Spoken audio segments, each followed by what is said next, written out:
Allahu Akbar, Ashhadu an la ilaha illallah, Ashhadu anna Muhammadan Rasulullah, Hayya ala salat, Hayya ala falah, Qad qamat salat, Qad qamat salat, Allahu Akbar, La ilaha illallah.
Allahu Akbar.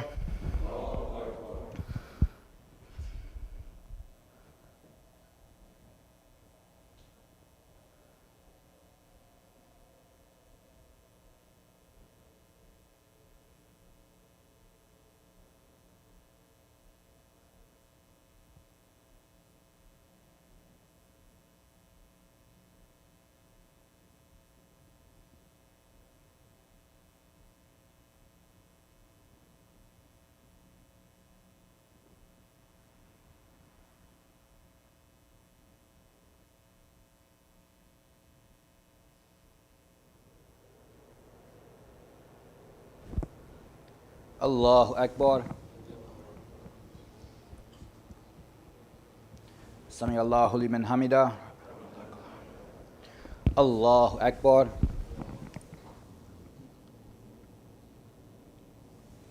Allahu Akbar. Allahu Akbar.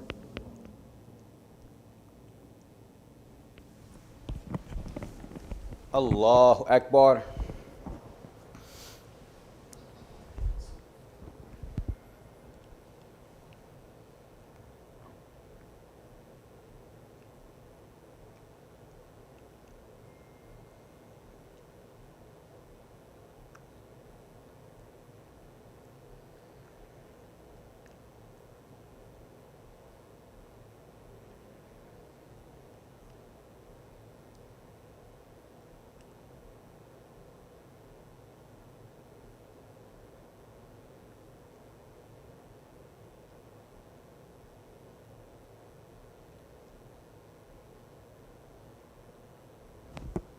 Allahu Akbar.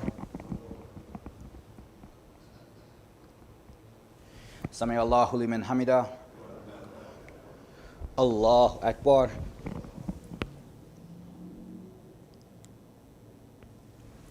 Allahu Akbar. Allahu Akbar.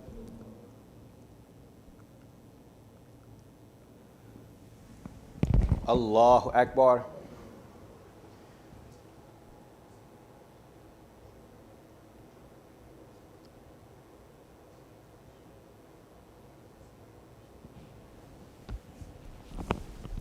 Allahu Akbar.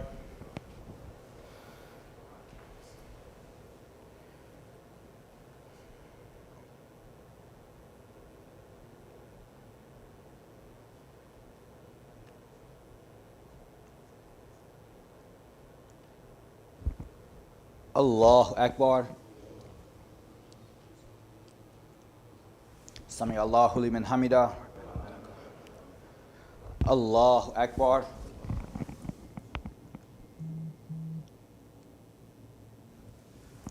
Allahu Akbar.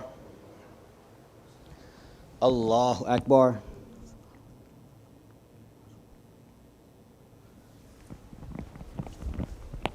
Allahu Akbar.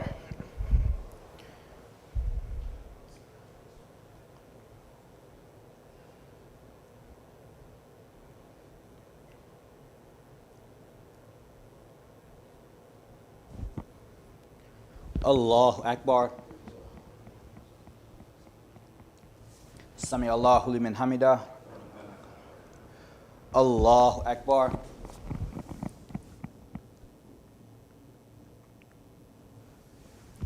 Allahu Akbar. Allahu Akbar. Allahu Akbar.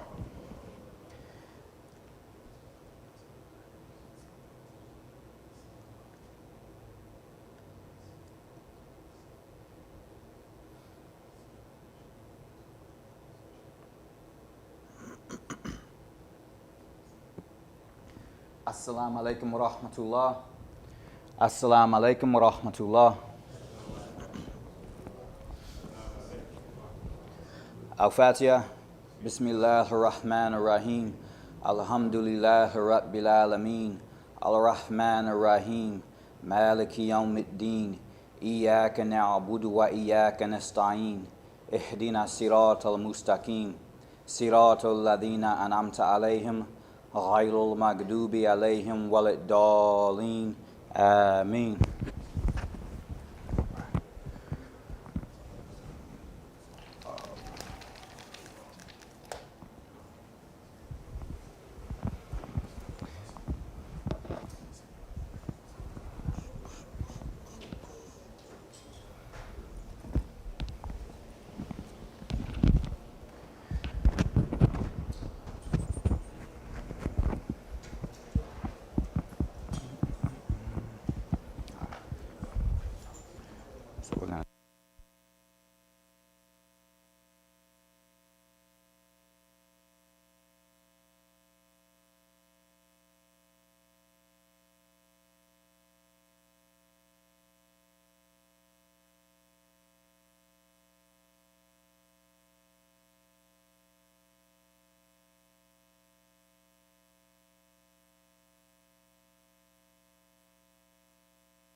Assalamu alaikum, everybody. Thank you for coming out.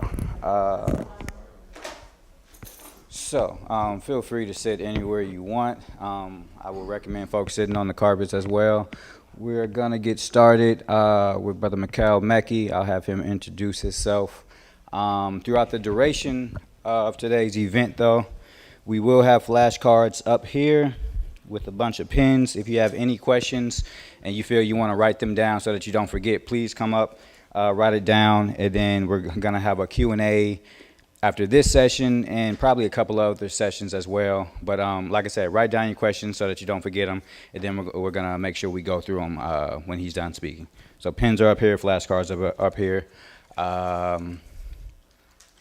We do have parking in the parking lot down the street, but if you are all here, then that means your cars are already parked. So, if you know somebody else that's coming, feel free to text them, let them know that we got parking down the street on Foothill.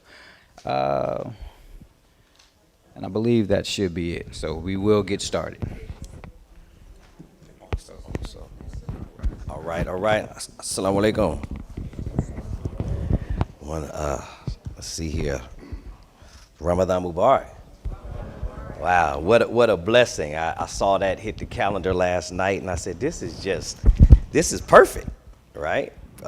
Just a beautiful time.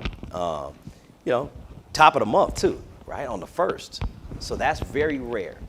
Very rare we get some, like, I can't remember the last Ramadan I had that was, like, the top of the month, and it's like the whole month is in the month. I don't remember a time that happened in my lifetime, but I'm sure it has, but it's just rare, right? It's just interesting. So you got a new month, but our month is coinciding with the Gregorian calendar month, right? It's just very, very, very rare, very interesting time. And so we're in a time where, depending on what tradition you celebrate, I was at an event yesterday with a bunch of folks from Louisiana, and they were celebrating, Mardi Gras, Fat Tuesday, and I was asking them, I was like, what does Mardi Gras even mean? I know y'all know, I didn't know, all right? So don't judge me. I didn't know what Mardi Gras meant, and it means Fat Tuesday, right? Mardi, Tuesday, Gras, fat, so Mardi Gras, right? And so they were telling me about it, and I was like, so what do you do after Mardi Gras? And they said, and I didn't know this either, they said, then it's Lent for 40 days. I was like, oh. I said, so what's the purpose of Mardi Gras? They said to drink and just eat and indulge in pleasure. And I said, what's the purpose of Lent? They said to just give everything up for 40 days. I'm like, well, how about you just start with that in the first place? Like, why did you have to do the gluttonous and debauchery and then go to the Mardi? I said, this is what this whole time I never knew that was about, right?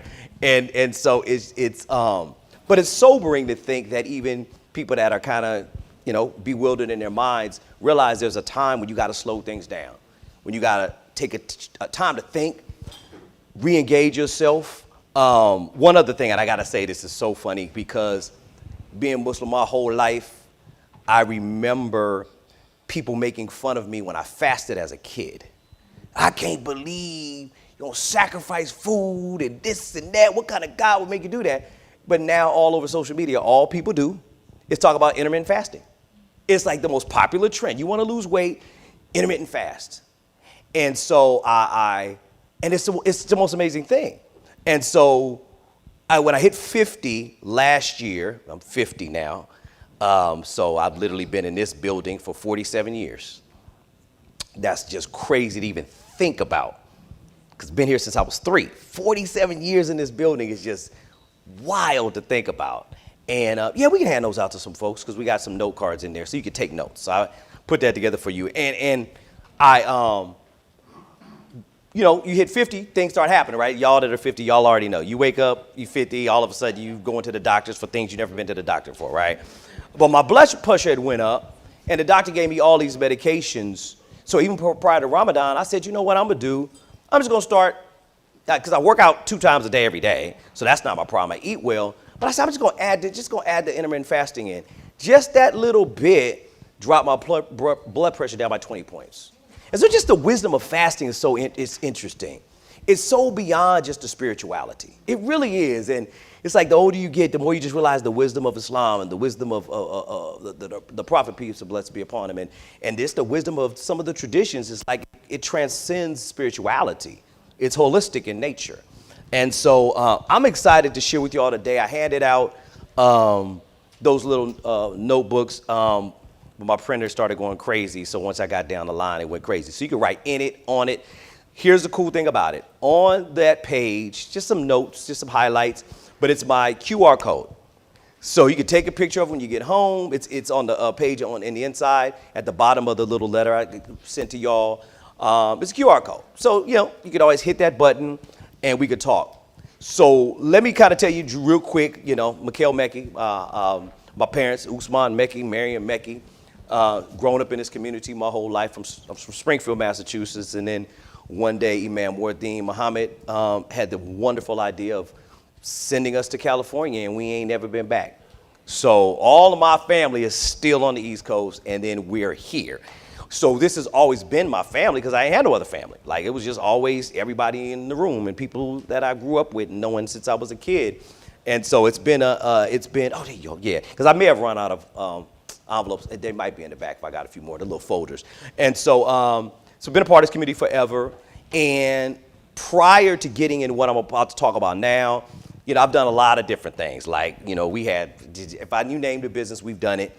But when I was originally and then of course I made a lot of money in network marketing, you know, so made millions and millions in that industry. And it was cool, but it was so unfulfilling sometimes, right? Yeah, you make good money, but I felt like there's a higher calling, there's a higher purpose. I like network marketing because it brought the community together. We came together, we traveled, and we made money together. I like that part, but I just felt like we could be offering something more than just legal service, identity theft, you know, this and that, or credit repair, whatever everybody else there's offering. I said, there's got to be something more. And so about 5 years ago, I had this calling, and so I just stopped network marketing altogether. Just walked away, didn't do anything. Shut down all my meetings, shut down all my events. I just stopped everything. I said, this is not my purpose. I spent 20 years doing that. This is not my purpose. So I just kind of did nothing, which was really cool, by the way. Didn't do anything. I had all my residuals coming in, all my bills were paid. And then I had a granddaughter, and you know, she was supposed to come stay over for the weekend, and that turned into 2 years.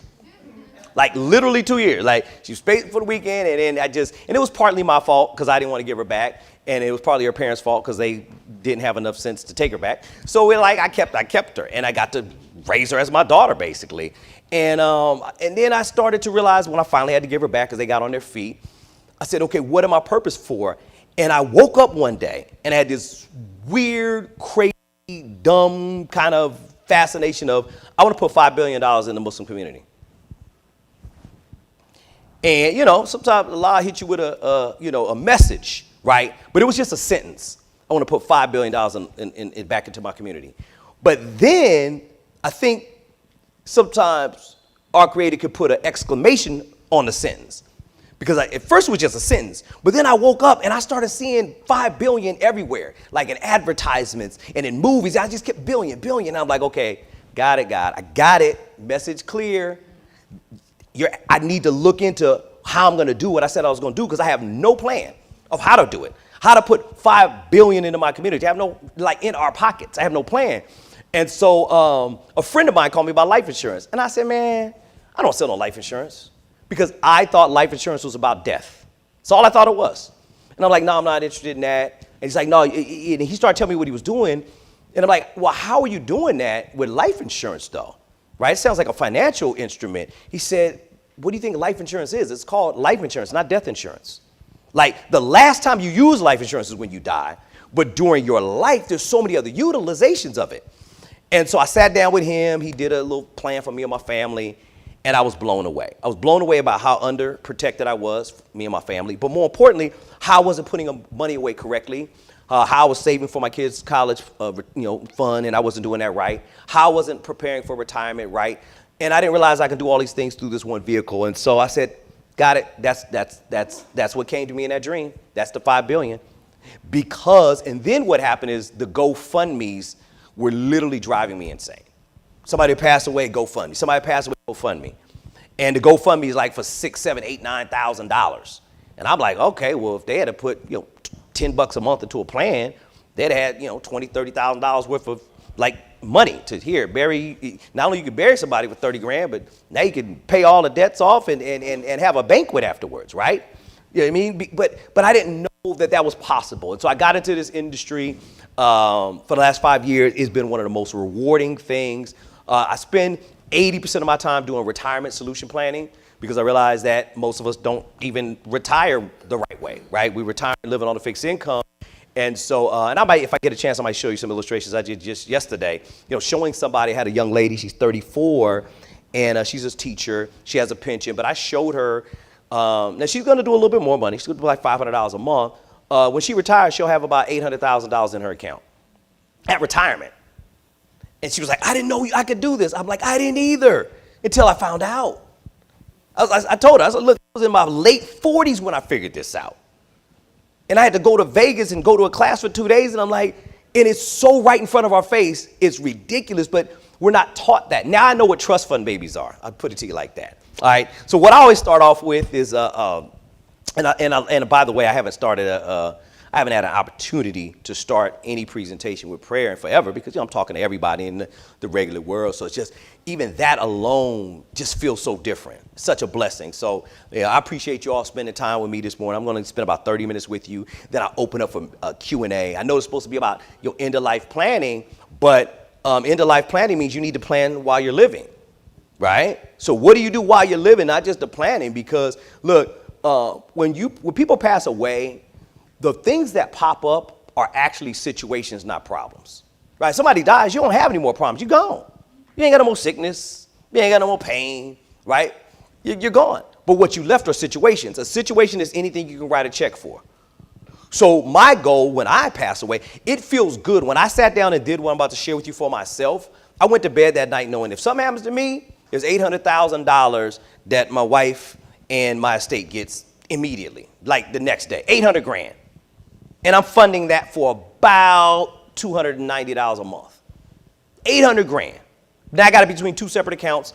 And when I do individual appointments, I tell you why I separate my accounts a little bit, because you want them to do different things. But if I go tomorrow, 800 grand. My wife, she goes tomorrow, 2.2 million. And now she's a little bit younger, so she's like $200 a month. 2.2 million. And that's not term, by the way. Yeah, I'll show you how that works. Yeah, because people are like, oh, it's term. No. Because we make our money work for us. They get you. Term is like the lazy man's way of selling insurance. Just get a term policy. No. Because I need my money. Why would I put all that money away and never get any money back? What if I have an emergency? My term policy can't help me out if I need to pull $5 grand out. But you can when you do it the right way. So, my good friend, some of y'all know my good friend, Sunni Samad, he put this in here because he made the slide presentation for me. So he put this in here. Freedom, education is the most powerful weapon you can use to change the world. So I like that. I put this in here because I like it. And also because I have this slide, so I got to come with this because I got to satisfy both sides of the fence, if you know what I'm saying. So anyway, so I got my man, I got to give them their man too, right? But it says, it's strange anomaly that men should be careful to insure their houses, their ships, their merchandise, and yet neglect to insure their lives. Surely the most important of all to their families and more subject to loss, right? And so we got insurance on everything, right? We just bought a new car, and on the way here, we just talking about the insurance, right? The deductible and the this and the that, and right, immediately, we wouldn't have driven that car off the lot without coverage, right? Because if something happens, we want to have it taken care of. But people will drive their whole lives without the proper coverage, and then something happens and we panic. So we want to fix that today. We'll help you fix that. Come on, follow me here. All right, so here's our mission. Here's my mission. So my mission is how to create several buckets of money, right? Very important. That's one of my missions. And then I like to help people evaluation. Where are you now? Where are you trying to get to financially, right? Because, yeah, we got to plan your end of life, but while you're living, is everything taken care of? What if something happens? Then, of course, last but not least, I like to share the plan, illustrate the plan, and then activate the plan. But the way I do things is you are in the driver's seat the entire time. Well, I was sitting with two clients yesterday, and I said, I know this is going to seem strange to you, but you're going to see what I see. I'm sharing my screen, and everything I'm looking at, you looking at. Every number I change, you could see it. Every interest, whatever we're doing, because I need you to know how to do this yourself. God forbid something happens to me. I don't ever want you to question, what do you have? I want you to know how to do it. When I'm done, you'll almost be able to do it like I'm able to do it. Because you never want, the problem, here's the other reason why I got in this industry, because I truly dislike a lot of agents in this industry. I do. I'm not saying I hate them or disdain. I just don't like them very much. Because I come behind policies that were horribly written. And I'm like, why would you do somebody like that? Why would you not write it the way that every individual in this room is different, so I would never write the same policy twice because everybody's needs are different. But most agents are in it for the money and not the mission. And so I always declare my mission out the gate. Here's what I'm here to do. Now I tell people when you evaluate a company, the summation of this is just find a company that knows what they're talking about, or an agent or somebody that's going to work with you that knows what they're talking about. That's the summation of that. Here's what really got me going. So I started off, final expense, end of life stuff. Then I looked into, helping people put money away for retirement. And one of the things was that this hit me. It's like 1 in 3 Americans has no money saved for retirement. This is why people don't have any money to pay for what happens when they pass away, because they didn't even have any money to pay for when they weren't working before they passed away. That's what happens. So, it's not, yes, it's their fault, but that's what happens. There was no money. when I looked at this one, though, this was really shocked me right here. When I looked at where it said that, oh, am I using the wrong button? Yeah, here it is, right here. When I looked at where it talked about 5% have less than $300,000 in the bank at retirement. 5% 13%. No, 5%, I'm sorry. But if you add all that up, the majority of Americans, 1 in 3, don't have enough put away. And if you got $300,000 in the bank, in an account, and you retire at 60, and even if you just live another 10 years, it's only, what, $30,000 a year to live off of? But what if you live for 20 years? That's about $15,000 a year. What if you live for 30 years, right? I mean, that's a very serious thing to think about. Like, how do we survive? And so how do we fix all these problems at the same time? Pretty simple. So let me switch this off and on here. So what we talk about is the 5 cornerstones of wealth.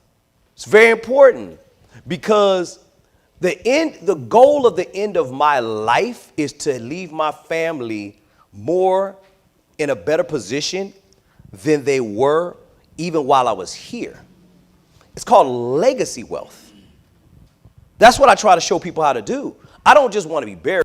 I want to leave a legacy. I want the next generation to jump off with more money than the last generation. But if I don't have anything to leave behind, that's not possible. But then I want to do it without being a miser and being poor in my end days, because now I don't have no money for myself, so I'm trying to leave it to my kids, right? So I don't want to sacrifice my life and not have anything for me, right? I want to be on jet skis too, right? I want to enjoy my life. But then when I pass away, I want the kids to have something. And so one of the ways to do this, you got to look at how do you keep more of your money in your pocket so that you can leave it to the next generation. Well, you got to get Uncle Sam out your pocket, right? And I know we don't even call him Uncle Sam no more. We've separated that relationship, but you get my point. You got to stay out your pocket. So how do you do that? There's ways that you can put money away for when you pass away or for when you retire with tax deferred growth. That means that all the money you put in, when you pull it out, there's no taxes paid on it. And it's a perfectly legal way to do that inside of a plan. But it's also not subject to estate tax. See, when we pass away and then all of our money is in an area where estate tax can happen, now we're going to lose a lot of the funds to the estate tax. We're just having this conversation with my in-laws. They're in their 80s, and so they don't want to listen very well. But we're like, guys, you understand that if you all pass away, we're going to spend 2 years in probate, trying to get the house and trying to do this, trying to deal with your bank accounts. And about 30 to 40% of your estate's going to eat up in estate fees and taxes anyway. And they don't even have that much to leave them behind. A few $100,000 and a house worth $500,000. But 30, 40% is going to get eaten up. And all they have to do is do what I'm trying to say. It helps preserve the assets. So I don't want to leave things for my children and now they got to deal with legality. I don't want to leave money to my spouse and then she has a tax bill, right? That's kind of counterintuitive. So I don't want to do that at all. The other thing is I want it to grow safely. Right? The stock market is not the safest place to grow your money, if you haven't figured that out, right? Tesla stock, definitely not the safest place to grow your money. You might want to, just saying, right? And as of next week, Amazon's going to go down like a burning flame too. Watch, right? So a lot of the wealth we have in America today is based on the market. And the market is extremely volatile right now. And it's always volatile when there's a new presidency, but we've never experienced a presidency like this, so nobody really understands the true volatility risk factor that's going on right now. And when it hits people, I tell you, you better put some cash in a shoebox in your house because you don't know what's about to happen next. These accounts, though, what's nice about it, they're not in the market, they're indexed. So your money is protected from the market volatility. And that's powerful. So here's what an index is. An index is where an insurance company puts the money so it gets the growth based on the index growth, the market growth, right? So you know what big banks do? They invest in the same indexes that you have a chance to invest in. The big banks don't invest back into the market the way they want us to think they do. They invest in insurance companies because insurance companies don't lose money. Banks do because they take risks, but insurance companies don't lose money because they got a product that will die, which is people, right? But while people are alive, they put in, the money grows, and they're able to pay out everyone. You and I, right? Our money grows. So we'll talk about that. Lifetime income, now this right here, I have made grown people cry when I've shown them this. There's a way to put money away. And I didn't know this was even possible until somebody did it for me. So I said, okay, when I retire, I want to have, $15,000 a month just to live off of, right? But I also still want to leave something to my kids. Well, what we set you up with is called a lifetime income benefit rider. The lifetime income benefit rider, when you hit a certain age, let's say you turn it on at 65 or 70, whenever you want to, what it'll do is it'll pay you out for life, a guaranteed amount every month for life, even when the account balance goes to zero. It's guaranteed to pay you out. It's really interesting how they set this up. But if the money's still in the account, it can pay you out for life, and you could also set aside amount of money you want to leave behind to your next of kin and also pay for your burials and things of that nature. So I like that part as well. And then, of course, what I think is vital as well is, let me hit the button here because my pointer's out of batteries, life protection. So in there, in your pamphlet, you can look at it later, but this is while you're alive, heaven forbid you have a terminal illness, critical illness, chronic illness, critical injury, Alzheimer's, something like that. The same bucket of money that funds your retirement, the same bucket of money that you're going to leave money for your kids, the same bucket of money that's going to give you the tax advantages and lifetime income is the same bucket of money, heaven forbid something happens to you, you'll be well taken care of. And I'll show you how that works here. And here's the cool thing about it. The entire time you have access to the money tax-free.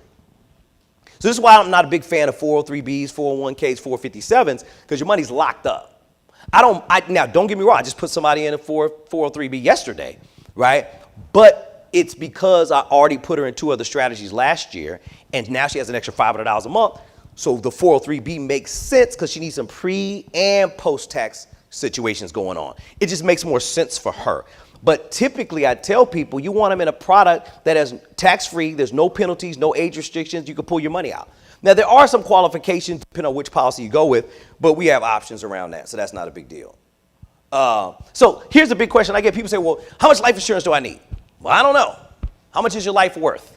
That is called a financial needs analysis, where we sit down with you and say, because some of y'all are worth more than you know, right? Because you're not calculating everything you should be calculating. You're worth a lot more.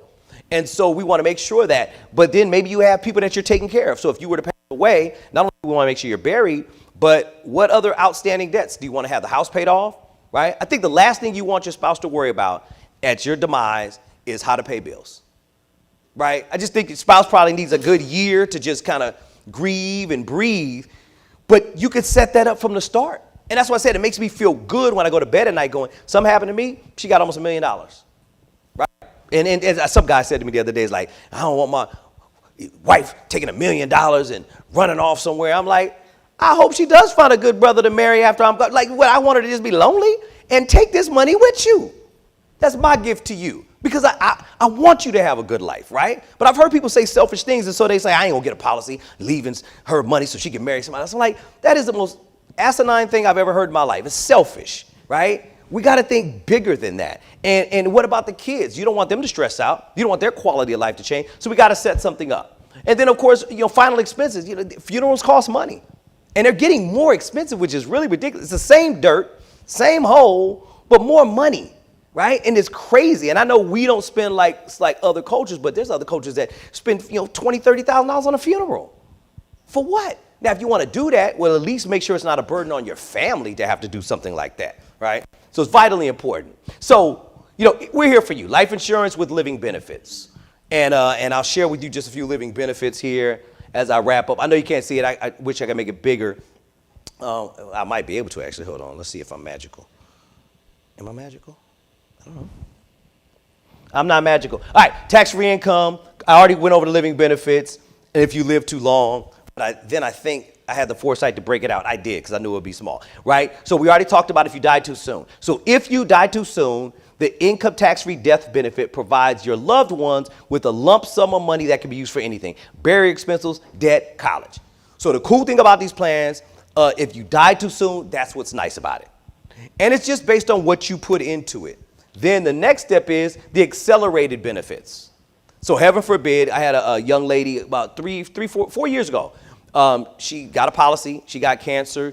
She got cashed out almost $800,000 from her policy. She was in her 40s, got cancer diagnosis. Terminal is anything where they say you have less than 24 months to live. They will cash you out from your policy. No questions asked. Well, she spent that money and went to Mexico, went and seen my man, Dr. Rubio, down there, because you spent 30 days with him. typically you come back cancer-free. It's all vegetables and diet and this and that. And, some people say but now I've had 5 friends that have come back cancer-free, so I'm thinking Dr. Rubio knows what he's doing. So she went down there. I didn't tell her to go. She just found out about him on her own. She went down there, cancer-free. Now, did they come back and take the money? No. That was her money from her policy. So then she was just able to use it for whatever she wanted to use it for if she could have put it back in there. Chronic illness, those are the things where if you can't perform 2 of the 8 daily functions, clothing, feeding yourself, dressing yourself, what this will do is it'll kick out a monthly income every month to pay for your care. Whether it be hospice or home health care, or maybe you just need to convalesce for a while at your own home, they'll do that. Critical illness, that makes sense. Critical injury makes sense. But we're the only company that added Alzheimer's as well, because Alzheimer's is now the most expensive disease to treat for people that are older. It's very expensive, and it's tough, right? I know we're kind of dealing with a little bit of that right now. Well, my wife's father, we're dealing with that, and it's rough. And the hard thing is it's not rough on us because we don't live there. It's hard on his wife. And the longer he lives, the more her health deteriorates, and she's super healthy. For 83, she's super healthy. She drives, she does stuff, but his deteriorating health and Alzheimer's is affecting her. But because they don't have a plan like this, they don't have the money to put him anywhere. If they had a plan like this, they would be taken care of. So I think, and then here, if you live too long, right, it's like you're up. Well, guess what? Now you're ready to retire. You don't want to have to worry about money for the rest of your life. This is perfect for entrepreneurs, by the way. Entrepreneurs, solopreneurs, you can fund your own retirement. Or those of y'all that don't have a retirement plan, this is your retirement plan. You're creating your own pension. I haven't had a job since I was 27 years of age. So I don't have a pension sitting anywhere. I don't have a retirement plan. This is my retirement plan. And I was able to self-fund it. And I wish somebody would have told me about this like 30 years ago, because I have way more money in the bank. But I just didn't know about it, right? I was like most people. You put your money in the bank and you just keep it moving. This is an example of, I can't remember her name right now. I know it begins with an A. But I did this for her, right? She's putting $100 a month away into her policy. She's a school teacher. I sat down with her because, like I said, I do a lot of retirement planning for teachers. Anybody California pension, or pensions period, anywhere in the U.S., I do a lot of that as well, putting $100 a month. So here's what I love, what I was able to tell. I said, okay, $100 a month. If you die tomorrow, that's $275,000 that your spouse would get tomorrow from $100, from the first payment, guaranteed. It's crazy. Then I said, but here's the thing. If you become ill as you get older, now this is rated at 61 because we know this is when that stuff kind of starts happening. But off $100 a month, and she's in her 30s, by the time she gets to be 60, terminal illness, $400,000 lump sum. Chronic illness, $800 a month. That's a lot more than disability. That's a lot more. Critical illness, critical injury, Alzheimer's is $408,000 lump sum. They're saying here, take $400,000 and go ahead and fund everything you got to deal with. But here's where it gets cool. I said for $100 a month, at 65, you'll have $102,000 in that account. Now, anywhere along the line, you could have taken money out of the account. At age 35, age 36, anywhere along the line, whatever you see, it says cash surrender value, that's your money. You can pull it out. You can borrow it from yourself at a lower interest rate than the bank would loan you the money. So I have a lot of people that say, well, I want to buy a house. Well, pull $40,000 out of your policy. You're getting about 6-7% interest on your policy, right? But the interest rate that you're paying yourself back is at 4%. If you don't pay yourself back over 20 years, all the money you took out will be earned back anyway, so you could take the money and not put it back, and it's like you never took the money out. It's the most amazing concept ever, right? And so when she's 70, when she's 80, she'll have 485. So let's say she decides to retire at 75, because people are retiring older now. Well, she'll have $357,000. And somebody said, where you get all that money from? Oh, well, I started putting $100 a month away when I was in my 30s. That's it. So we've taken care of her end-of-life expenses. She's taking care of her financial situations. If she wants to retire, she can send kids to college. She can buy a house. She has emergency money. So pretty simple concept, right? So now this last slide, this is me, this is my vision. This is what we're creating. How am I going to put $5 billion in the community? Because if every time one of us pass away, we're leaving $500,000 to $1 million to the next generation, and then they learn this. I got a presentation called $1 Million Baby or $1 Million Kids. We're taking kids that are 3, 4, 5, 6 years old, all the way up to 16. We're showing their parents how to put $50 a month away, $100 a month away. When the child gets a retirement, millionaire. And we do it all day long. The earlier they start. Now we got newborns, $50 a month. By the time they're 60, they're a millionaire. And it's not me saying I can show anybody the illustration. It's like it's so simple to put together. And what we're doing is it's not so they go blow all the money. It's so that when they teach their children, those children already start off with a nest egg and then they'll have even more money. All right. So our vision is, right, financial entrepreneur centers. We're opening up free centers, just me and my partners. We're doing free presentations all over the country. And we want a place where we can come, a community. People can bring their kids. Right? I've got to even put that, like when I do $1 million baby a meeting and I'm talking to parents about how to fund their kids and their grandkids, college tuition and all this stuff, I tell them, bring your kids. I want your 16-year-old to know what to do with $1. I want them to know that, but he has to be there to see that. And so this is our vision for the future that we're working on. And so, what are the next steps? I tell people all the time, well, number one, everybody's an individual, right? So we do an individual appointment. Most of the time it's over Zoom. But, we could do one-on-one, face-to-face. Most of the time over Zoom because I'm in the Valley now. I'm not right here immediately anymore, so about an hour and a half away. But I sit down with folks all the time over Zoom. Grab a cup of coffee, get your spouse, y'all sit down in front of your screen, and let's talk like family. And let's figure out what do you need, financial needs analysis. And then you have a custom plan. And I'm not emotionally tied to whether or not people get started. I really am not because I want you to have the information. That's what I'm here for. Like, I'm not paid to be here right now. I want you to have the information. If you got nothing else, you got the information. You know about it. But I want to give you a plan so you can see, well, what if I put this much in, where will I be? Does that make sense? And then I want you to rest easy knowing that, okay, now final expenses taken care of, end of life taken care of. Maybe I got a little retirement money. I could tell you how many people I've met. I met with a young lady, I'll give one example. She had about 4 or 5 old 401ks, 403bs, right? All of them just not making money, like 1% interest a year, something crazy. And she was like, I don't know what I'm gonna do. I sat down with her and she didn't realize that she could take all of those plans, roll those over and fund her lifestyle forever. So I did a rollover for her about $800,000 and she got an instant credit of like $32,000 added to her $800 off the top. And in 5 years, when she started taking out money, she will never have to worry about money for the rest of her life. She just let it sit for 5 years. But she didn't know she could do that. That's what I mean, because no one sat down with her and showed. Somebody sat down with her and opened up 5 different plans for her. They're all annuities, but they didn't show her how to combine them and do the right thing with them. Because every time they opened up a new annuity, guess what? They got a new commission. So of course they didn't tell her not to do that. They got paid 5 times off that lady. I said, who did this to you? I said, were they relatives? I don't want to talk bad about them. And then when she said they weren't, I'm like, okay, we can talk bad about them, right? It's criminal. So here's what I did, and it's actually in your binder too. There's a QR code, and you can click on it, or you can look at your binder. You can take your phone out later, click on it, and that's just an appointment. And I'm very upfront. I don't do there's no bait and switch here. It's like, look, well, let's talk, set up an appointment, see what you can do. One last thing I'll tell you, I had a young lady yesterday and she asked me, she felt really bad. She's like, I'm sorry, I don't want to waste your time. But my husband and I were going through a lot. And I'm like, I already know this is going. She said, all I could do is $50 a month. And I said, $50 a month? I said, that is amazing. And she's like, what do you mean? I said, that's amazing. It's something. You can do more later. I don't care about later. I care about now. $50 a month protects you and your husband. Protects your kids. That's what matters, right? Who would make you feel bad about putting away $50 a month? What kind of person would be, somebody that wants a big commission. Got it. Not me. Not here for that. I'm here to help you.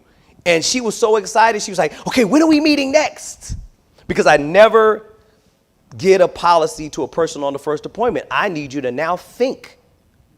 That's why I give you 3 different options. No, you can't get this now. You need to now go do some homework and think. Then let's talk. This is a financial decision. This is a business. This makes so much sense, but I still need you to go think. Right? Most agents are like, you want what? Slam. Got your money? No. Because what if we decide that after a day of thinking that we want to do it a little bit differently? Right? Or maybe you want to put a little more or put a little bit less. Sometimes I talk people off the mountain. I want to do $1,000 a month. I'm like, I'm looking at your budget. No. You know how much money I'd make off of that? But no, I'm looking at your budget. I cannot in good conscience let you do $1,000 a month. So we're going to have to take that down, or you got to find another agent. Because I'm not that guy, and you ain't about to sully my name out there in the community. of putting people in bad situations. So I'm wrapped up. Look, I appreciate, being home. Not like I ever, but being home. This is home to me. 47 years in this building. So I appreciate it. And any questions real quick, because I'm wrapped, but contact is in there. So you can take a picture of the QR code, send it to me. Actually, when you hit the QR code, it just schedules you a 30-minute appointment or 40-minute. I forgot how I set it up. I set it up this morning. You just take a picture on your phone. It'll go right to my little link tree or whatever I used this morning at 5 in the morning, and it'll go right there. And then we just set a time to talk. But my number's also there, so we can talk. I put it in the National Life Group folder because that's primarily what I put people with. And plus you got something to hold on to, and now you know me, right? So any questions I can answer, like 1, 2, 3, 4 questions real quick before we wrap up? Yes, sir.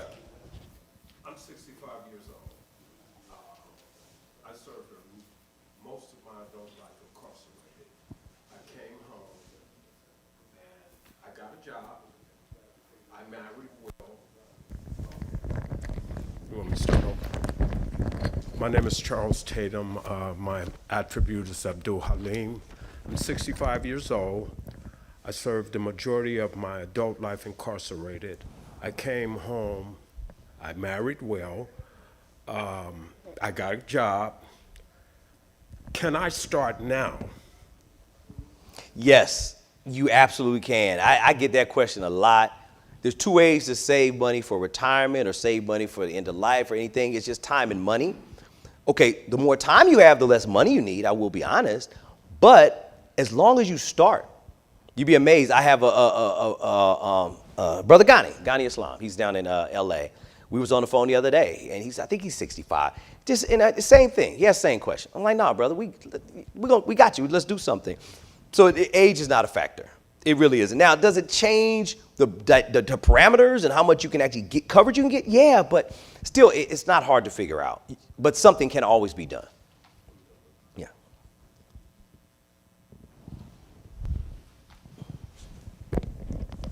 Assalamu alaikum. Kiyan, bismillah. Yes, sir. I know you. So just, are you more of a broker, or do you have a specific company that you deal with? I have, I used to deal with a lot of carriers, but then I realized that all carriers are not equal. I typically deal with carriers that are mutual companies, so then I'd be holding the shareholders because the returns are better and they're kinder and friendlier to the client. National Life Group, I moved all my accounts to them, 175 years old. So I am not a broker, I'm an agency owner. And so it's me and about 90 agents spread out across the country.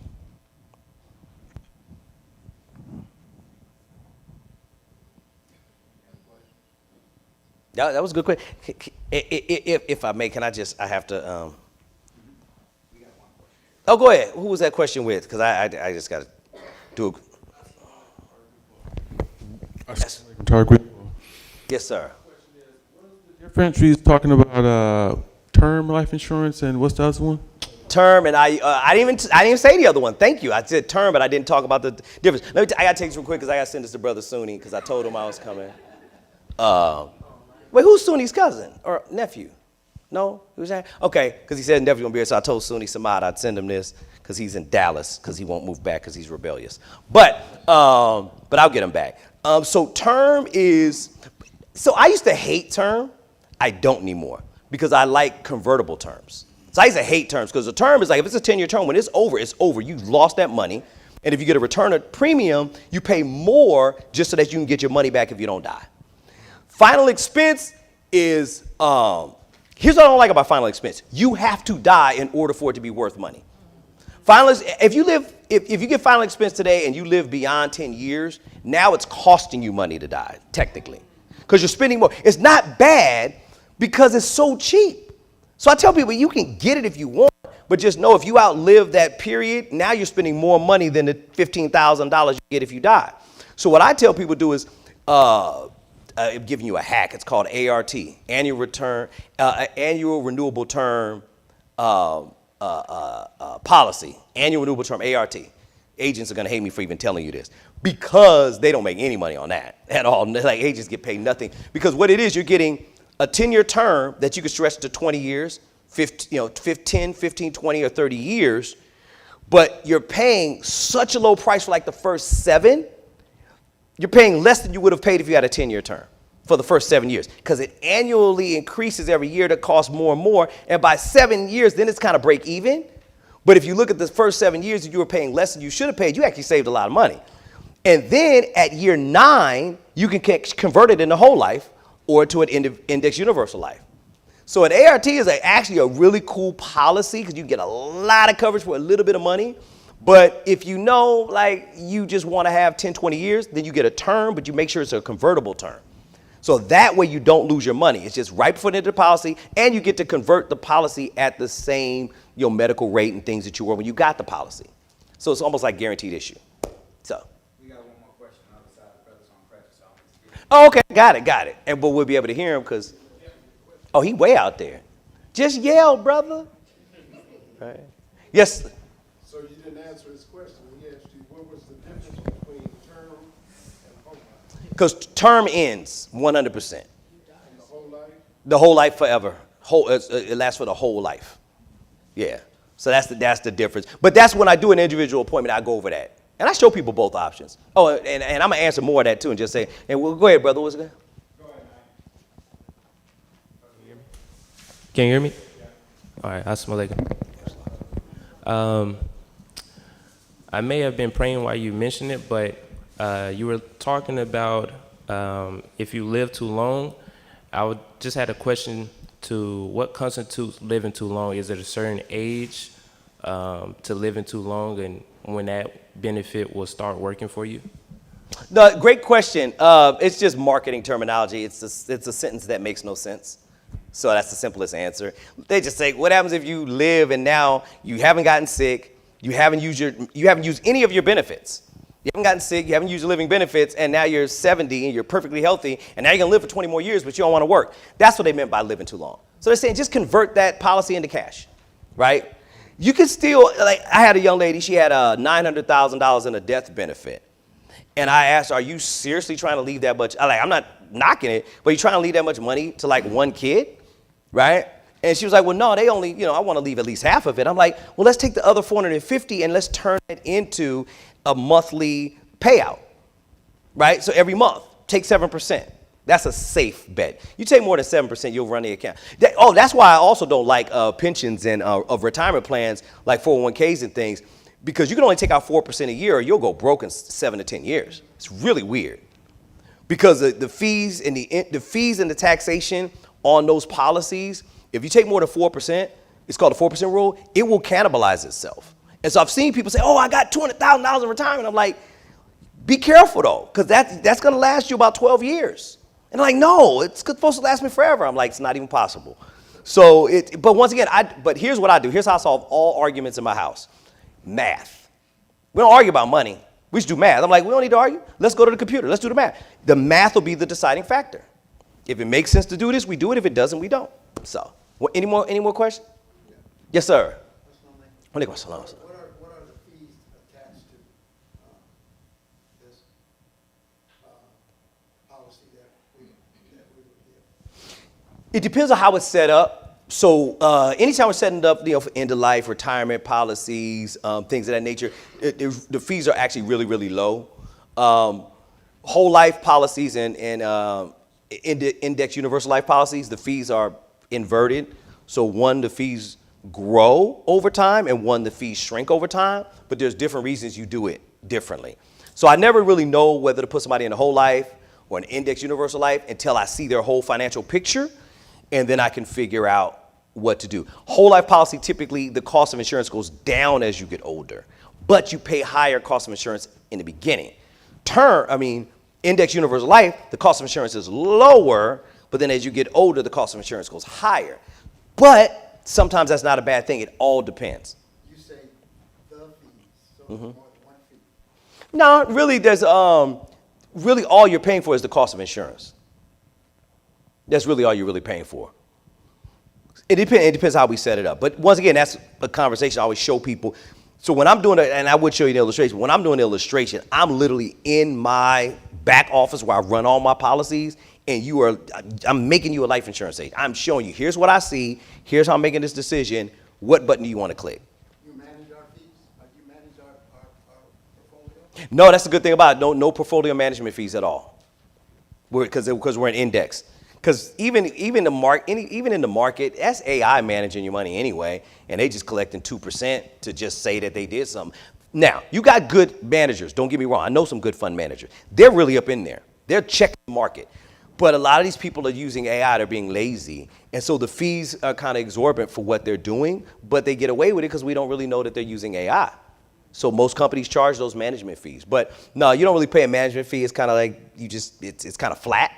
And then you just pay based on your what product you have, if that makes sense. Any other questions I asked? Look, we good? Well, look, it's my pleasure being here and being able to share. Actually, I think Rashad called me and asked me and put me on the phone with Ibi, and I was like, man, whenever y'all need me, I'm there. I'll be more than happy to come back and do this again. But more importantly, I did that QR code for y'all because I have a calendar that is way too full, and so so if you try to go to my other calendars, you'd be hard pressed to find an appointment. So what I said is I'm gonna create a totally separate calendar just for y'all, and that way it's first priority on my calendar list, so it overrides the other calendars. So that way it doesn't matter if I got something else going on, I can always shift them to somebody else. Because, things happen and we got to move fast, especially into life stuff. And we don't want to say, oh, let's meet in 3 months. It's like anything could happen, right? And so we want to make sure we do that well. But one thing you'll get out of me is, I ain't got a sense in the world, so I'm goofy. So we're going to have some fun when we on the call talking. But you're going to have a lot of information. You will know more than you've ever known before about this industry. And then more importantly, you'll be able to make some really easy decisions with your money, move money around. And we move money around all the time. We move millions of dollars for people out of this product into that product and stuff like that. And I do that.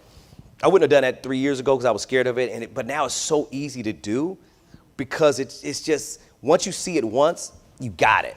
So we're not afraid of, look, I'll leave you with this one last thought. There's people around you, like even in this room, that are sitting on $1 million in an annuity account. But they don't talk to you about it because they know you don't know what to do with it, right? And I've learned the hard way. I was at a young lady in Emeryville, her house, and I did a presentation like this with 12 people, and a young lady pulled me to the back, and she opened up her Schwab account. She had like 6, 7, 8 different accounts. She had over $1 million just sitting there. And I saw her performance and this and that, and I was like, oh, we got to change this immediately because it's not making money. And she's like, okay, let's do it now, right? But nobody in that room knew that she was sitting on that kind of money. She's sitting there wrapped in a little, scarf or whatever. But so I never assume to know what people have, but I know we got a lot. We just haven't been properly taught what to do with it or been taught by somebody you can trust, right? So y'all know me. I ain't going nowhere. I ain't hard to find. So all I have is my name and my word, and I'll go to my death if somebody messes that up. So sit down with me. I'm going to give you the truth. Never a lie. It's never a sales pitch. It's about what is best for you. So appreciate y'all, brother. And yeah, anybody else? I'm turning back over to you. Oh, yes, sir. You said you're. Oh, did I? Well, I'm saying. Oh, okay. Oh, yeah. Hold on. Let me do this. Doop. You said your QR code is in these folders as well? Yeah, and my number's at the bottom, the little letter I put together. Okay, so it's a limited amount of folders. So if you are interested, please take a picture, put the phone number in your phones, and pass it along to anybody else who wants it and doesn't have a folder. Yeah. And I'll leave the QR code up here for a minute as well. Okay. Yeah, you always do it that way. So next we are going to have, I think he's still out on post, Brother Abdul Rauf Nasir. If you hear me, you can come up here. Brother Mekki's going to be packing up, so you got a little bit of time, and I'll probably replace you outside. So Brother Rauf is going to go over Islamic wills, how they differ a little bit from, I guess, normal American wills and everything. But I'm going to go over the gist of that. It's a lot that goes into it or can go into it. But again, he's just going to go over the basics of it for now.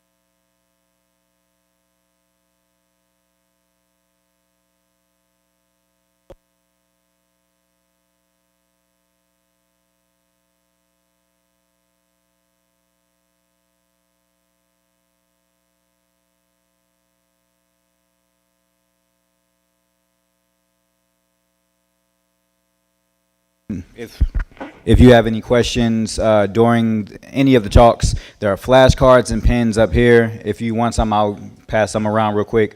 But write your questions down so you don't forget them and that we can answer them after each segment. All right, thank you.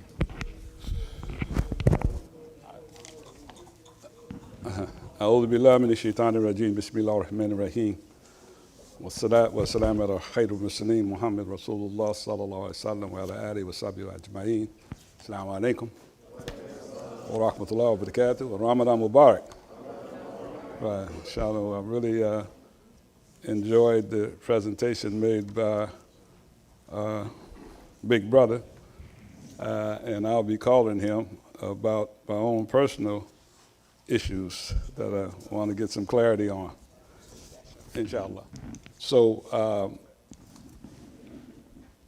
I don't have the expertise of these things, but I have an overview that might be helpful. So we're going to try to work with that. And so the question and answer period will be relatively short. But at any rate, we mentioned trust, and some people have trust in our community because people have told me I have a trust. Salim told me he has a trust. Somebody else told me they have a trust. And especially for those who own property, you almost have to get a trust. I don't know if you were around during the time of the Honorable Elijah Muhammad, rahmatullahi alayhi. May Allah forgive him his sins and have mercy on him. One big mistake he made, among the other mistakes, he made other mistakes too. One of the big mistakes, he didn't have a will. I don't know how they allowed him not to have a will. And he was in bad health. He was in bad health for all the time when I was in the nation, he was in bad health.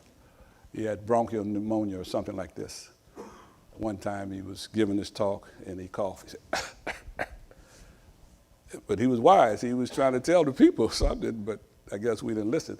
He was coughing. He said, and he said, I got this cough. He says, all the prophets got sick. He was claiming to be a prophet of Father Muhammad. And he said, you don't see any of them around. And, I thought about it. I said, okay, that means that he was thinking about his own mortality. But at any rate, they didn't respond to it. It wasn't responded to in a way that would have made him get a will. So when he died, he had Claire Muhammad had already died, his wife, rahmatullahi alayha. May Allah have mercy on her. She had died in like 71. This is 1975. And he had children by other women that we didn't know. Well, most of us didn't know. That he had these children by women that weren't his known wives. And at the time, he didn't teach and we didn't practice openly polygamy. Because in Islam, you can have more than one wife. You can have up to 4 if you meet the criteria, which most of us don't. But if you do, you can have up to 4. So as far as we know, he had 1. But then when he died, and actually in the last years of his life, those issues began to come out. And one of the reasons why Malcolm Shabazz, rahmatullahi alayhi, our brother, he began to speak against that issue. And it caused him problems in the nation because the leadership was saying, Malcolm, you shouldn't be saying that. In addition to him not obeying the Honorable Elijah Muhammad when the president died, Kennedy died, because the Honorable Elijah Muhammad said, don't anybody say anything about the death of this president.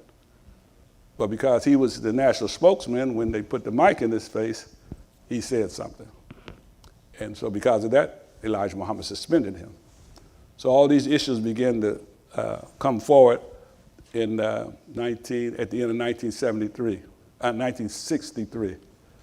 No, 1963. Because Kennedy was killed in November 1963. So Malcolm was suspended and for 90 days, not to be able to say anything to nobody. And then kept him from speaking even in the mosque. And at that time, the mosque was Temple number 7 in New York. So all this stuff began to come to a head. And when Elijah Muhammad died, these women and even one of his sons came forth and said all that property that came under the Nation of Islam's ownership was his personal property. And because he didn't have a will, the state determines who the property belonged to. And so they filed a probate action against, it with the state. And so for 10 years, it took 10 years for the probate back and forth, hiring an attorneys. We used to have to bring our charity slips, because on our charity slips, it's told where the money went. It was called number 2 treasury. Part of them went to the school, part of them went to Elijah Muhammad, part of them went here, here, and here.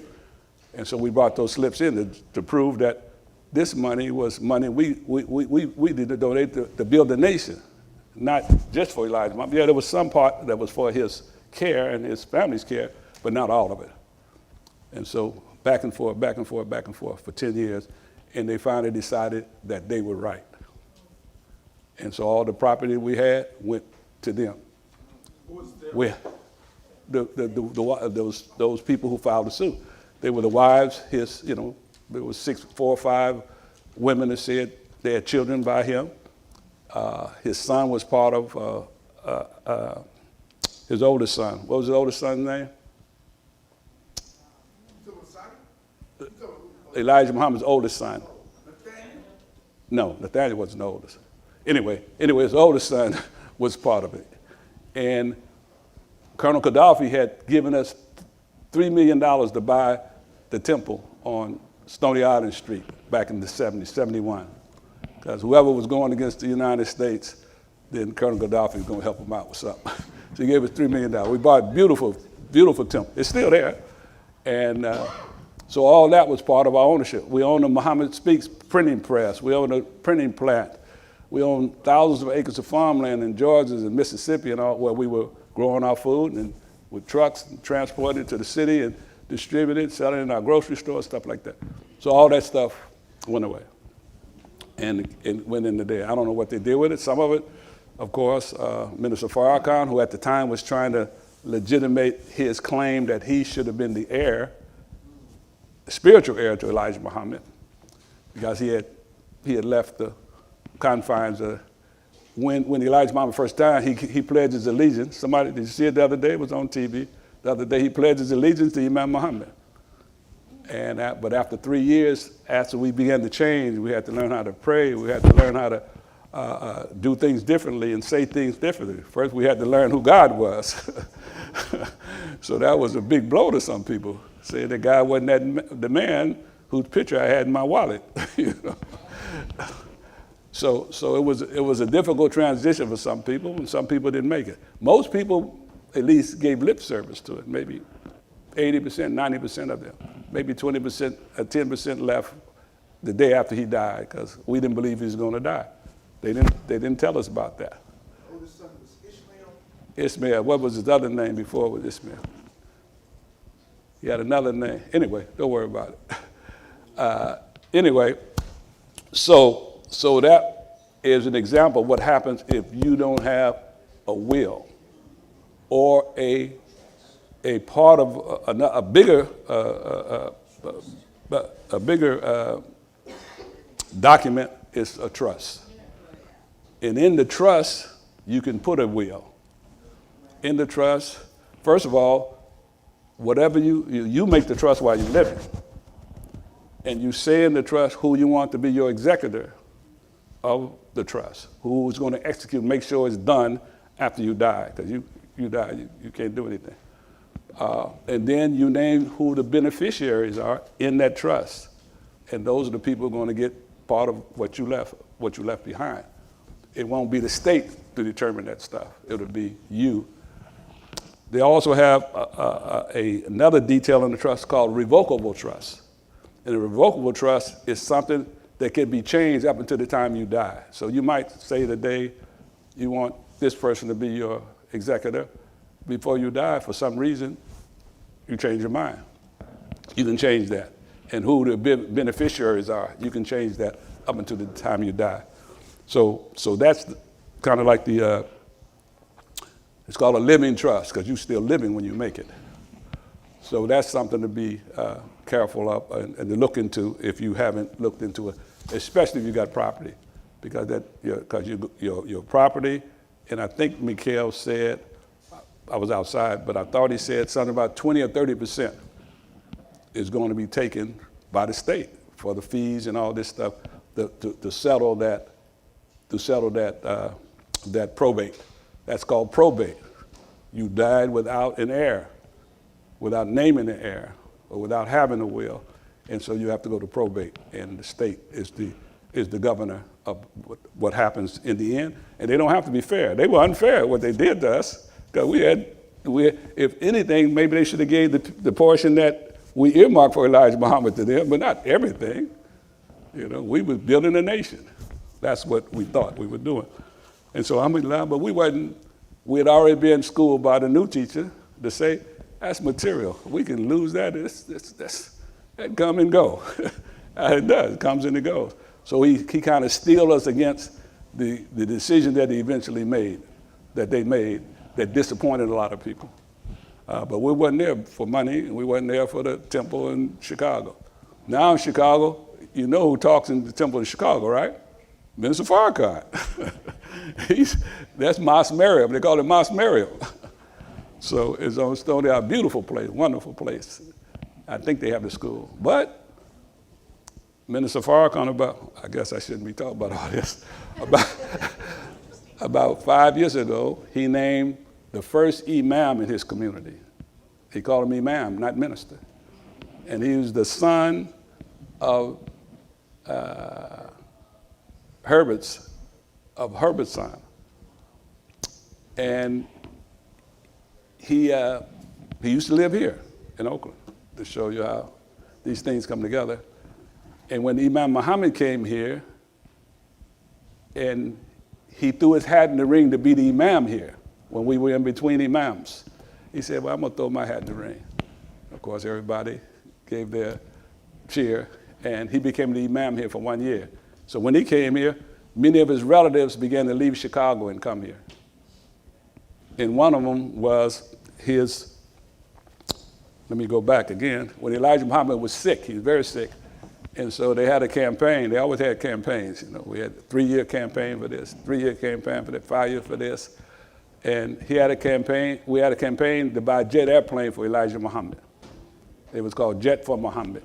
90 days, we raised $3 million to buy a jet so that if he got sick, he wouldn't have to go to the hospitals here in America. He could fly to Saudi Arabia. He can fly to Morocco. He can fly to, Senegal, somewhere else where he can be seen by. And so that was ostensibly why we had this campaign. And his grandson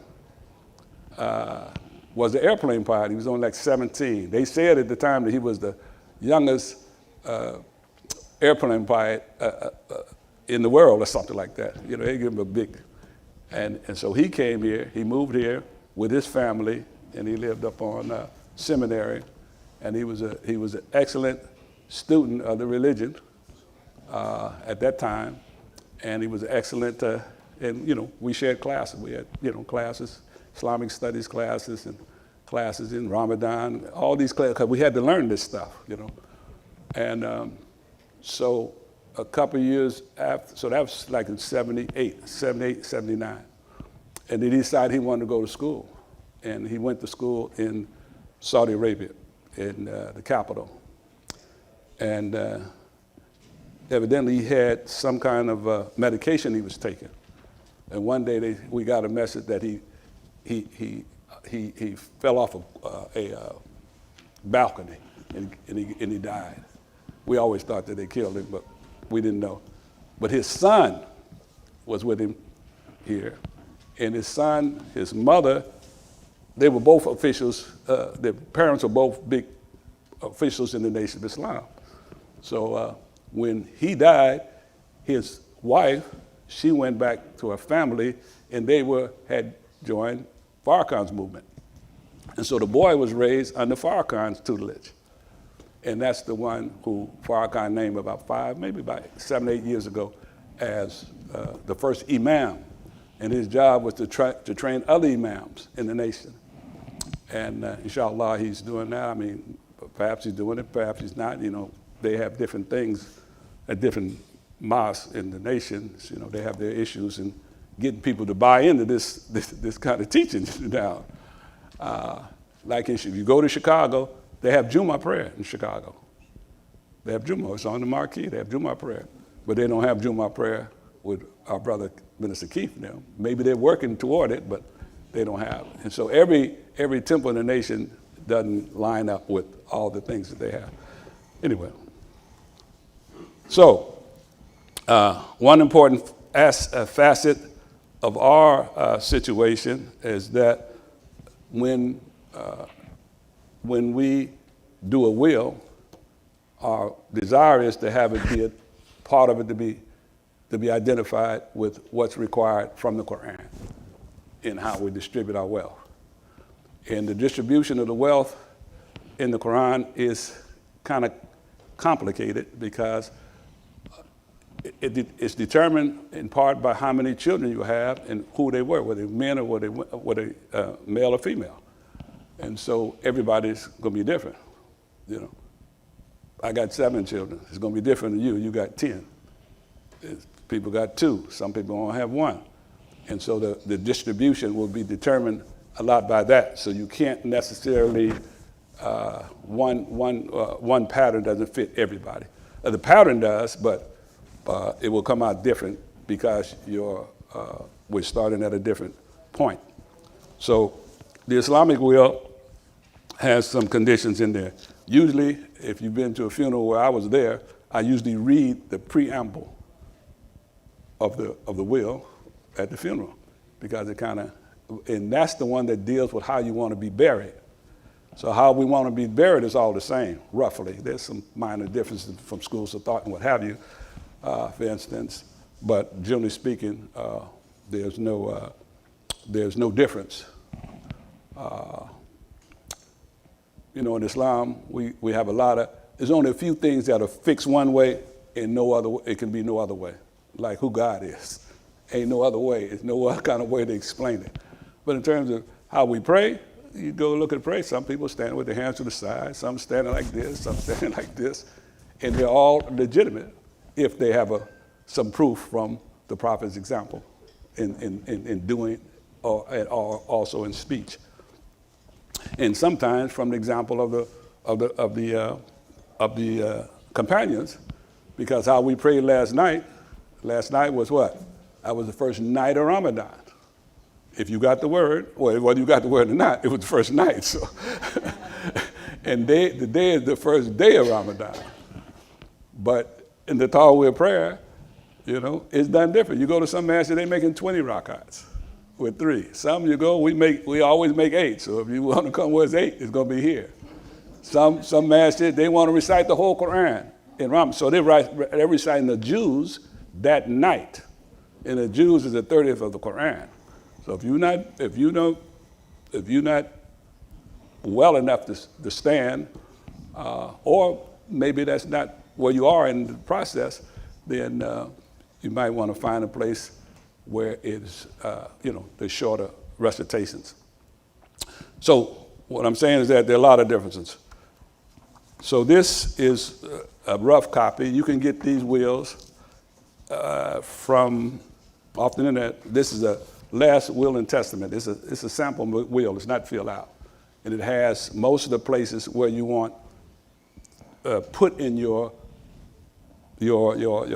trust. Because in the trust, there's a portion where you can put that will in there, and then there's also a portion where you can say what you want to happen to you at the end of your life. You haven't died, but you're in bad shape. They got you on life support, or they don't have you on life support. Do you want to be kept on life support? You can establish that right now. You can say in your, do not, if it's such and such and such, do not go any farther. Or you can say yes, keep them on till they don't work no more, you know. that's in the life decisions you can make while you're still living. So that's another section of the trust that you have the ability to determine while you're living. And of course, like I said, if it's a revocable trust, you can change that up to the time you die. You can say, I changed my mind. I think I better just not put that burden on my family. Because, you know, if you suffering, your family's suffering. They got to visit you every day. They got to do this, they got to do that. I'm not trying to convince you one way or the other. I'm just saying that there are different situations you have to look at in order to make the decision that's best for you and your family. So, that's a revocable living trust. There's a company that does seminars, and they also, because they're trying to sell you a trust, and so they have them. They have these seminars periodically here in the Bay Area. You can get the name from me later. The name is it's Living Trusts, and they have sales on the Living Trust. Generally speaking, they cost you minimum with this company about $1,000 to do a trust. And periodically, they have a sale where they do it for $700. So it's a low-cost trust. I talked with our brothers and sisters in Atlanta. There's a brother who graduated from our high school there. He's an attorney, has a company, and we talked, and theirs was like $2,000.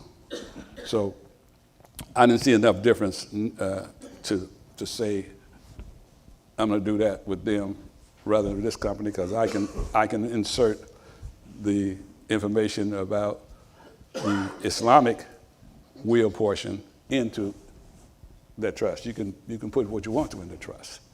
So but this is a company that's close by, and it's relatively inexpensive. It's called the National Association of Family Services, and you can get that from me. I'm sorry, I should have did a PowerPoint, but I wasn't thinking through all this.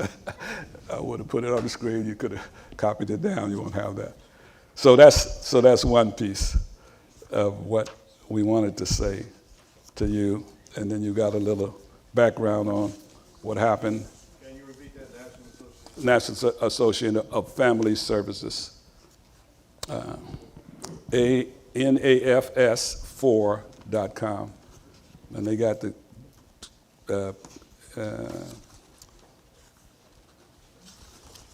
code and everything on it. So, all right. So I think that's enough about the trust, because I got some other stuff I want to say. Okay. So we're here. We're gonna die. No doubt about it. We don't know when, and we don't know how old we're gonna be. But just as for our information, about 2 weeks ago, we had about a month ago, we had 2 sisters that died in the same week. One was 34, one was 23. And before that, we had another sister where she was a little older the week prior to that. And then, of course, we had brothers. We had a brother who was killed week before last. It's the brother who they tried to implicate. He was connected with Too Short's brother who got killed over here down the street on 48th.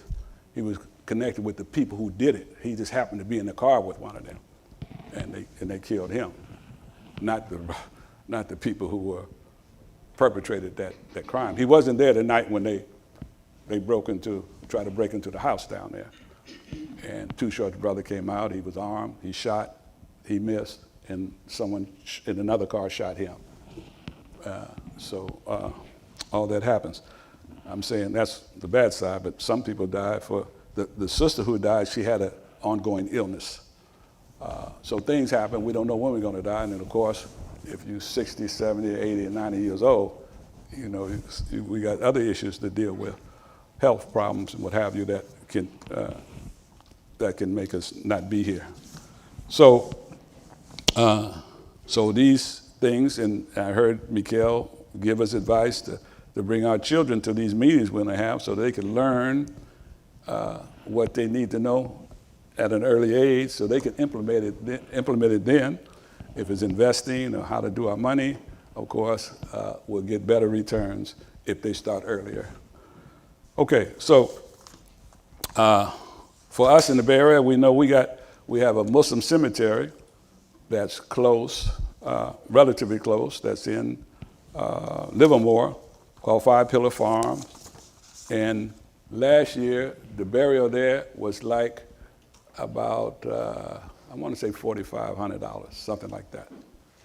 Five Pillar Farm. This year, $6,500, $6,500 for the burial there. And of course, prior to the burial, we got to prepare the body, men or women. We got to wash the body, which is we use the most the funeral home that has helped us the most has been Harris Funeral Home on San Pablo, 1313 San Pablo Avenue. They allow us to come in and do the washing. They don't bother us. They don't try to sell us no caskets. They don't try to do none of that. And they transport the body from there to, yes. My time is up already? Did I ask for this? Oh, no, I didn't. But Rolling Hills, good. I didn't have this one. Okay, I was gonna mention them. I got them here, but I didn't have their price. Okay, so that's the least expensive, actually the least expensive now cemetery that we have is the Muslim cemetery. We don't have to worry about the graves not being cut toward the direction they should be cut and all that. In fact, let me find my phone here. Somebody probably calling whether, people been calling me today whether, did they see the moon? We gotta be a little bit, nah, that's somebody trying to sell me something. So yeah, we have to be a little bit more conscious than that. So we're in Ramadan tonight, we'll break the fast. Every night we'll be breaking the fast here, if minimum with some dates and some water, minimum. But there's a sign-up sheet for people who want to sponsor, that night, and you have to be able to prepare or have prepared enough food for like 40 people, 40 or 50, something like 50 people. So we hope to have all the nights covered. Right now we have like a third of them covered already, and just from last night. So if you plan to try to earn the privilege of feeding the people, which is a privilege to be able to feed people in Ramadan, then you should, I think there's some instructions on how to do it over there. All right, so the preference is to be buried where Muslims are buried, only Muslims, a Muslim cemetery. That's the preference. It's not required, it's not like Farad, but it's highly recommended to be buried there. And the second, of course, to be buried where, at least where they have a Muslim section. Because if they tell you they got a Muslim section, we trust, but we also try to verify too, that the graves are already oriented toward Mecca, like they should be oriented, if they have a Muslim section. Some places, they don't have a Muslim section. Like, well, I'm not really sure about Rolling Hills. They just brought me the thing of Rolling Hills. But they do? They have a Muslim section, okay. But most places, because it's they can make money by having a place with Muslim section, but they just have to make sure those graves are cut properly, because if we take our composite, if it's not, then maybe we can sue them, I don't know. Because it's what we want to have. But, so we have the Muslim cemetery, we have Chapel of the Chimes, where we first started back in the, after the transition. Because before the transition, we buried in the nation, we buried like everybody else buried. Even though we believe there's no life after death. We didn't really do anything different than what they do at the churches and stuff. And then when Islam more proper came to us, and then of course we wanted to make sure that all the details are done as much as possible. In Chapel of the Chimes, we had a brother work there, and he began to sell plots. And I remember at one time, maybe before that, at one time, there was $700. Some people bought 3 and 4 at one time. Rafiq Hassan, the imam at San Quentin for years, I think he had several. And but when people start dying later on, they say, oh, you want a plot? Yeah, you can take that plot. $700. And those are the ones that cost $7,000 now. So That's at Chapel in the Shrine, but we still use it sometimes.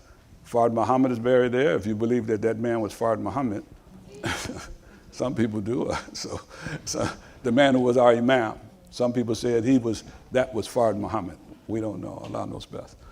Anyway, so Rolling Hills now, they're quoting $10,500. There's another funeral home in Oakview Memorial Park Cemetery that's in Antioch. And they're quoting $6,700, $6,700. They have a Muslim section. We buried people there. And one of the brothers just bought his. And the good thing about their program is that they allow you to put down. Chapel at our cemetery, you can't put down. You got to pay it all at one time. Yeah, so what? But over at Five Pillars, could I just buy mine now? You can buy it, yeah. You can buy it, yeah. But you got to put, yeah, at today's price. I don't know what happens after time goes by. Oh, okay. But because there are some, some costs that grow, over time. So 5 years from now, they may have some other, but you can talk to them about that. Right now, it's like that. Yes. What's the name of the one in Antioch? Antioch is called Oakview Memorial. One of the brothers just bought it, and they allow you to put $600 down, and then you can arrange payments over time. Yeah. We're doing what? Officer? It's organic. Huh? Go ahead. Assalamu alaikum. We're going to do questions and answers right now, but please let me pass the mic around so that people who are watching online can hear you. Oh, okay. Oh, that's the mistake I'm making. Okay. And make sure we don't talk at the same time, because one mic will cut the other off. All right. 1 sec. We got Sister Najma. Okay. This will be the last one, then we'll wait till the question and answer to do the other ones. Because, go ahead. Wait, Islam. Assalamu alaikum. Wa alaikum assalam. Look at the paperwork. There's one that says single, then one that says double. You talking about where? Rolling Hills. And what does the double say? Person in one spot. Yeah, it can be husband and wife, or mother and sister, or whatever it is. Oh, double. $10,000. Well, I mean, they get. $7,000, if I'm not mistaken. Mm-hmm. That's back in July of last year, so. Okay, it's not that clear. Okay, all right. One says 10,900 and one says 10,400. I don't know. We'll look at it later. Anyway, that's in 10,000. This keep that. It's in the 10,000 range, so it's more expensive than the other two. Can you bury two people in the same grave? Yes, you can bury two people in the same grave. Yes, you can do that. But some people who don't go to Muslim cemetery go to places where their family already have plots and they want to be buried with their family. You have to weigh that against the other things that Islam says about preferably being buried with Muslims. Because if our family not Muslims, then of course things change a little bit. One of the things that changed when we didn't go back and talk about the inheritance, but in inheritance, only Muslims inherit from Muslims automatically based on the arithmetic that's in the Muslim will. You have so many men, females and males, they automatically have a share in the wealth of the deceased, whether it's mother or father, what have you. You can give money to other relatives who are not Muslims, even if that's your son or your daughter, but it has to be given in another way different than that arithmetic that's that comes from the Quran. Yeah. So it is a little complicated. So we can't talk about it now, other than just to note that. But you can give up to a third of your wealth to anybody else, up to a third. You can't give more than a third.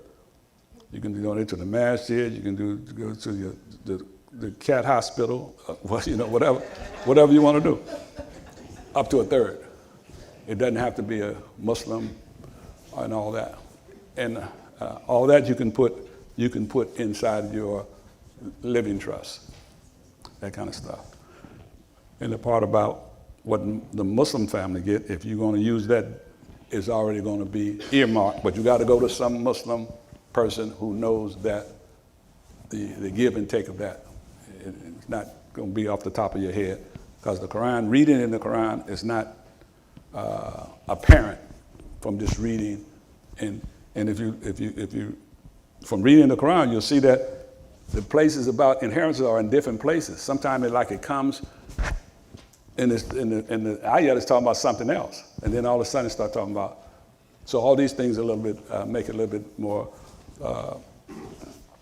challenging in terms of trying to figure out what you should do in that situation. And you have to go to somebody just like Mekki was telling about how to make that money, and that's that thing. But to do the same thing about how your wealth is to be divided among the Muslim part of your family, you have to go to somebody who has his kind of information about that. So that's a little bit different.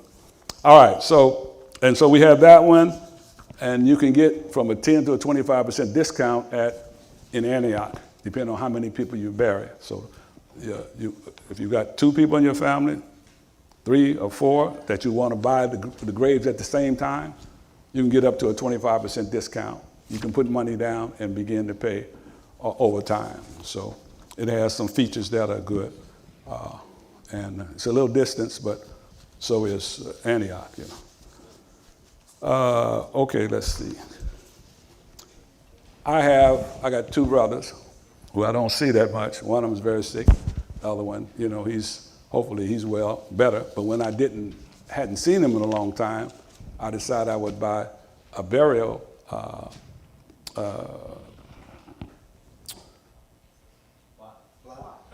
it's not the plot itself, but you pay to get the money should they die. Burial insurance, that's what it is. So one of them costs like $30 a month, and the other one costs like $40 a month. The one at $30 a month was for $5,000. Now keep in mind, I bought these 12 years ago, and I've been paying 12 years. So at that time, the burials were like $3,000, $2,000 or something like that. So I figured $5,000 gonna be good. My other brother hadn't seen in a long time. Really, he was a little bit more problematic. They're both Muslim, and we all have our ups and downs. But I paid $40 a month, and his was for $10,000. He's younger too, so maybe I was thinking, well, he's younger. My other brother might last longer or not than my other brother. And so his is $10,000. I'm still paying on him. And I've already paid like $4,000 for $30 a month.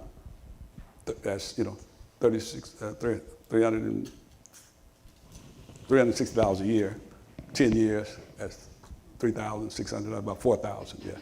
So and so you can get those kind of policies too. If you have that situation, you look up, a burial policy and see what they are. I don't know what the rates are today because things change. So they may be high. Afterwards, we're going to do the questions. So that's another idea that might be of service to us. And I'm going to try to speed up because I know I'm taking, where's she at? She not in? Nurah left? Oh, I didn't see it. Oh, Salat Ergonomics, sister. Forgive me. I'm going to let you do your thing.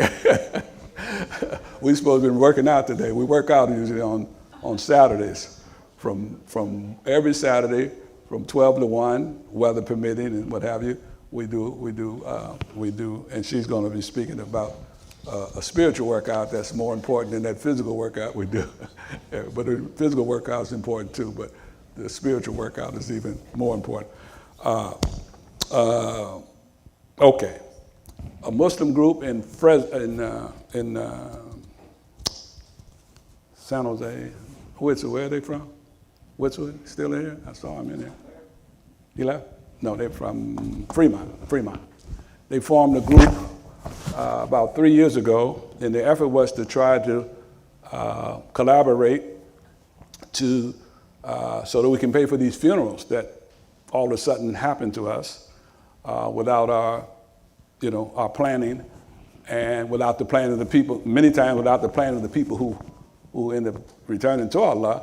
And so they come in, and then their families come, and we need $7,000, we need $8,000, we need $9,000, to help bury our family. And so we have an obligation. The Muslim dies, you have an obligation to bury that Muslim. So it's an obligation, and if we don't do it, if we don't because we can't, it's not sinful because we can't. We do the best we can.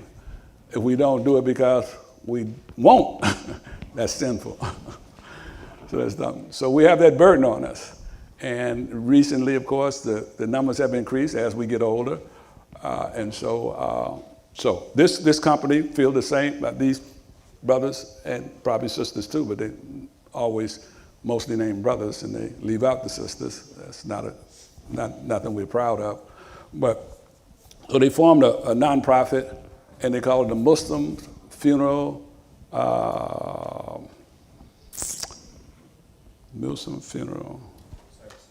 Service, MFS, USA, that's what it is, Muslim Funeral Services. And they didn't want to start until they got at least 3,000 members. And so they're now somewhere close to 4, something like that. And what happens, you join the group by paying $125. And you can also pay for your family to join, but each one after you or the main member, you pay $25. So they gave the example of four persons in your family, so that's $225. So you're a member of the group. You have to give them your credit card number and your bank account information, just like you would if you had a bill with somebody and they had a repeat pay on your phone. They take the money out every month. You just look, oh, they paid that. You don't have to do it manually yourself because they got your information already. Same way with this group, they'll have your information. So if somebody dies in the group, they alert you. We had a death in the group, so everybody in the group has to pay a portion of to bury that person. And they will pay up to $10,000 because $10,000 is about where most of these cemeteries are now. And cemeteries and places where you can wash the body. So everybody in the group got to pay. I'm gonna make it easy for you. If there were 500 people in the group and it was $10,000 that had to be paid, how much would each person in the group have to pay? Each member? No. They pay $20. It'd be $20 each. 500 people, $10,000. So they would alert you. We had a death. We're going to debit your account. $20. And you already a member, so you can't say no. You already said yes from becoming a member. That's how it works. And so that's what happens. So over time, of course, people are dying, and eventually you're going to die. So say you join the group today, and you paid the 200 or just 125. You didn't pay the 200. You say I'm by myself, 125, and you die tomorrow. Those people are going to share the cost of your burial, that $10,000. Okay, and so it works like that according to what we've read and what we haven't done it. The people at the Muslim cemetery had experience because they got paid for someone who were members of the group. So they call them the Muslim Funeral Service, and you can reach them at MFSUSA.org. And they got a presentation. They explain their process and what have you. So that's another option that we have if you desire. And I think I'm going to end because I want to hear what our sister has to say about our spiritual exercises that are more important than all these things. So any questions? Then we'll stop. Okay. Yeah. Assalamu alaikum. Wa alaikum salam. Now I can't answer all the questions about everything too. Everyone always touches on the living trust, and I sort of understand that. What about a living will? It's in the trust. In the trust is a portion that's a will. Well, I thought a living will had to do with health care specifically. No, I mentioned that.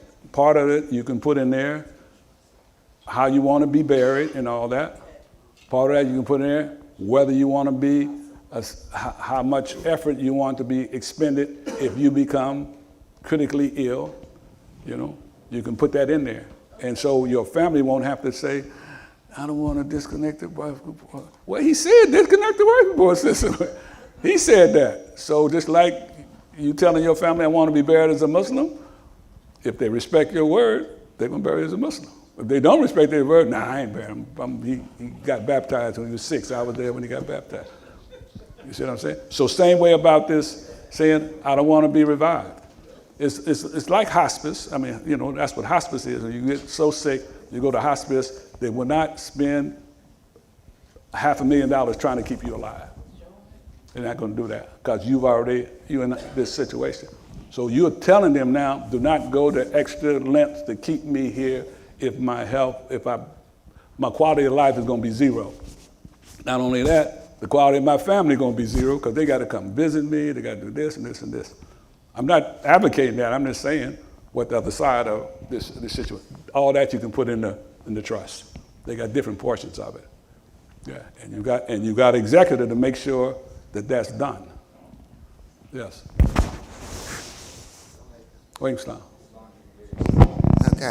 I just went through that with my mom. With your mom, right? I know. Yeah.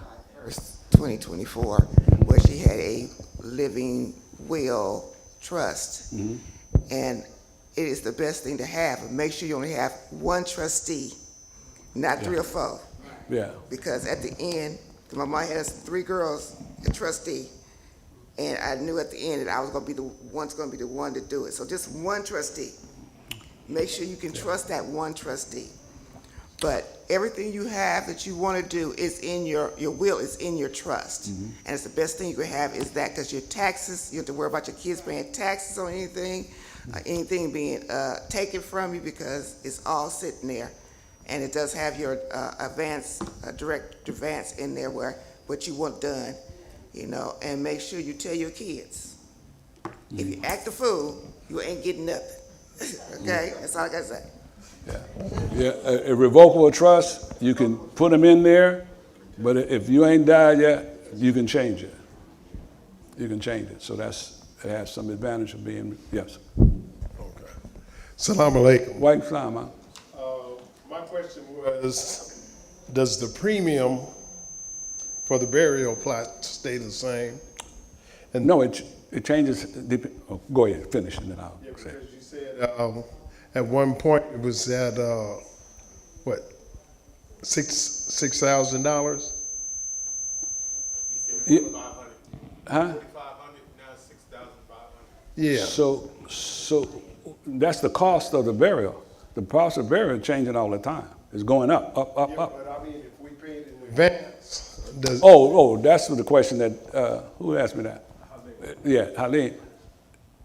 They could have some residual charges if it's a long time, because, you know, it's going to be, they got to pay somebody to cut the graves, or they got to pay them higher salaries. So over time, there may be something. You have to ask them that. Yeah, so that's a good question to ask.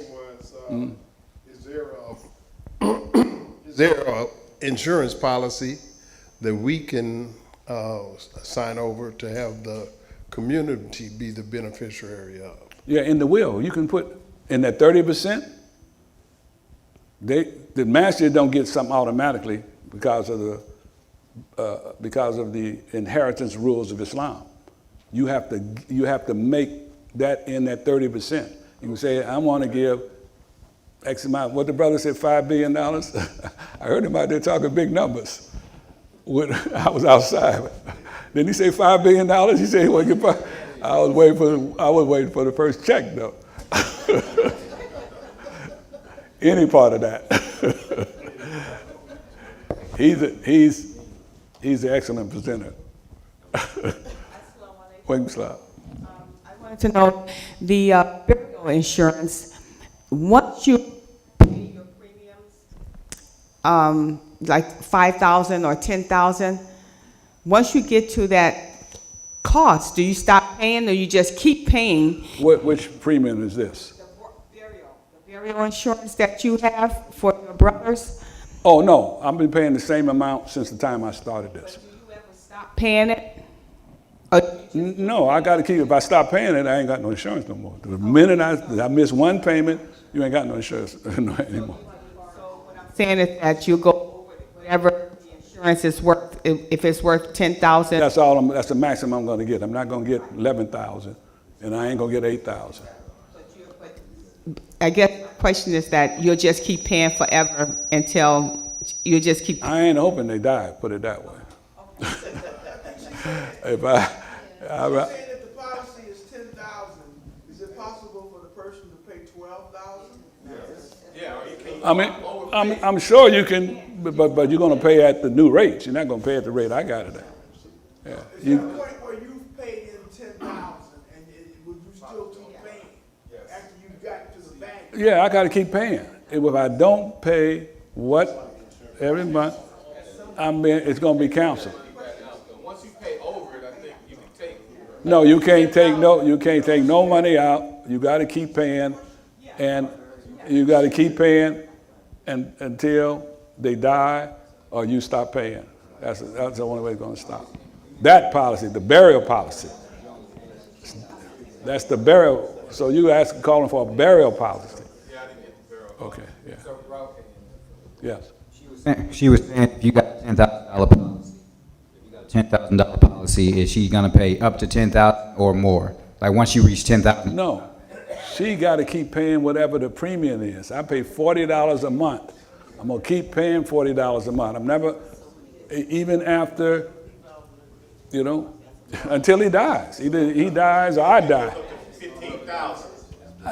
It's never, the policy is only gonna be a $10,000 policy, and I got to keep paying $40 a month until he dies or I die, or I stop paying. No, it's not a cemetery. Okay, this is not a cemetery. This is an insurance company. This is global life. Hold on. This is Global Life. That's the name of this company. Global Life, who I had it from. For further questions, contact them. Yeah. No, I didn't answer the question. They keep asking me the same question over and over again. They want a different answer. I ain't got no different answer. Okay, go ahead. We got her. Your mother your mother's in the back too. Don't overlook her. You go. Hold on. Okay. Remember, they'll cut off each other, so one person at a time. Okay. Assalamu alaikum. Wa alaikum salam. For the MS, if you opt into that program and you pass, do you get a choice of where you're buried? Yeah, you choose where you're buried. So, now on this one, you choose where. I'm gonna want to be buried at Chapel of the Chime. They charge $17,000. You can be buried there, but they're only gonna pay $10,000. The other 7 you have to. So that's one where something's different. Yeah. Right now, that's the max. As they get more people, they may go up, and because they know the burial costs are going up because of time. Yeah. Assalamu alaikum. Wa alaikum salam. In states like California, there's your spouse lives, then he automatically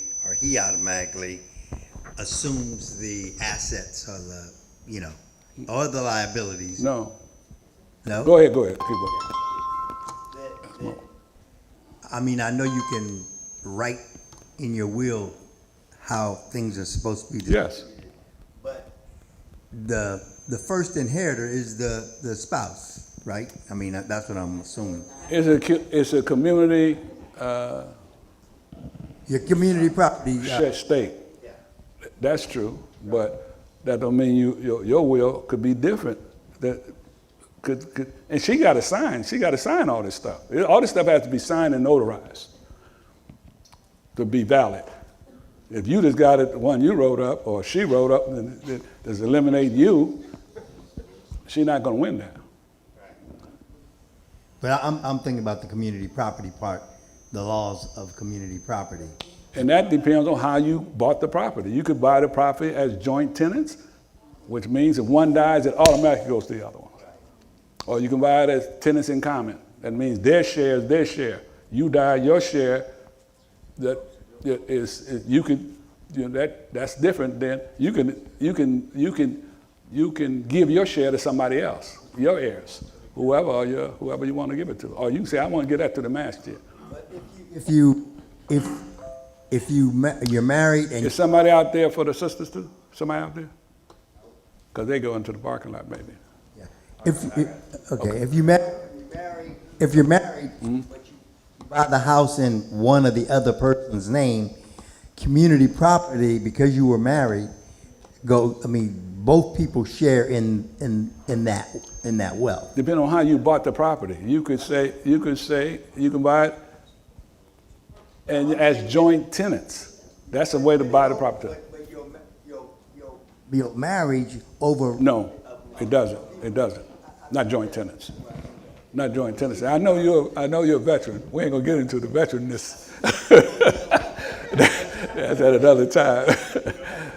we hear Fajr every morning, and we read the Quran every morning. So sometimes these questions come up, or similar questions. So we invite everybody to come to Fajr every morning. We come at 5 o'clock. We were there at 5:08 this morning, 5:10. He was here too.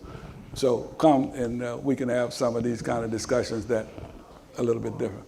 Let's wrap it. Yes. Wa alaikum salam. No. Yeah, that's better. Not there. I didn't hear it. Where somebody was asking, you get a $10,000 whatever, and then you pay way after beyond. I think the way that you have to look at it is like when you have car insurance, no matter what, you got to pay the car insurance, and then if you end up paying, I don't know if they give you if we recall, what's that? Oh, this. Oh, sorry. Okay, so I just want to make sure it's clear because I know for my car insurance, I'm using car insurance. Okay. I have so much, I don't know, whatever amount, let's say $10,000 car insurance, but I pay for it every month, like you said you did your two brothers. Mm-hmm. And even if over time, your monthly payment, it adds up to more than $10,000, you still got to keep paying. It's not like you have a bill, a credit card bill that's up to such $10,000 and you pay it until it's paid off and you don't have to pay anymore. No more. No, it's never going to be that. Yeah, that's what I'm saying. You got to keep paying. But you can pay 6 months ahead. You know. Make that monthly. Yeah, you got to pay one way or the other. You can pay 6 months ahead, but they want 6 months worth of payment, and then 6 months from there they're gonna want the next month. Inshallah. So inshallah, this obviously is a situation. Yes. Yes. Go ahead. Oh, doctor. It's very, but in the sister Tarliena, I think in our team, it's interesting because they're they. What? Go ahead. You know.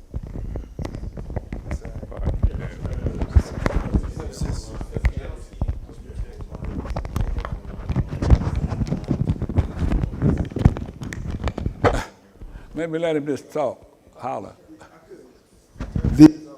Go ahead.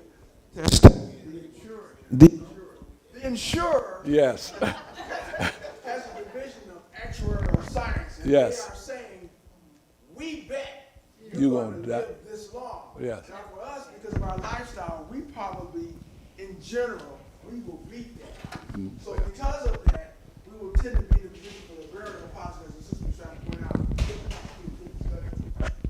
We will tend to keep paying, but we should also remember that in that bet, if you will, that they also had a risk earlier because we could have passed earlier. Right. So the fact that we tend to live longer gives you a chance to really, in a general sense, make money back that they were prepared to pay. Pay off, right, So it's right. still a good situation. Right, inshallah.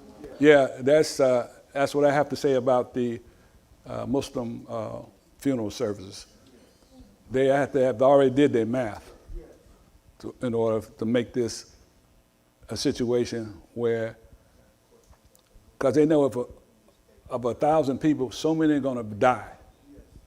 That's the actuarial. They make an actuarial calculation, and then they charge you, the insurance company charge you based on those numbers, a certain rate. You know, so older people, of course, your rate is going to be higher. Younger people, the rate is going to be lower because common sense tell you more of them going to die older than the younger people. So this group must have already done that. I didn't question the brother about it. When you call him, you can question him about all these fine details because they gave you the website if you have some question about it. But you should. They're not going to be, and they're Muslims, so we accept that. Just like we accept our brother Mekki saying his reputation is more important than the money. And so ask them about those kind of things if you have any. And same way with these funeral homes. They're not Muslims, but they say they're going to give you a discount. And if you in 20 years, you got some more money you're going to ask me about? You want to ask them that too. Yeah. Yes. Assalamu alaikum. All right, doctor. Ramadan Mubarak. This has been a very enlightening, very wonderful presentation. We haven't finished. We got Sister Nurah. She coming. We got to hurry up. Okay. Yeah.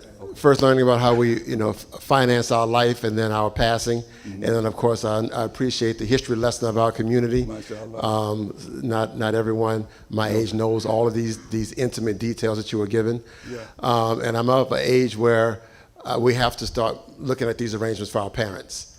So my family, we have a trust, but in the will, but then within the will and the trust, we've expressed, between my wife and my children, we want to have an Islamic burial, but the details of it, how to do it, we don't know. We don't know how to put that in our trust. How to express that. So this may not be just a question for you, but for anyone who's been through it. How do we find those details? How do we know those details of what to put in a trust? Usually I read this almost every funeral. I can't remember unless I left it at home. One time I left it at home. I said, I can't read it. But I'm going to end with this. I'm going to read this, and then this answers your question. And then we're over. We're going to have another session about these issues in another time. Maybe we'll bring Imam Mekki here and let him and be prepared to, to sign some contracts and stuff, That is. And then also you can have your private situation with him. But let me just read this. It says, I bear witness that no God but Allah, no deity but Allah, the one, the merciful, the almighty creator of the heavens and the earth, the God of Abraham, Moses, Jesus, Muhammad, and all the prophets, may mercy and peace be upon them. He is the one God, he has no partners, and I bear witness that Muhammad is his servant and his messenger, the last of all the prophets. Mercy and peace be upon him. I bear witness that Allah is the truth, the promise is the truth, and that the meeting with him is truth. I bear witness that the paradise is truth and that the hell is truth. And I bear witness that the coming of the day of judgment is truth. There's no doubt about it. And that Allah, who is exalted above all deficiencies and imperfections, will surely resurrect the dead of all generations of mankind, the first and the last, and all those in between. This is my counsel to my relatives and friends, my Muslim brothers and sisters, and all those who remain behind me, that they strive to be true Muslims and that they submit to their Creator, may He be exalted, and worship Him as He alone is to be worshipped, fear Him as He alone is to be feared, and love Him and His Prophet Muhammad with the complete love that is a rival by nothing besides them. Let them obey him and hold fast to the Sharia. Let them spread and firmly establish his religion of Islam, and let them die only in the state of submission to his will. I remind them that no man or woman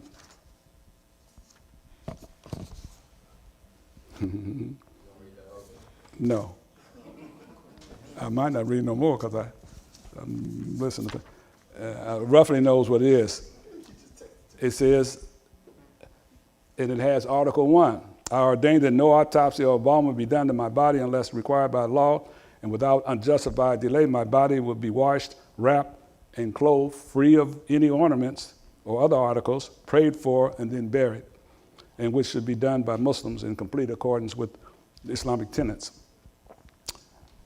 And then it has some other stuff here. So it goes through what you want. So you put this document in your will, and your executor is charged with making sure it's carried out, what's in there. Just like in distributing your wealth. That's another portion of the trust. They all got names of wills. The one about your health, what you want to happen to your body when you get in the situation where you're being supported by machinery rather than your own will. Then whether you want to say, okay, just let it go just like that until I die, or no, go get some money and get the specialists from Europe and come over here and try to keep me alive. You got the choice. You can say both in your will. This is end of life. These are end of life issues that you can determine while you living, and your family and the executor know this is what they want me to execute. And so when she say, I'm a go get the money and see if we can find a doctor to keep him living or keep her living. Because that's what you put in your will. Or you can say, that's enough. He's suffering. He don't want you to suffer no more. Let it go. And both ways Allah determines it, because they could get the doctor and you could die, or you could be living with the life support system for the next 10 years. We got one more question. That's it. So what I'm saying, doctor, that's in part of the will. Somebody mentioned that we have a different lifestyle. About 30 years ago, a doctor from UCSF came over and did with African American church communities, and they had students like Dr. Mohammed over here come here and do blood pressure checkups and different things, and he determined from his study that one, Muslims are different than the churches because one, there's a lot more men here than there are at churches. Right. But he said that our health is different, our health is better, we should live longer. Now he didn't. Yeah, I got you. This is something that you'd have to go into the archives of the research, at UC. The research is done, yeah. Find the study. But that was the intent of the study, is just to compare the difference between our community and the church community. Right. And that was his results. Yeah, alhamdulillah. These two doctors, that's Dr. Bilal and that, I'm talking about PhD doctors. I ain't talking about Dr. Dre.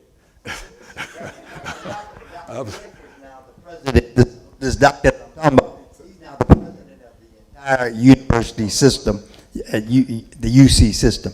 Allah Akbar, alhamdulillah. So we're at the end because I'm sure the fasting, it was probably a paragraph at least about fasting in that study that accounted for him saying that Muslims probably have a longer life expectancy, if you want to call it that, than people from the church, And I'm sure that what our sister's going to say about the ergonomics of prayer is should have been part of the study. If it wasn't, next time when she revises the study, she'll include that.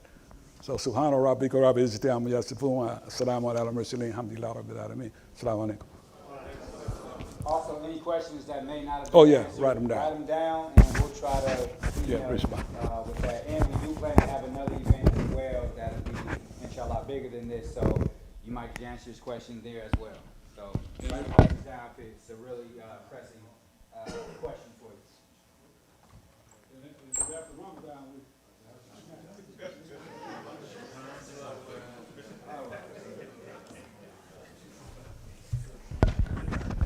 All right, so thank you, Brother Raouf. Now we have Sister Nurah Zelko here.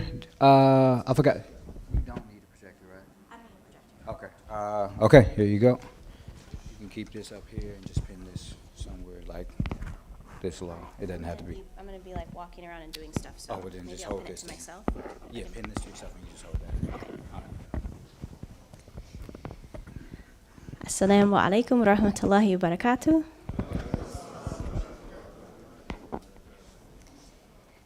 Just give me a second to figure out where to pin this to, inshallah. All right, maybe right here. There might be too much rustling. See how that goes. Okay.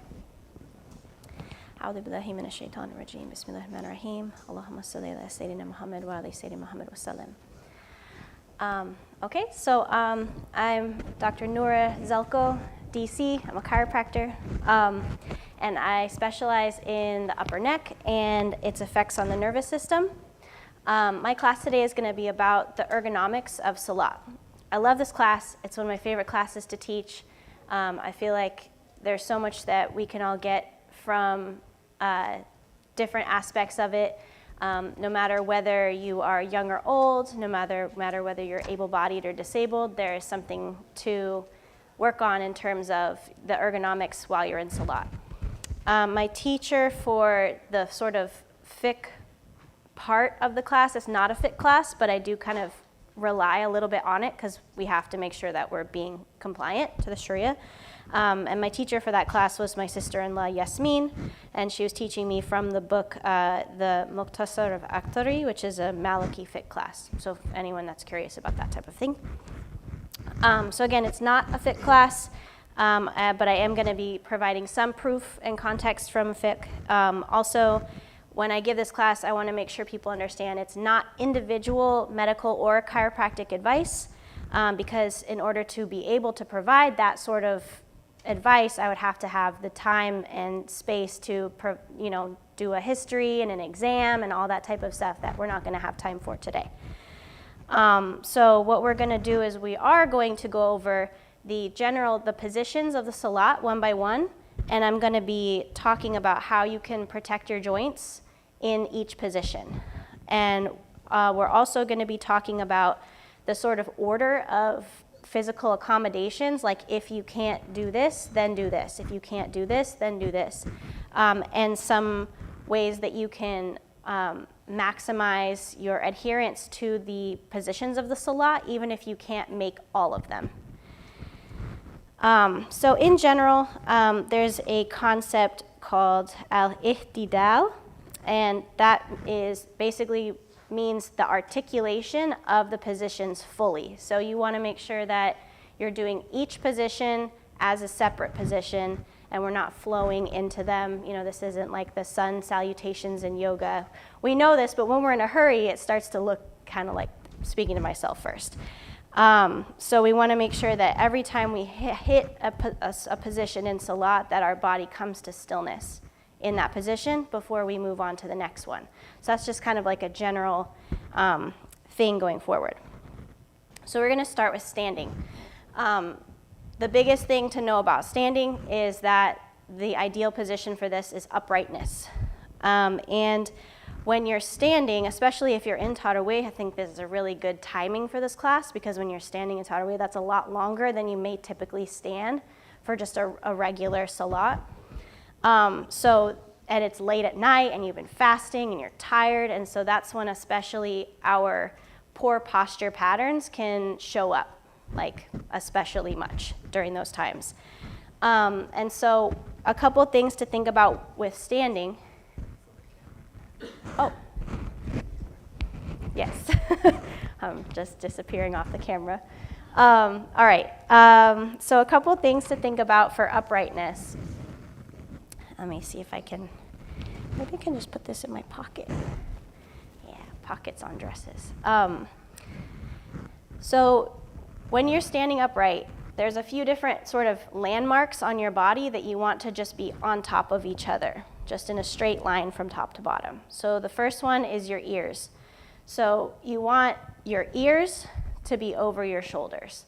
Something that's really common in a lot of people, especially if you are working at a desk or you're a student or just a lot of the things that we do in our day. And this is something that before I forget to plug, I might do it multiple times, but before I forget, I'm going to plug Coach Ibrahim's class, the Muslim movement class that usually happens on Saturdays at noon, because we always go over this, talking about how our daily lives can contribute to these poor postures. So come to class. But one of the big things that a lot of us have is, you might have referred to it as, or might have heard of it as text neck. And that is when your ears start to, in your normal comfortable posture, start to drift forward, up, over your shoulders and forward. If you imagine you're trying to hold a bowling ball, your head is like a bowling ball. And if you're trying to hold a bowling ball and pick it up, would you rather be picking a bowling ball up like this or like this? Which is going to be easier, right? And so that's what your ligaments are thinking. When you start to have your ears drift up over like this, basically Allah created us, and the way that Allah created our spine is super amazing, and I don't want to go into it too much because I could just derail the entire thing talking about spinal mechanics. But the way that it was basically created is that when we are standing upright, that there's curves in our spine that maintain stability and motion at the same time, which is very cool. And so as soon as we start changing our posture in a long-term way, like having, sitting at a computer like this, and our necks, or our heads stop being over our shoulders and start being forward, all of the ligaments and all of the joints and all of the muscles in the back of our neck are just gripping on for dear life, trying to keep our head up over our shoulders. And after a long time, you can have detriments to your health because of that. So at least, the whole idea of the ergonomics of Salat is that at least when you're in your Salat, which is, could be anywhere between half an hour to multiple hours a day, that you are at least trying your best to protect your joints during that time. So you want to, when you're standing for Salat, some people again pray like this, some people pray like this, and some people look down. And when we look down, that's another easy time to start leaning forward. But you can see, I'll put my finger in my ear so that you can see where it is. I'm looking down. I'm looking down where I'm going to be prostrating, like a lot of schools of thought say to do. I'm still looking where I'm prostrating, but what's the difference that happened?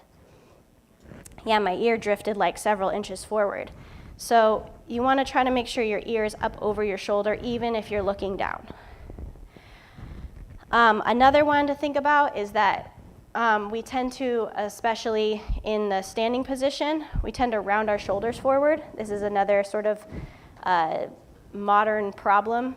A lot of us have very tight fronts and very weak backs from our lifestyle of work and school and driving and this and that and the other.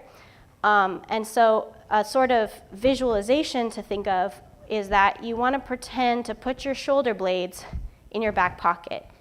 So I'm going to illustrate that for you. So this is me rounding my shoulders. I'm going to take my shoulder blades, I'm going to put them in my back pocket. You see how that changed? So that's just something that, because for me, when I just hear stand up straight, sometimes it's hard to really visualize what that means with each part of our body. So one of my professors in chiropractic school actually taught me the shoulder blades in your back pocket trick, and that I feel like is a really sort of, blades in the back pocket, right? To sort of correct your posture. And then the last thing is that, especially in Tauheedah, please, please, please do not lock your knees. You do want your knees to be straight, But if you've ever heard of stories of like, you know, those British guards and stuff that stand, you know, sometimes they like fall out, or sometimes there's, you know, soldiers standing in formation and they just like pass out. If you lock your knees, you can actually reduce the blood flow to your entire body, and over time it can cause you to pass out. So your knees should be straight but unlocked. So that's pretty much what I have to say about standing. You want your ears, well, I guess I'll go all the way down the line, because you want your ears over your shoulders, over your hips, over your ankles. So that's the kind of line that you want to create. And some of us don't have that. Some of us, because of years, either because of, you know, the way that we were born, or because of years of abusing our bodies, either on purpose or by accident, can't do that anymore. Some of us are going to have permanent text neck. So we just do our best, right? And working on your strength and your flexibility and your fitness can help a lot with that. So in bowing, next position is bowing. As far as the fiqh is concerned, and there may be other schools of thought on this, but the one I was taught was that the minimum is that your hands should be able to touch your knees. So you don't technically, if you can't, have to be at a complete right angle. As long as you are touching your knees, you have made the bow. However, the ideal is for you to make a perfect right angle, is for you to be able to be exactly, you know, have your spine and your head parallel to the ground. So in order to do that, there's kind of two ways to get there. And one of them I do not recommend, and the other one I do. The first one is bending from the waist. I do not recommend bending from the waist, and that's how this looks. So if I'm gonna bend from, this is my waist, and if I'm trying to get to my ruku, and I'm gonna bend from my waist, this is what that looks like. Did I get there? I did, but look what's going on with my spine. It's curved. So the interesting thing about our low backs is that naturally our low backs have a curve that goes this way. So when you are rounding your back, you're going against, again, the spinal mechanics that Allah gave us, and all the muscles that have been, and joints and ligaments that have been built around that mechanics. So the other way to get into ruku is to hinge at the hips. So again, bending from the waist, no thank you. These are your hips, and you're gonna hinge. You see how my back is still curved in its natural curve. Are my hamstrings screaming right now? Yes, they are, because I need to work on my flexibility, and a lot of us do. But at least, even if I can't make it all the way into a, you know, perpendicular to the ground position, at least I know that I'm protecting my joints better if I'm hinging at the hip. And then when you are going down into ruku and coming back up, and this applies to sajda also, or sujood, you don't want to like suck in your stomach, but you want to sort of, like as Coach Ibrahim would say, activate your core. You want your core muscles, which is this whole band of your stomach and your back, to be engaged, to be working, to be online, to be knowing what's happening. So you don't want to just kind of like, if you're here, you don't want to necessarily just kind of come up without letting this whole area know we're coming up. And that will also protect your joints. It will protect a lot of your, protect your spine. And that's something that if you haven't practiced that before, like what it feels like to just brace your core without like a full, you know, flexion of all of your muscles, but kind of just activate it, then that is also something that you can get from the Muslim movement class on Saturdays at noon. Did I mention that there's a Muslim movement class Saturdays at noon? So the next one we're going to do is prostration. So prostration, I kind of don't want to prostrate to you guys, so I'm just going to talk a little bit more. A couple of things. One, to protect your knees, you don't have to hit the floor with your knees first. In fact, it's better to, the sunnah is to touch with your hands first. So that gives you a lot more sort of control over how your knees hit the floor.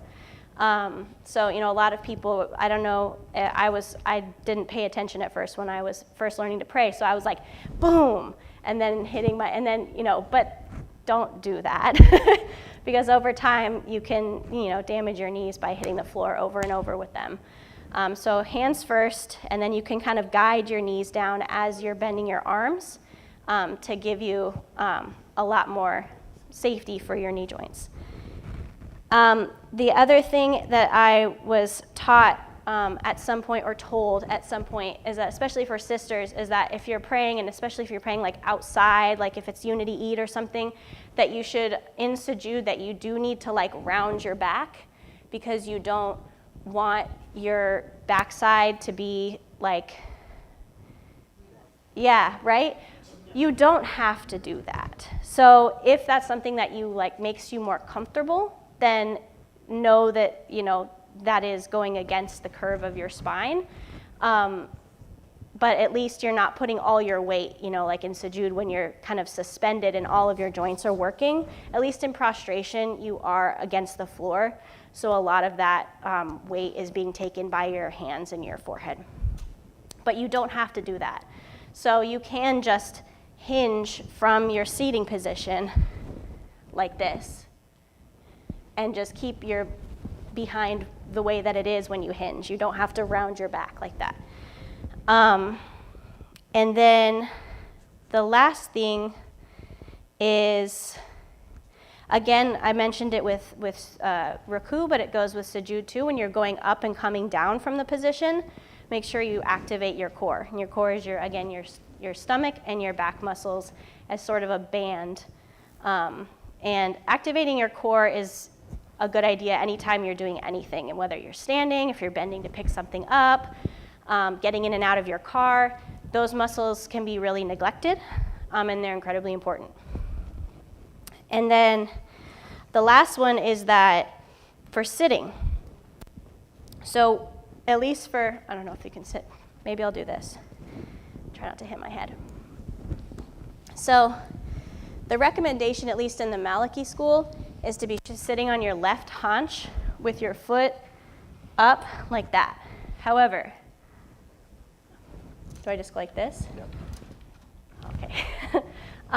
So this is like the recommendation of how to sit. However, other seating styles are entirely valid. So whether you can't put your foot up and you put it down, or whether you're sitting straight like this, what your feet are doing behind you when you're sitting, all of those things are valid. And so those are things that you kind of have to check in with your body about. If you have an injury, whether it's a temporary injury or it's a permanent disability that doesn't allow you to do the type of, like one type of sitting, the more important thing is that you're paying attention to what's in your prayer. You don't want to be so focused on sitting the right way that you're getting distracted by pain.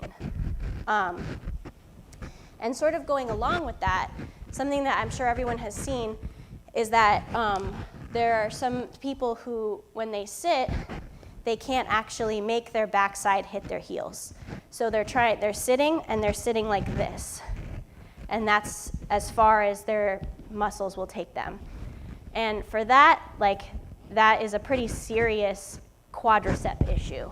And for that would be something that you would want to work with a personal trainer or a physical therapist, depending on if there's some trauma there from old knee injuries or something, because that's, you're just fighting for your life in the sitting position there, and it can be really distracting.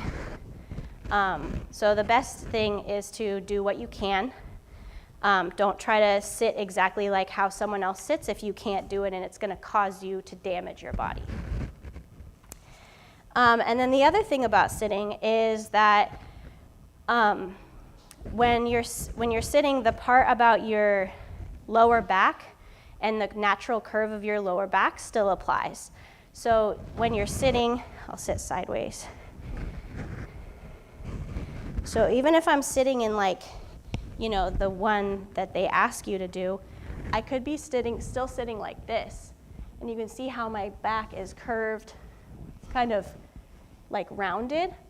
And that again is going to put strain on your spinal joints and ligaments and everything. So again, you want to try to protect that curve in your low back. And there. Now my back is preserving its natural curve, and I can still sit like this. And that just depends on what part of your buttocks that you're sitting on. So there's different, there's a bone called the sits bone that when you are sitting back on it, you can kind of feel it, but when you feel it, that's kind of how you know you're in the right place. And then you should also, when you do, you should also feel like this kind of, your back muscles soften a little bit when you're sitting correctly.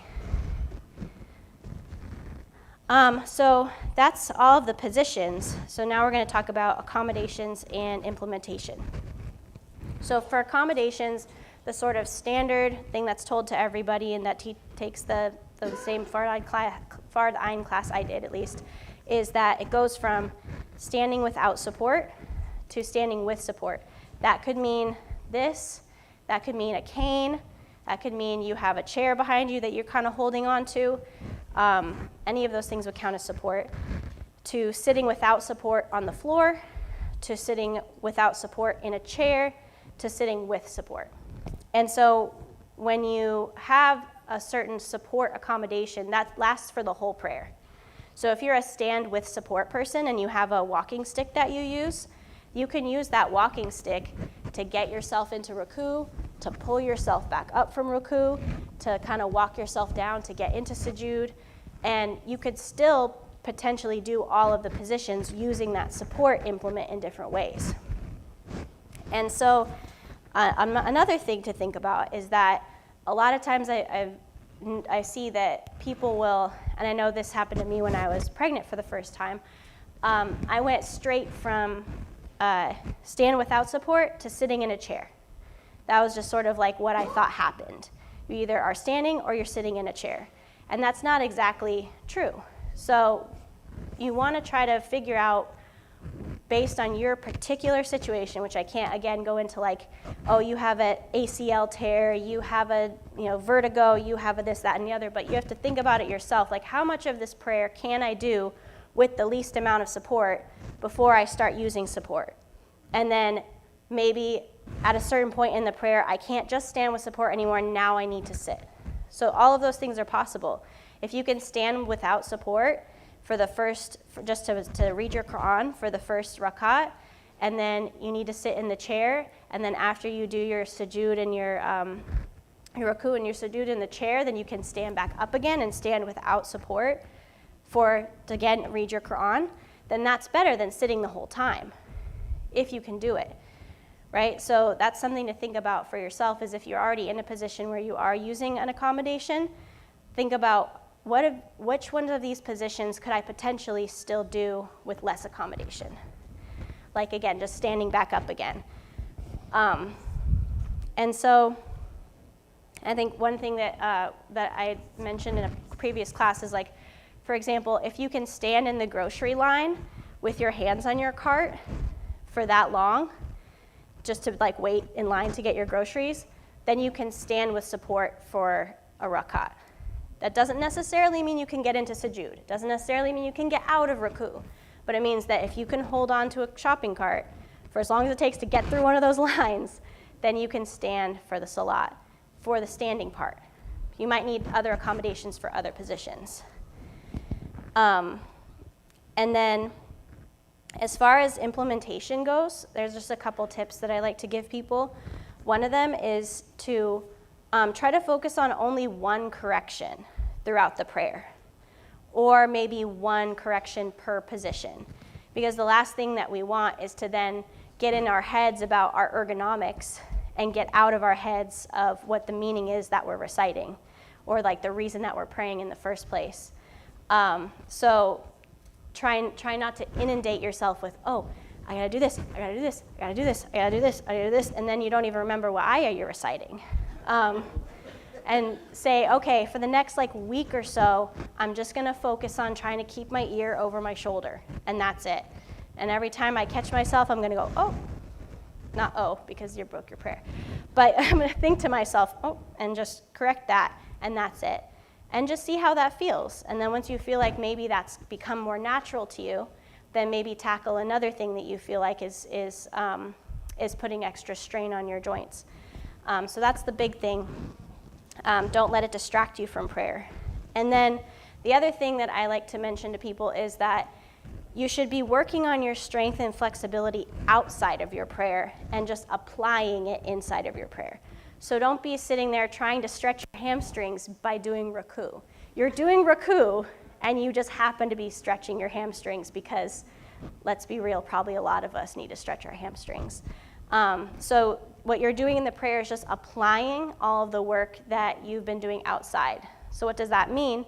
That means that it's good to be checking in with yourself about these things. If you're sitting in a car, then you still need to be thinking about what's your back doing, what's your head doing. And the more that you implement these ergonomic changes in other areas of your life, the easier it will be to do in Salat. Also, it's really important to reach out to your healthcare team, especially if you are in a position where you're trying to either maintain, you feel like you're going to have to start sitting in a chair, or you feel like you're going to have to start standing with support, or you already are and you would like to get back to a certain place. Tell your doctor, tell your physical therapist, tell your chiropractor, tell whoever is on your health team that that is a goal for you. Say, this is what I want out of care. I always advocate for people to tell their doctors what they want out of care, because otherwise they're just going to be like, whatever their goal is must be yours.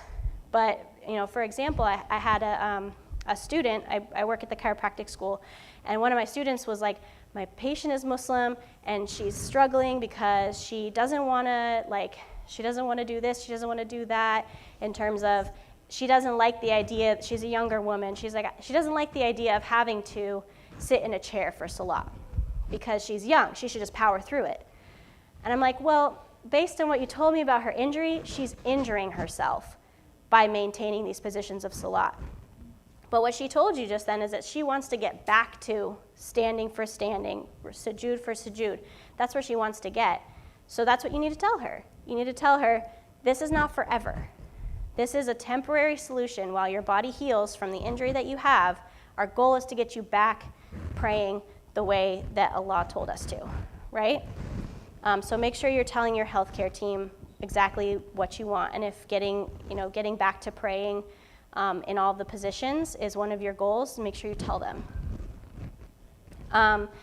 And I'll also just another shout out that there's a class at noon on Saturdays called Muslim Movement class.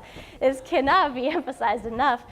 The fact that we have this multi-generational class of Muslims that just come together, and it's built in such a way that people who are super fit and people who are really just on the beginning of their physical fitness journey can all get something out of it is really amazing, mashallah. And so classes like that, as well as physical therapists and chiropractors and medical doctors and all kinds of people, they all work on different aspects of getting you back to where you want to be or keeping you where you would like to be in terms of your health. So all of those people can assist you in different ways. We all have different lanes, if you will. I'll just end. So the last point I want to give is just kind of two sort of red flags. They're not really red flags, they're more like yellow flags that I'm looking for as a chiropractor. Is number one, if someone has dizziness or instability during prayer, especially when standing still or bending. So if somebody tells me that's their issue with Salat, then I'm starting to go, ooh, that sounds like a nervous system problem. And so the other one is that if people feel like the muscles that are kind of right next to your spine that keep you upright, if you feel like those ones are always tired and you always kind of have to consciously hold yourself up, and if you don't consciously hold yourself up, then you'll just kind of flop forward because all these muscles are kind of just offline. That is actually a nervous system problem, because most of those, we call them the postural muscles of the spine, most of them are actually controlled automatically without our conscious effort. So if those are not working the way that they're supposed to, then the other muscles around it that are more consciously controlled, have to kind of step in and do double duty. So that's something to kind of look at and think about, are those two, and either of those two things my issue? And if they are, then I would definitely recommend looking into a chiropractor. Not necessarily me, but I can give you good recommendations. I have female recommendations, male recommendations, sports, pediatrics. I have all types of recommendations. So those are just two things that, for me, those are like, oh, I feel like that's my lane in terms of helping people with their salat. And so that is the end of my presentation. Is there any questions? Go ahead. Make some.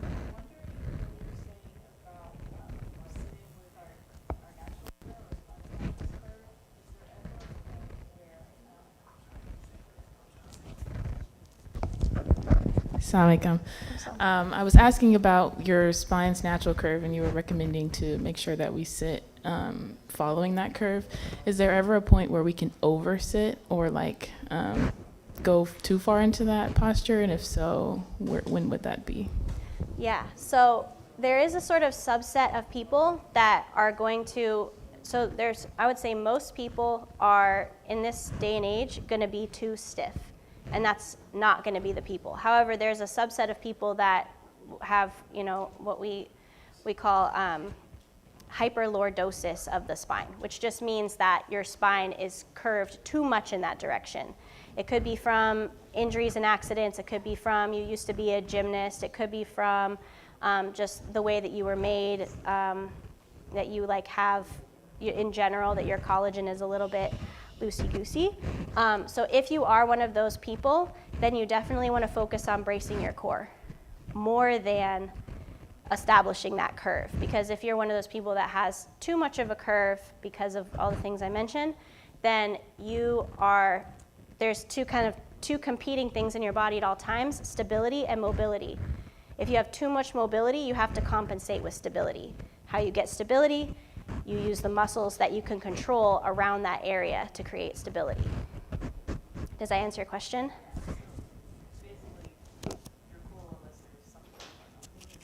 Yeah, and it's something that you typically, I think people typically have have that inkling that they might be one of those people. They've always been really flexible, or they notice that maybe after an accident or something that it changed, so that now they feel like, people tell them, why are you sticking your belly out? There's all kinds of things that people kind of pick up on to realize whether or not they're one of those people. But I think bracing your core is never a bad idea. But yeah, I think that's kind of, does that help at all? Okay.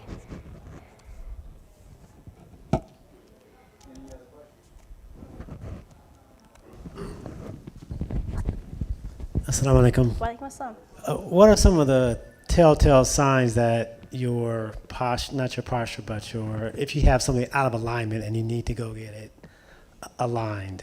Oh, you mean like as far as when do you? Yeah, like if you're in prayer, and I don't know if it's pain or if it's, that's my question. Like, what are some of the indicators that maybe I need to go get straightened up, kind of thing? Okay. So I guess I gave my two big ones as far as like chiropractic, and then there's other ones that may be more applicable to like going to see a physical therapist or working on your strength and flexibility with a personal trainer, things like that. But pain is definitely one of them. Like if you're feeling actual pain in prayer, like discomfort from your knees being on a hard floor is one thing, but if you're like just struggling with pain in prayer, that is definitely a reason to seek care. Again, any sort of dizziness, if you're having difficulty holding a position, if you notice that throughout your rak'ahs, like maybe the first one is easy, but by the time you get to the fourth rak'ah, you're having more trouble doing the things that you could do in the first one. Like all those are kinds of indicators. If you can't make the positions, like I mentioned with the tight quadriceps, like if you can't put your buttocks on your heels at all, or if you can't reach your knees, or if you can't stand for a long time because you start to feel dizzy or your ankles are starting to shake, those are all reasons to look into some assistance.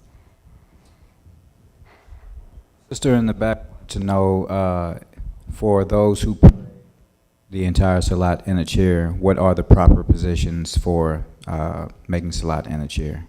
If you can go over that. Okay, so let me see.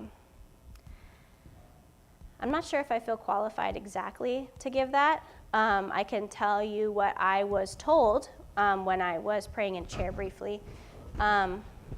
But I would say that my first thing would be to talk to a student or a like someone knowledgeable, someone who has who teaches like Fard Ein classes on prayer specifically. So that'd be my number one.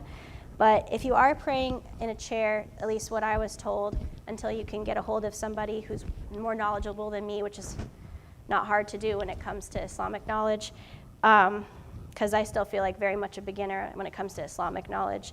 But you know, you want to have your uprightness for your standing when you're sitting, but you're doing your standing. You're going to be upright. And then I was told that you want to put your hands on your knees as if you were doing ruku, and lean forward for ruku, and then standing back up again or sitting back up again. And then for sujood, what I was told was just go further and put your head further down. So basically what I was told is put your hands back on your knees and then basically lean forward further and, you know, sort of imagine like you're trying to, that's what it was. So I was told that in the positions you want to have, you know, in your mind's eye, you want to be imagining that you're doing them standing, bowing, you know, prostration. You want to imagine yourself doing them that way, even if you're not physically doing them that way, so that you have the intention to complete the prayer. So, you know, for a lot of people that means, you know, they're going to, when they're in their sujood, then they're going to still be looking where their head would be prostrated were they to prostrate, and sort of leaning forward more. And then coming back up to sitting is just sitting the same way that you stand. And if any of that was incorrect, please correct me. That's what I was taught. And then inshallah, if you can ask somebody who is more knowledgeable than me. Okay. Okay. Assalamu alaikum. Okay. Me, myself, I had several surgeries on my back and my neck. So I still go down because I don't feel right not going down and touching the ground. But the days I can't do it, what can I do? So if you can't go all the way down, then you know you just basically follow the order. So if you can still go down holding on to something and using something to help yourself back up, or if you can still go down by sitting on the floor or in a chair, and then going down, sort of taking that order, because I understand what you mean. Like some days are better than others. If you're having a flare-up, like you're like, no, there's no way. But then maybe when you're feeling better, you can do all of the prayer, right? So I think just follow that order. Listen to your body. If you realize that if you are having trouble in other areas of your body, set up the accommodation for yourself, and then use it if you need it. So like maybe you don't know if you're going to need a chair, but you know you could put the chair there instead, like just next to yourself. And so then, you know, maybe on the third rak'ah, you're trying to get up from sujood and you're like, uh-oh, this isn't happening. And then you have the chair already there to kind of help yourself back up again. Does that help at all? Did I answer your question? You can say no if I didn't. No, I can't. I have no back, so I'm fused. So Okay. Uh-huh. Go down. Uh-huh. Said that the ear thing, that's kind of hard because I have Because the fusion, huh? Yeah. Okay. I mean, you basically, you work with what you have. So, you know, if there's something that you can't do because, for example, you've had these surgeries, then there's no reason for you to go beyond what you're capable of doing and hurt yourself further. Your body's already been compromised. You already have hardware in there that your body is constantly trying to adapt to. And so you don't want to give yourself even more difficulties by forcing yourself into positions that you can't do, right? You might end up sitting in a chair for all of it. Sometimes people with particular kinds of back injuries will, instead of sitting in a chair, they sit on the floor. So you'd actually start your salat on the floor, or you may start it standing, and then once you get to the floor, you stay there. And so instead of standing, once you finish your second, prostration from your first rakat, instead of standing, you just keep sitting, and you just recite your Quran this way. And then, because that means that when you do your sujood, and then your ruku, you're actually getting to do your full sujood. You may not be able to stand to do the ruku, but when you are on the floor, then at least you can go down and come back up to sitting. So I don't know if that's something that would be able to help.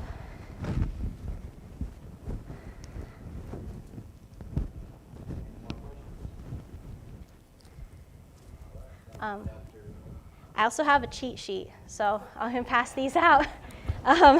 So it just has the little, I'll start here and then we'll go zoom, and I'll bring to this side too. It just has a couple little tips for each position. So anything that was correct is from Allah, anything that I got wrong is strictly from me. Allahumma salli ala Sayyidina Muhammad wa ali Sayyidina Muhammad wa sallam. Assalamu alaikum wa rahmatullahi wa barakatuh. Alhamdulillah.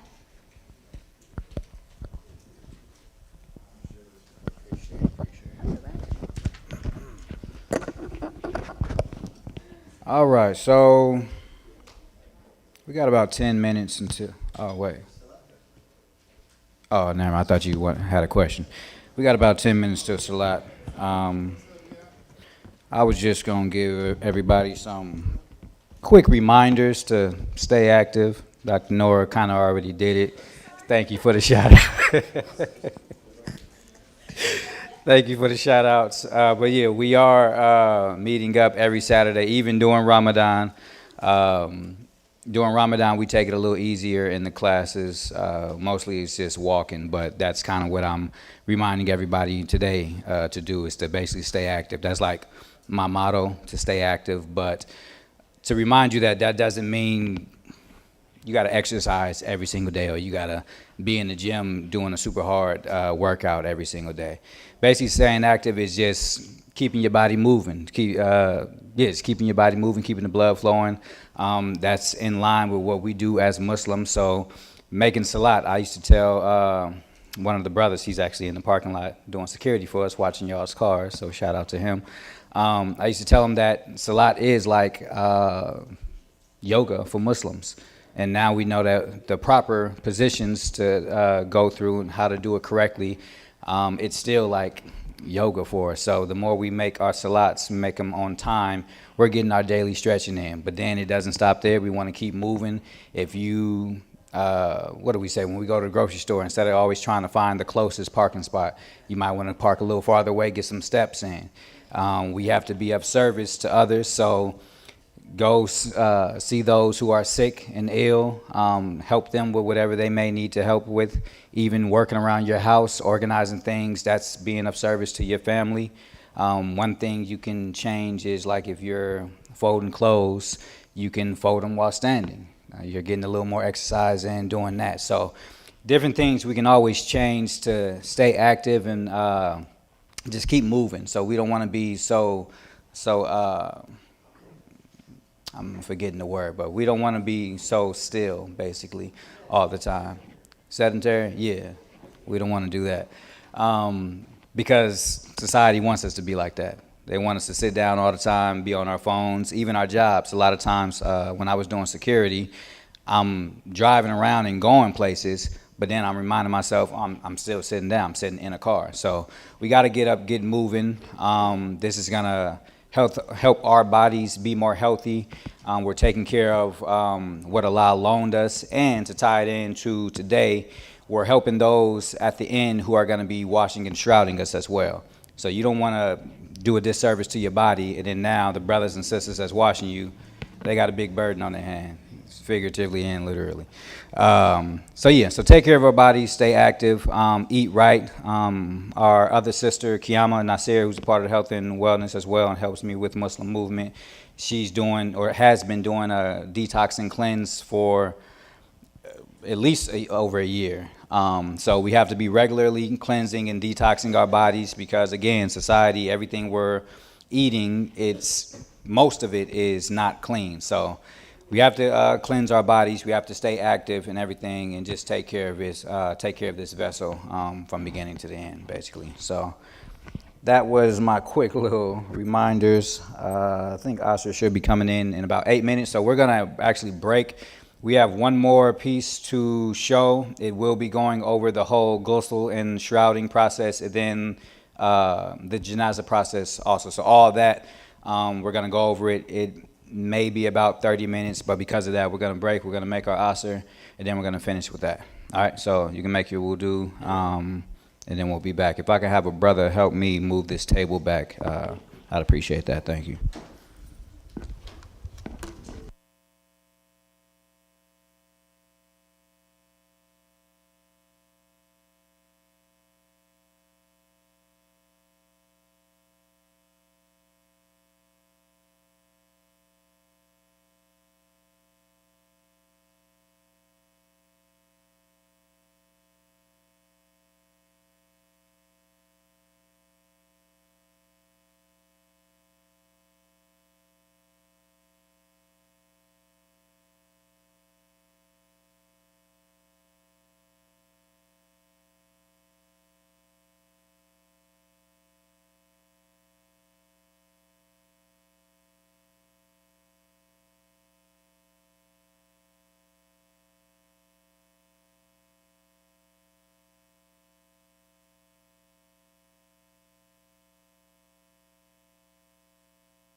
Allahu Akbar, Allahu Akbar.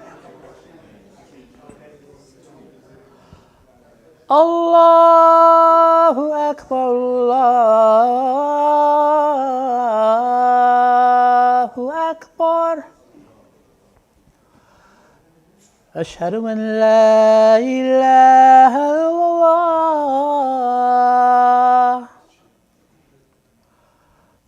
أشهد أن لا إله إلا الله.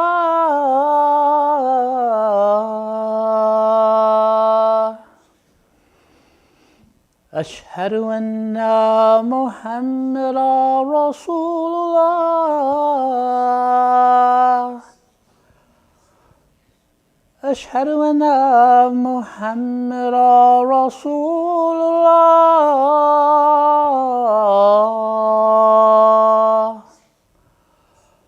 حي على الصلاة.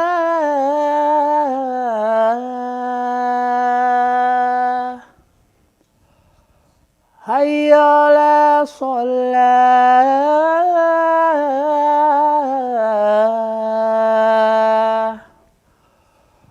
حي على الفلاح.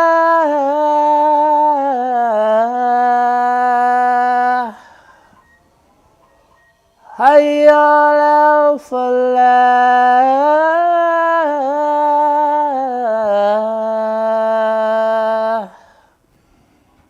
الله أكبر، الله أكبر. لا إله إلا الله.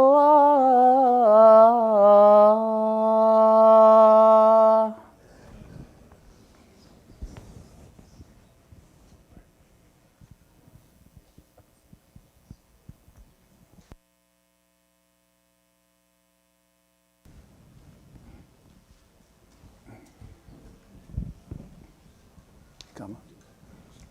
الله أكبر، الله أكبر. أشهد أن لا إله إلا الله. أشهد أن محمد رسول الله.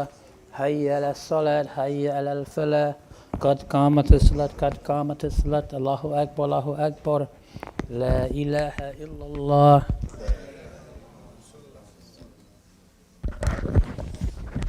استووا استقيموا يرحمكم الله. There's not going to be a second row, so just back up a little bit so I can stay down here.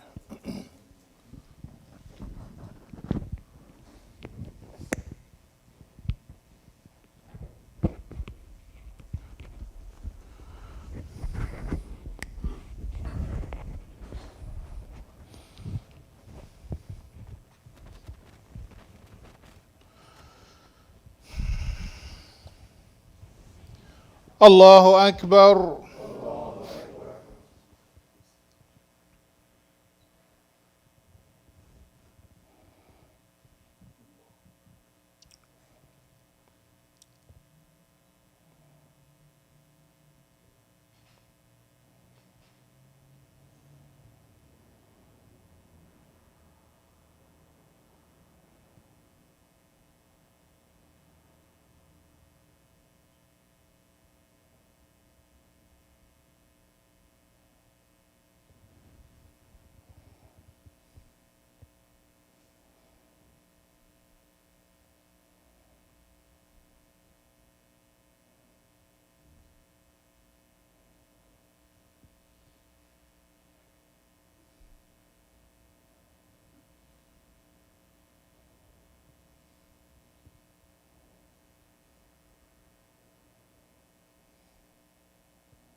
Allahu Akbar.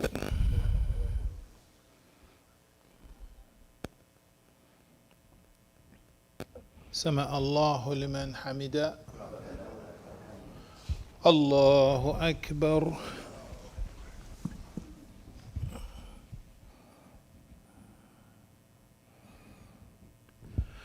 الله أكبر. الله أكبر.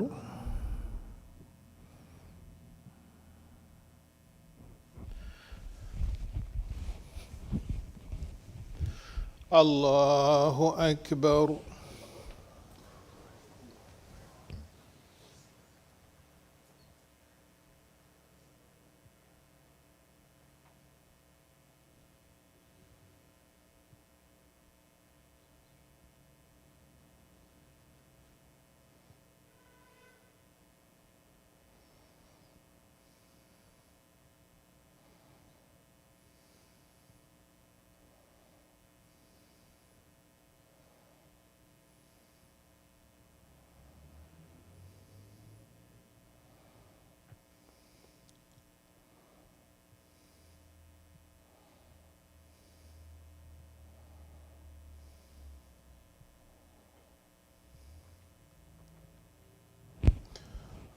الله أكبر.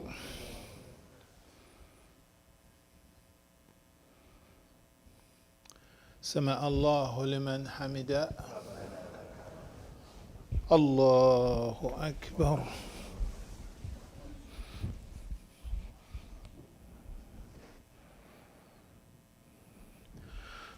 الله أكبر. الله أكبر.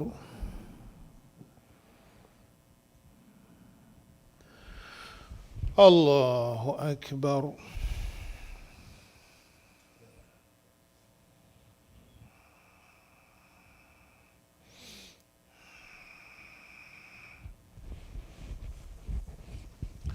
الله أكبر.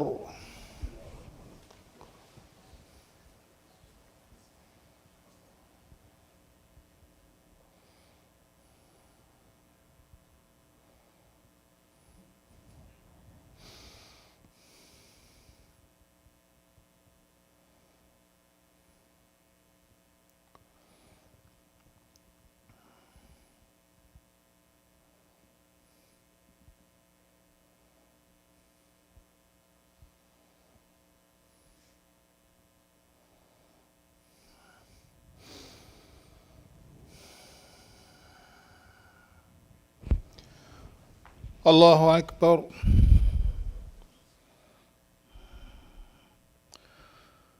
سمع الله لمن حمده. الله أكبر.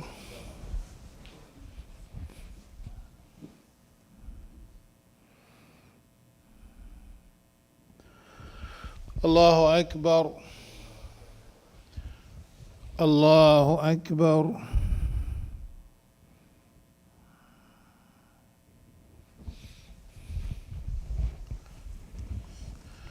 الله أكبر.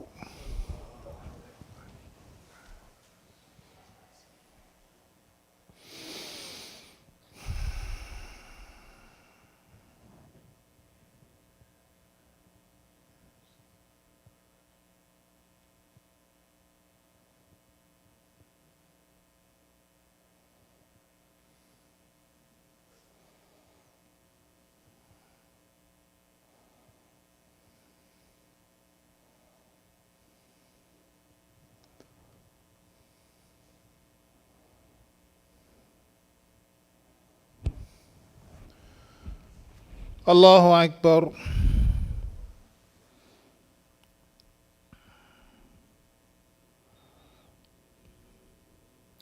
سمع الله لمن حمده.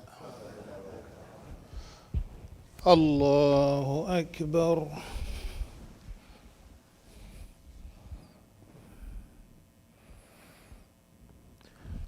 الله أكبر. الله أكبر.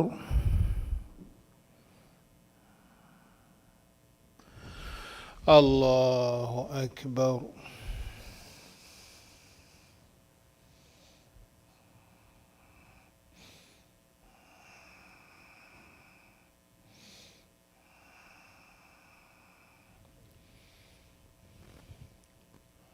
السلام عليكم ورحمة الله. السلام عليكم ورحمة الله.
What's up?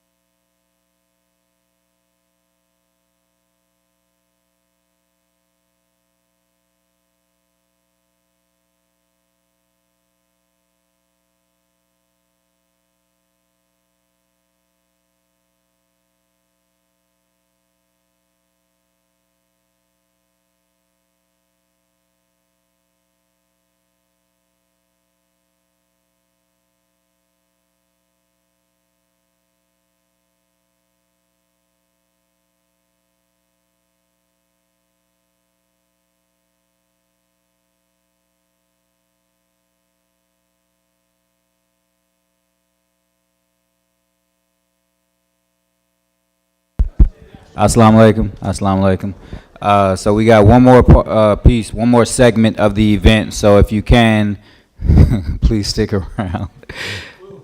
Oh yeah, and New Africa is sponsoring iftar tonight as well. So yeah, just go ahead and stay here for the rest of the day. But yeah, we're about to get into the ghusl and shrouding and janaza portion. So basically, this whole event is kind of going in order from having our finances together, taking care of our bodies, and then the inevitable of our passing, and then our community, our family and our community taking care of our body when we do pass. So yeah, hang tight. We will resume in a couple minutes.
Assalamu alaikum, assalamu alaikum. All right, we are, good, thank you.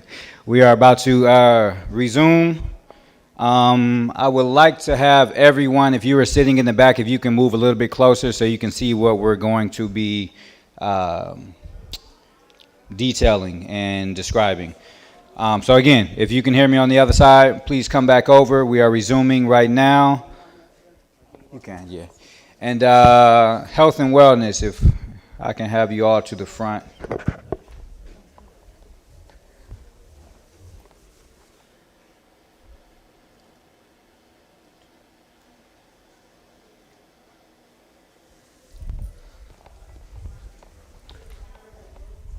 What's this Tauheedah? Oh, okay.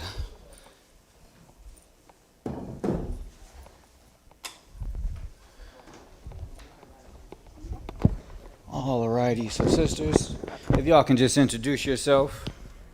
There you go. No, we're just gonna go down the line that way. Assalamu alaikum. If you can hear yourself, then they can hear you. Okay, I can't hear me. Assalamu alaikum. I'm Sister Tauheedah. We're in Brooks, and I've been with the Health and Wellness Committee for over 30 years, I think. Yep. I'm happy to be here. Assalamu alaikum and Ramadan Mubarak. Assalamu alaikum, Ramadan Mubarak. I'm Zainab Nasir. I'm kind of a little convener over the health and wellness. And I've been with health and wellness for 7 years, maybe 7 or 8 years. But anyway, Assalamu alaikum, Ramadan Mubarak.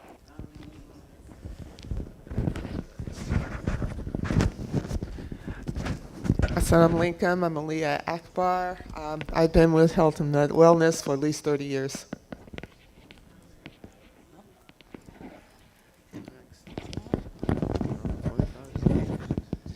Assalamu alaikum and Ramadan Mubarak. My name is Tarliena Aamir-Balinton, and I'm a member of the Health and Wellness.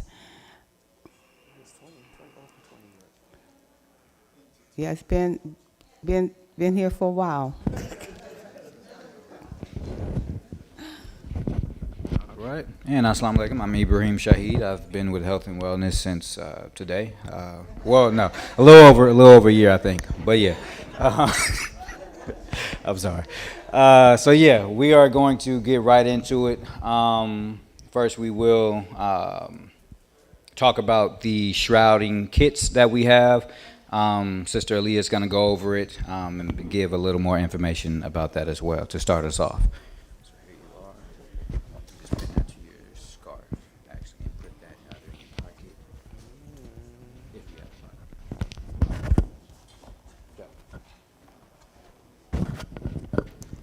pocket. Okay. Assalamu alaikum, bismillah ar-Rahman ar-Rahim.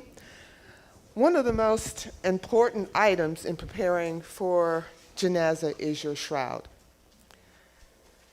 which is also known as your coffin.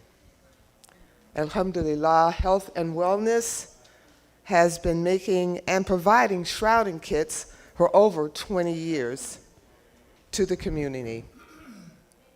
While you may purchase your shroud online or from a mortuary or an Islamic store, our shrouding kits are somewhat unique. We provide all the items necessary for washing and practically eliminating the need to purchase additional items.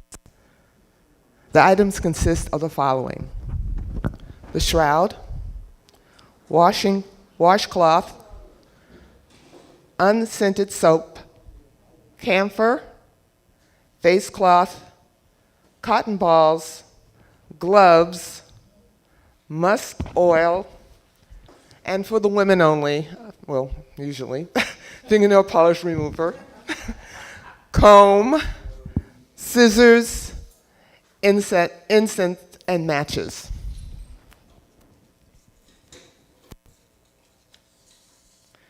It is also recommended that you bring also additional towels and sheets to ensure that the deceased is covered.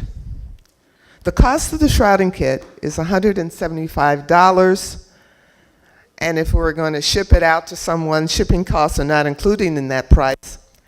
Once your shroud is purchased, It's important for you to check the unscented soap and camphor for the efficacy every year and replace them if needed. Health and Wellness has also adopted the cultural practice of reading the entire Quran in the honor of the deceased. One juice is assigned to believers in our community. May Allah continue to bless our efforts to do good deeds and give benefit knowledge for His behalf, and forgive us of our mistakes we have done unintentionally. Assalamu alaikum.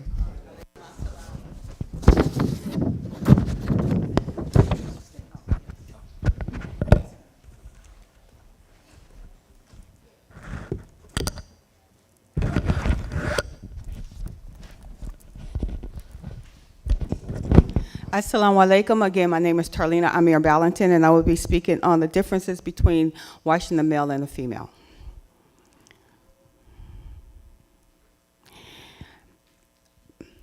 The process for washing both the male and the female are basically the same. The differences emerge regarding the pre-wash preparation. I will begin with the male. If there are open bleeding wounds on the male miyat, we must cover them with a cotton gauze. He will be covered from his waist to his knees. With the female, we cover her from her neck to her feet. If necessary, we remove the fingernail polish from her fingers and her toes. If she has hair, we loosen it for braiding. We loosen it for braiding in the final wash. We will not attempt to loosen, cut, or remove small braids, locks, extensions, or weaves, as this may cause distress to the miyat. If she is bleeding from open wounds, we must place cotton gauze on them. If she is on her menses, we must gently place cotton gauze in her private area. And that's the end of that. That's the gist of how that happens. Okay. Next, we'll have, Okay, so now we will play, yeah, I'm gonna pull this all the way down. We will play I don't know, I'm losing my train of thought. A wash and shrouding video that we made a few years ago, basically to inform everyone of the entire process. I'm going to skip through a little bit of it simply because it's can be a little bit repetitive. Can you hit the middle light switch back there for me, please? Thank you. Perfect.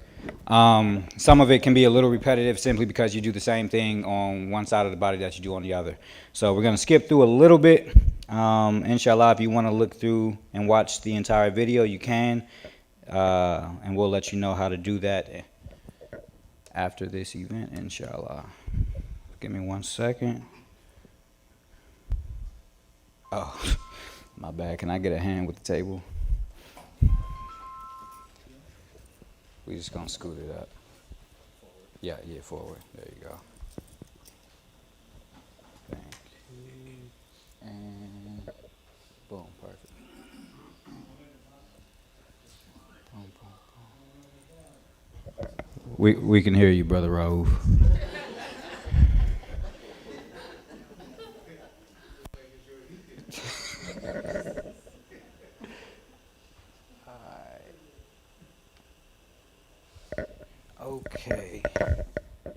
Okay.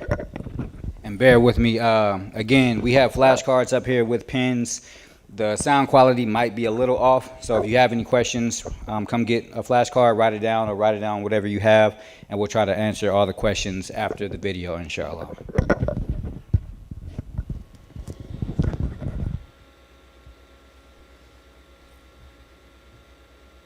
بسم الله الرحمن الرحيم ياسين والقرآن الحكيم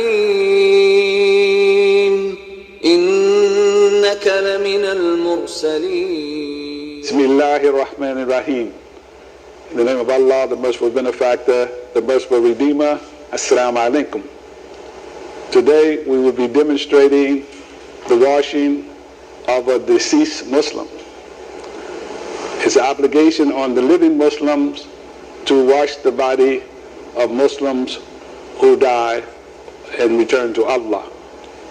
That washing process is done for brothers by brothers and for sisters by sisters.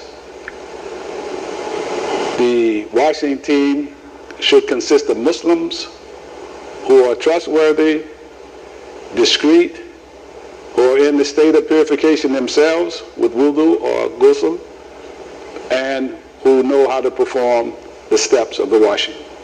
In the video, we will be showing you the steps of washing and the items needed to perform the washing. In most cases, the washing will take place at a mortuary where they have the equipment that will make the washing easier. It'll be a table similar to this that's slanted so that the water that's used can drain off into a drain. And we modified for our purposes. The first thing to do would be to cover the body from the navel to the knee for men, and for women, they cover from the shoulders also to the beginning of the foot, and at all times. And the washing takes place underneath the covering for most of the covered parts. The first thing to do would be to cut any items that have been attached to the body by the morgue or the hospital, because many times for identification, of course, the morgue will have a tag on the foot, and you just simply cut it off and you throw the tag away. And sometimes at the hospital, they may have had different items attached to the body when they were in, as the body was being prepared or worked on if it was sick. So you cut those things off. If you are able to do it without taking skin off of the body. If for instance, a Band-Aid or something is on there, that if you try to take it off, you would remove the skin, you just leave it there. And then you begin by pressing the stomach area, and you press it a few times so that you dislodge any buildup of materials inside the bowels. And you begin by washing with the water on this side, underneath the covering. And usually at the mortuary, there's like a water hose. And you actually are spraying the water on the private parts as you rub. And the water, of course, we'll modify it here. We'll use a rag. You wash underneath the towel, and you wash the private parts thoroughly. And as you wash, the water will drain off, and you'll see whether there's residue in the water.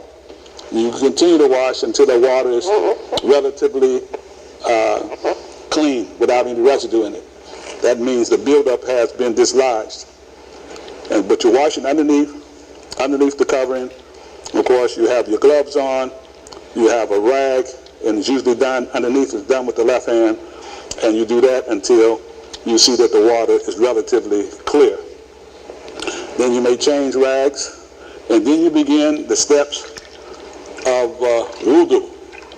Of course, wudu, you begin on the right hand, and you wash the right hand 3 times like you would in wudu.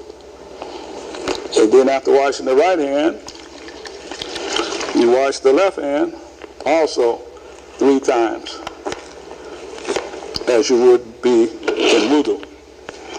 And then you wash the mouth 3 times, but you make sure that the water does not go in the mouth. So you may turn the head to the side so that the water will drain off.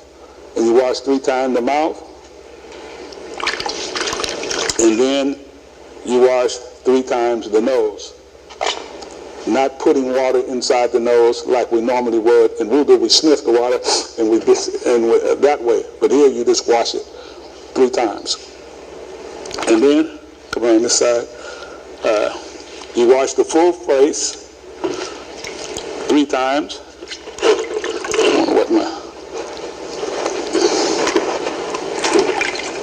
And you include the head, front and the back, and the neck.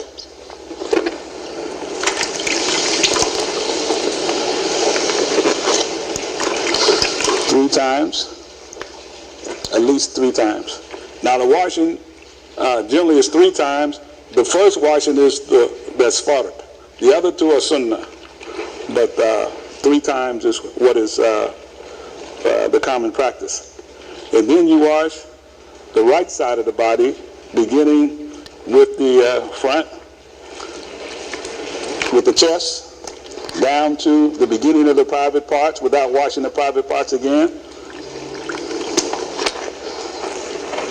And of course, the arms,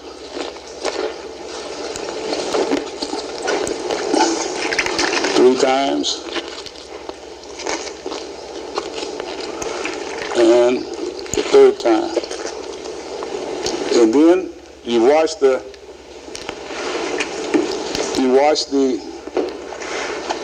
front right side. Now we have to wash the back, and we turn the body with the help of the assistants in the washing to the side, and you wash the back up into the middle of the back.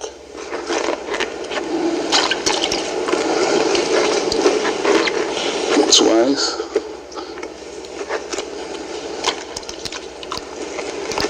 And 3 times. And then you do the same thing on the left side of the body.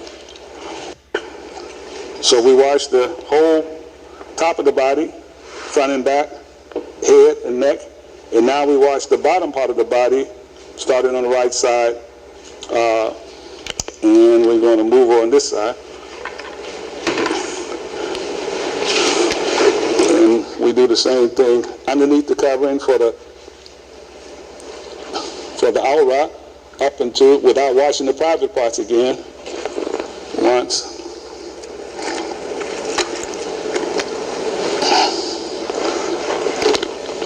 Twice.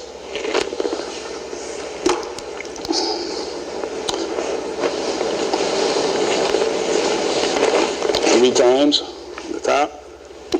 And underneath, of course, you have to wash the bottom part of the legs once. Twice.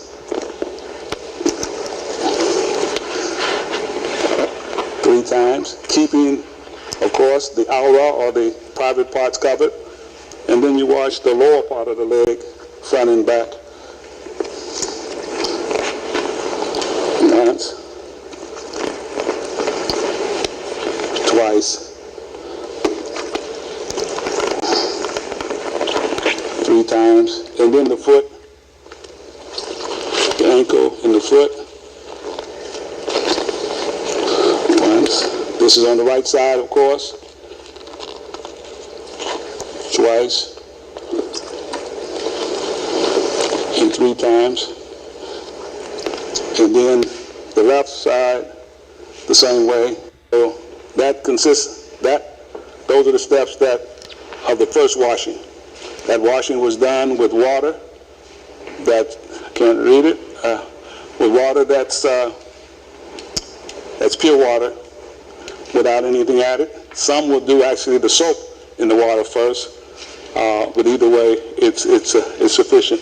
So that consists of, that's the first washing. Now the body is washed 2 more times, once with another mixture of water with soap in it, or vice versa. If you did the soap first, the next one would be the pure water without anything added, and you go through exactly the same steps. And then the 3rd time, you have another mixture of water, and this mixture of water will be with the water, soap, and you add the camphor, which is a strong smelling agent that will take any unpleasant smells that may occur on the body. And so that'll be the three washings that are generally done. And the water that you use can be warm, not hot water, but warm or lukewarm water, and that will be sufficient to do those washings with lukewarm water.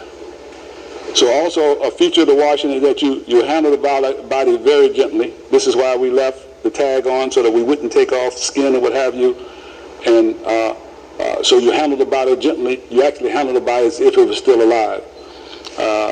According to the hadith of Muhammad, that the body can, the person who is dead can actually hear, but they can't respond.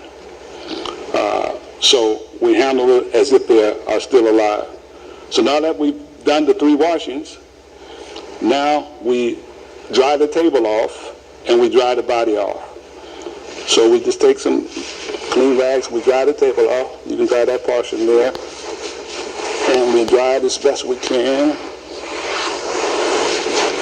until, and underneath the body also, because we're going to get ready to transfer the body to sheets, and we don't want the sheets to be soaked or going to be a little damp, but we want to make it as dry as possible. And then we're going to also pat dry the body. You do that portion. And the body is pat dried. Because when we move it into the shrouds, we want the shrouds not to be waterlogged. The body is dried. If there continues to be a running of fluids from any of the orifice, you can put cotton in the orifice. For instance, if something comes out the nose, you can put cotton in the nose. Or if there's a leakage somewhere else, especially if there was a wound or something like that, you can put cotton in those orifices in order to stop that leakage. And cotton balls, just regular cotton balls, could be used for that purpose. So now that the body is washed and dried, now we applied perfume on a piece of cotton, and you put the oil in the places, especially the places where the person made sujood. And in sujood, of course, our forehead's on the ground, our two hands are on the ground, our knees are on the ground, our feet are on the ground, and so especially those parts we put oil. But you can put the oil all over the body. And you just dab it on liberally, because this will give the body a pleasant smell. Dried, perfume. Now we're going to take the body and we're going to move it onto the table that has the shrouds in it. And we're simply going to, for the men's shrouding, there are 3 separate shrouds. In this case, 3 separate sheets. And this is the first sheet. The first sheet should be longer than the body, about 6 inches above the head and about 6 inches below the foot. The second shroud goes over the first shroud and covers at least from the head of the deceased to the foot. The third shroud is like a shirt that covers the deceased from the head to the foot. With this hole that's in the middle is where the head of the deceased is going to go in. The end into the top piece, which is called a shirt or kameez in Arabic, and the head goes through the opening, and we move the body so that it sits on the other 2 sheets, one which goes from the foot to the head, which is the middle sheet or the lower sheet, and then one that is about 6 inches longer on both sides, called the winding sheet. And then after we put this on, we can take off the wet towel that's still damp and that covered the private parts, and we can take that off while still covering the private parts.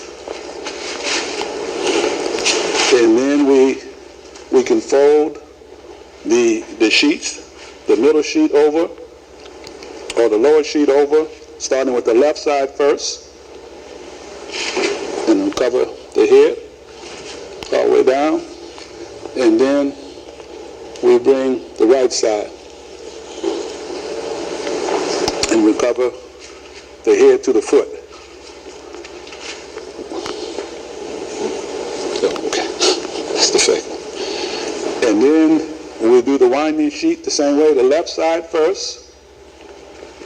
The winding sheet is the largest one that covers the whole body and about 6 inches above the head, and about 6 inches at least below the feet. And we bring over the right side, and if there's extra, we go underneath, grab it, and then we tie the straps. The middle strap goes over the middle of the body, and you tie it just as if you tie a shoestring. You tie a bow, and then on the part with the head, you do the same thing on the extra length. You tie that together with a bow.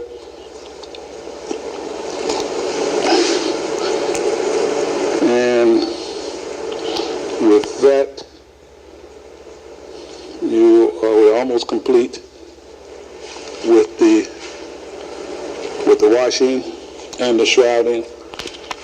When the body is placed in the grave, these bows are open up, and that is left in the grave, and that consists of the washing to the best of our ability, based on the sunnah of Muhammad sallallahu alaihi wasallam.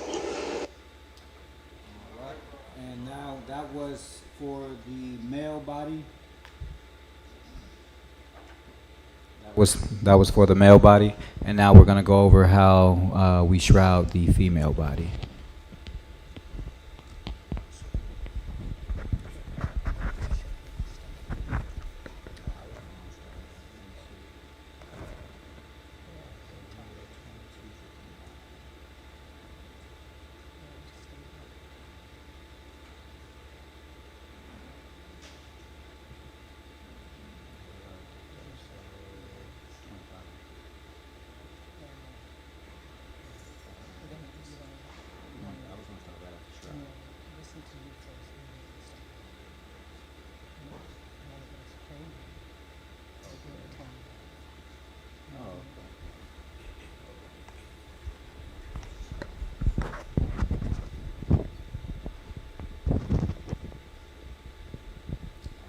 Done unintentionally. Assalamu alaikum. My name is Tauheedah Brooks, and the shroud team and I will demonstrate the shrouding process for a deceased female. Call me in. In Surah 12, 102, this is Joseph. He says, "O Allah, creator of the heavens and the earth, you are my protector in this world and in the hereafter. Take my soul at death as one submitting to your will, and unite me among the righteous." We've also been instructed by Prophet Muhammad sallallahu alaihi wasallam to honor the person by hurrying to bury them. Also, trustworthy people should shroud your deceased. If one of you is a guardian to his deceased brother or sister, he should give her or him the best shroud that he can.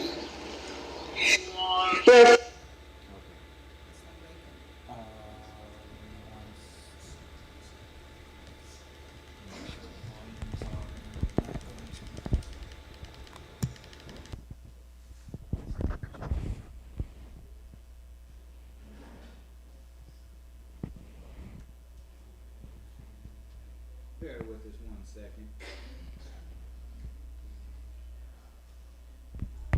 Okay, are you ready? Yes, assalamu alaikum. So I'm going to just talk over the video. What we're doing now is laying out the 3 pieces. A lot of this is going to be repeated from what Brother, pardon me? Pardon me? Oh, slow down? Oh. I'm blocking the-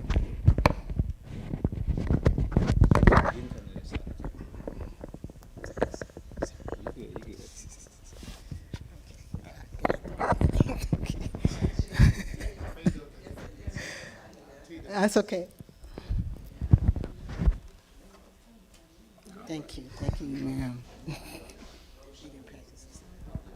Okay, so assalamu alaikum, everybody. There's going to be some repetition from what Brother Sheikh Abdul shared, but basically we're laying out the shroud for the women. And the first is that winding sheet, which is 2 feet longer and 2 feet wider. In some cases, maybe a foot wider, longer, for the deceased. And what they're doing is trying to make it even and straight so that when we lay the miat, the deceased on it, it will come out balanced. That makes sense. Okay. So now this is the next piece, which is the breast piece, or the bodice. It's called the breast bodice, and it covers from the above the chest to above the thigh, and it's also the same width as the winding sheet, and it binds that area for the female. And this piece is different from the males, of course. There's 5 pieces to the female. That was 2, and this is the lower garment, and it's the dimensions are it extends from the head of the deceased to her feet, and it's also 2 feet wider than the deceased. What we try not to do is use excess fabric. We don't like to waste. That's the sunnah. So they're organizing it so that when we lay her body on it, it will come out in the proper place. Okay, the next one is the kameez, or the dress, and it's twice the length of the body, and it goes from her neck all the way down to her feet, and they're showing you where the opening is, and they're going to lay that down also. We didn't mention, I don't think, that we use 100% cotton. Did we mention that? Yeah, we do use 100% cotton. It's a natural fabric, of course. Then the next piece will,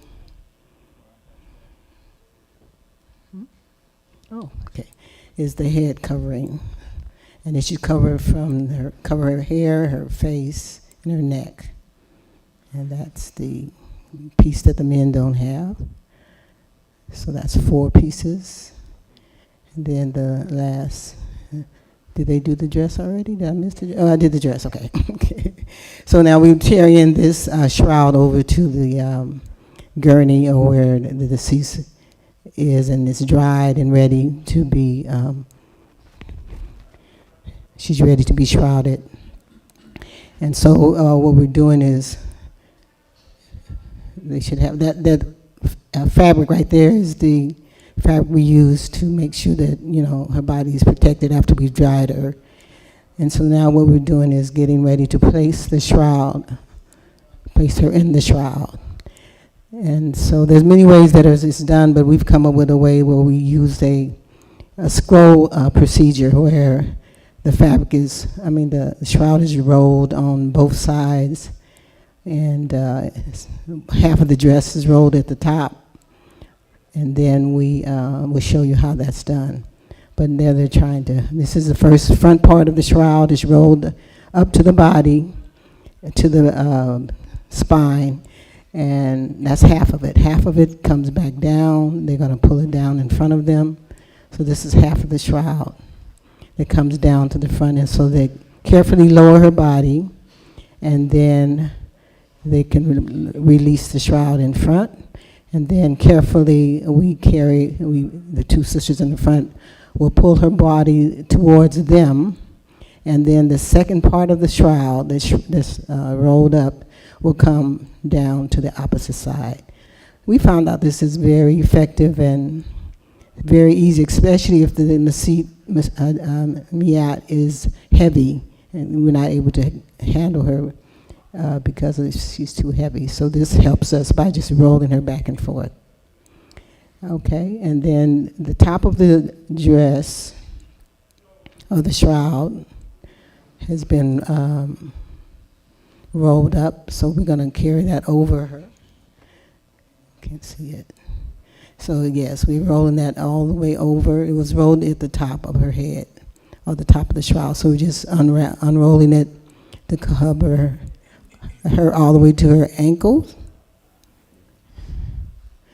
And then we work under the sheet again, protecting her privacy and her dignity by removing the material. Sometimes it's a towel that protects her private area.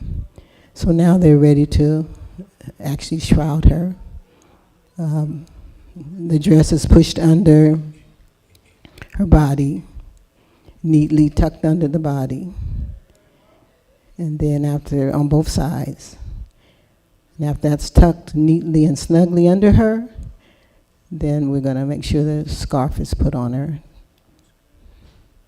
Cover her face. But again, at this point, before we cover her face, sometimes family asks that they come and view the body just to give their final salams. And so that's the time we usually say something or make our du'as to her and kiss her. And then sometimes parents or family comes and we give them this opportunity. This is optional, but we do if they ask. And then we cover her face and hair. I think I don't know if I mentioned that the hair is in three braids. We braid it in 3 braids if she has hair. In some cases she doesn't. So, but in this case, this Miat has hair and we put her in 3 braids. Now we're covering her face and her head.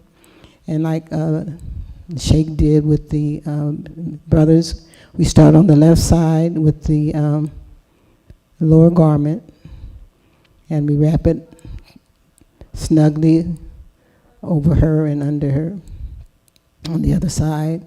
And we're trying to keep it straight so that it's neat. And that's what we're doing now. It kind of got wrinkled, but we pulled it back out, correcting it, and now it's nice and straight. And we tuck it under her neatly, snugly, and then the second side, the other side, the right side, just like in Salat, right hand over the left. So we wrapped it left, now we're wrapping it to the right side. And so that's, okay, and then the next piece is the bodice or breast wrap. Starting from the left side, we tuck it under neatly, and that extends again from the chest area to the mid-thigh.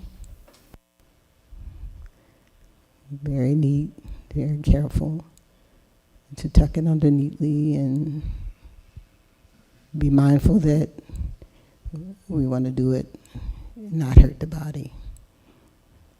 Okay, so that was, and then we have our last piece, which is a winding sheet. And it, again, 2 feet wider and 2 feet longer, or a foot longer. And we start from the left, tuck it under neatly, and then we bring it over to the left after it's in place. And after that, again, we have 3 ties that they were already on the gurney, so they were already there. So after they tuck it in neatly, we tie the ties in the end, both ends, and in the middle. That's the next step. So we put it in bows at the top, and then in the hip area or the waist area. And again, those ties would be loosened in the grave. They're very helpful in sometimes moving the body into the container or the coffin. Okay. Then the rest of it just shows us putting her into the cardboard box, cardboard container, very carefully. And then we would sign the box, make sure the name is on it, and where the head is, we'll make that indication. But that's the end of it. Okay, alhamdulillah. Thank you. Assalamu alaikum. Oh, and I wanted you. Can you explain the hair situation, the different possibilities? Are you speaking about the? Oh, you're talking about if we have like the extensions or those kind of, yeah. Well, if it's a lot of hair, we just wash it and we take our time and we comb it out, and then we make do the 3 braids. But as Sister Tarliena talked about the difference in the male and the female, and well, with the women, if you have extensions or locks or what else is it? The braids, small, tiny micro braids. We have, glued on wigs. Yeah, we're not going to take that off because we feel that the body is sensitive and it feels. So we're just not going to work, we're not going to take them apart, we're not going to take them down, we don't have that time. And we could hurt the person, so the miat, so we don't do that. But if it's just natural hair, we wash it and we put it in 3 braids. Any other questions? Questions, and if you have any questions, I'm going to bring the mic so everyone online can hear you as well. Assalamu alaikum rahmatullahi wa barakatuh. So when it comes to this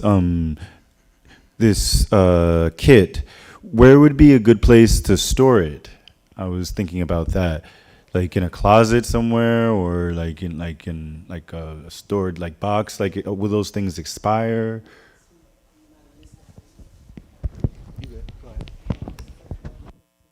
Some of these, like your soap and your camphor and your soap, what else, Aaliyah? Oh, the perfumes, the colognes, they will expire. So you should check like every year. I mean, I've had mine for maybe a long time, 15 years, and the soap is no good, And we store them in the plastic containers that we give them to you, that we sell them to you in, and I keep mine in my closet. So that's a suggestion. Anything else?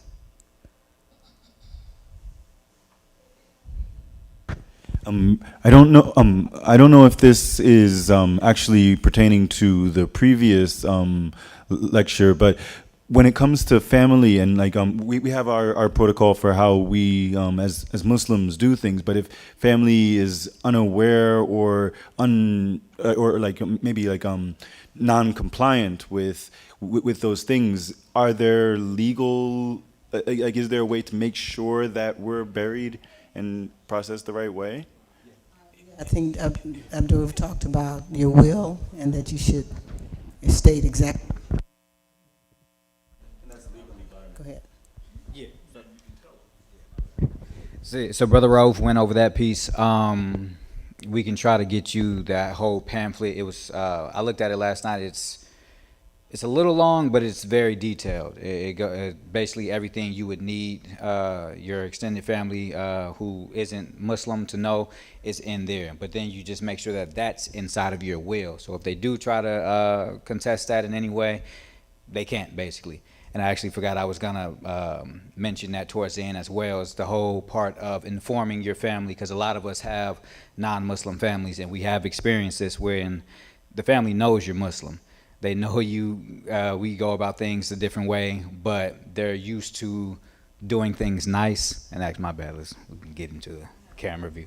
They like to do things nice with what they think is nice and everything, but we don't do it that way. So if you have everything detailed in your will, what is it, your will is in your trust, then it should cover everything. And whoever that, whoever that executor is in your trust, they can make sure that, no, I hear what you're saying, but we're going to do it like this. This is in their will. We have to do it like this. And there's always time afterwards when we have the, what do we have after the Janaza? Well, yeah, when we have the repast, usually a repast is a time to do what a lot of non-Muslims want to do. When you want to have storytelling, want to have people come up and speak a bit, you can do all that then. But the Janaza is going to go a certain way. Yeah. So as long as you have that in your will, you should be covered. Alhamdulillah. Do we have any other questions, concerns? We got one.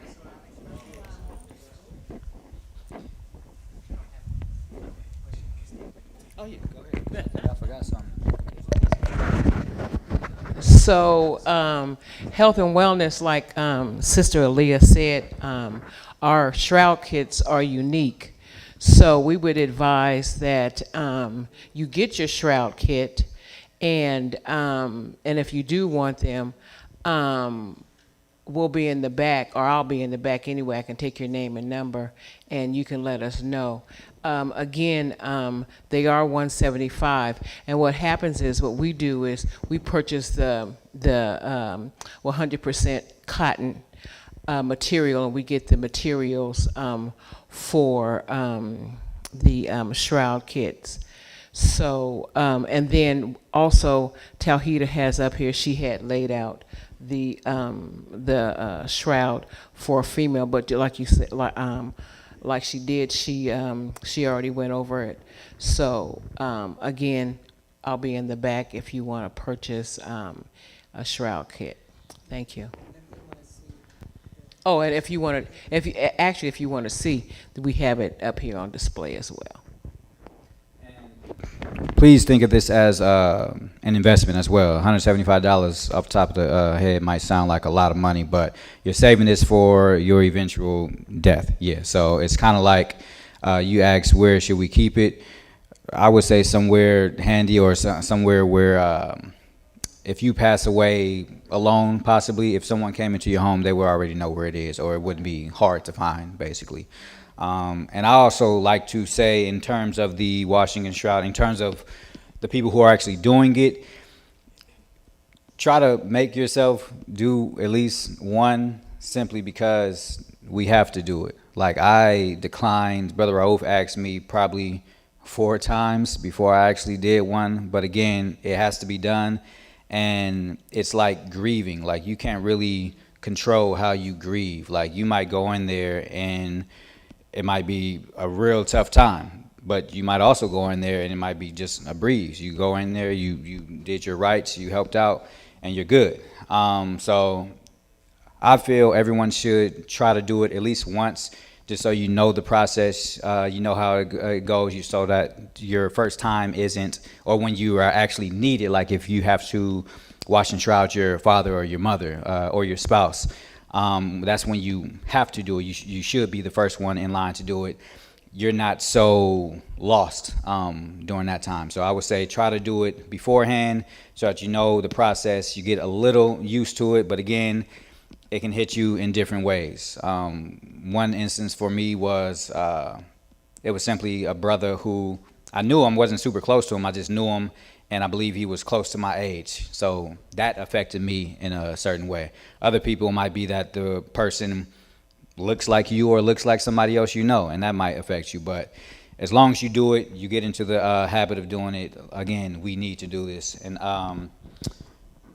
there's one other piece. I wanted to, is a question basically, because I'm not 100% sure. And I think we have people in the audience who can answer this. Can't the spouse of a person wash them as well, if they want to do that? Okay, everyone's saying yes. So if my wife passes away and I want to wash her body, I can do that. Vice versa. If a woman's husband passed away, she can decide to wash his body. Yeah, that'll be up to them. It is easier with numbers. I would say about 4 or 5 people is usually easier. But yeah, they have that choice to do that as well.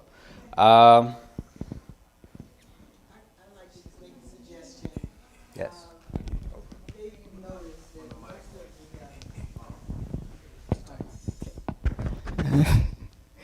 maybe you've noticed that most of us that are on the health and wellness team are over our 60 years, right? 70, some of us over that.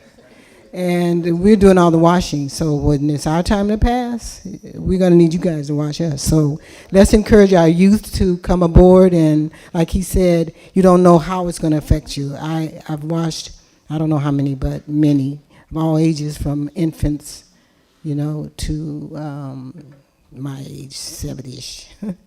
And it affects you in a different way. I know one sister, I didn't even know her. And I had to tell Zainab, I have to leave. Somehow it affected me, and I just cried because it was something that I was connected to, and it was a beautiful thing. And it's always beautiful. It's always a blessing. And you won't know until you try, because when I started, I was like a seamstress, a designer, and they asked me to come just to sew up the women's dresses. And we don't sew, we don't put any stitches, we tear everything. But at the time in the 83, I think it was, I was throwing top stitching, interface, I was doing everything. So that's how I came aboard. But since then, the blessings have been so tremendous each time. So I'm stuck. But I can't shroud myself. I can't wash myself. So let's encourage our youth to help us and to get aboard and get these blessings. These are blessings. Okay, so I have. Where? Oh, gotcha. And also at this time, Brother Raouf, if you are outside, can you please come in? Because we have one more piece to do that Brother Raouf is going to go over as well. Yeah. What's your question? Thank you.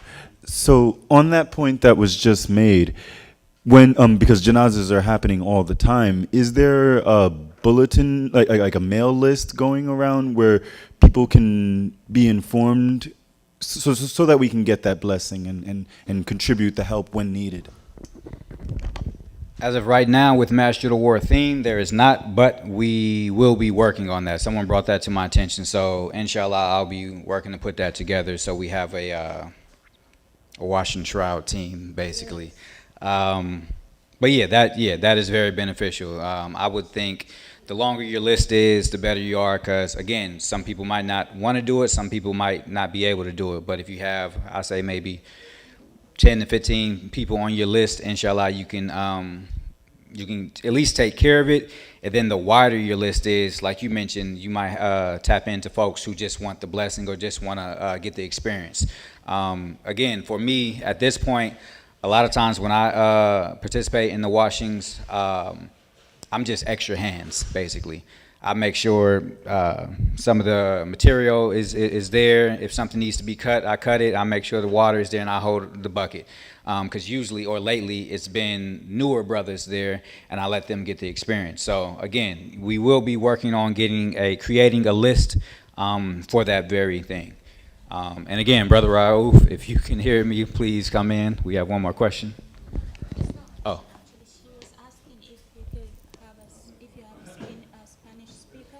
Oh, okay. Not me. Does anyone here speak Spanish? You do? Okay. We would try to translate some of it, inshallah. Do you speak Spanish? No. Okay. Inshallah, we will try to translate some. It's going to be difficult, especially at this point in the event. We're at the end. But one second. So, Brother Raouf, we're at the Janaza piece. So again, let me just explain what we do. That was washing the shroud. So at this point, the body is in the box. They're taking it to the burial plot. We already did that, yeah. Yeah, here you go. I got you. I'm up to you. So,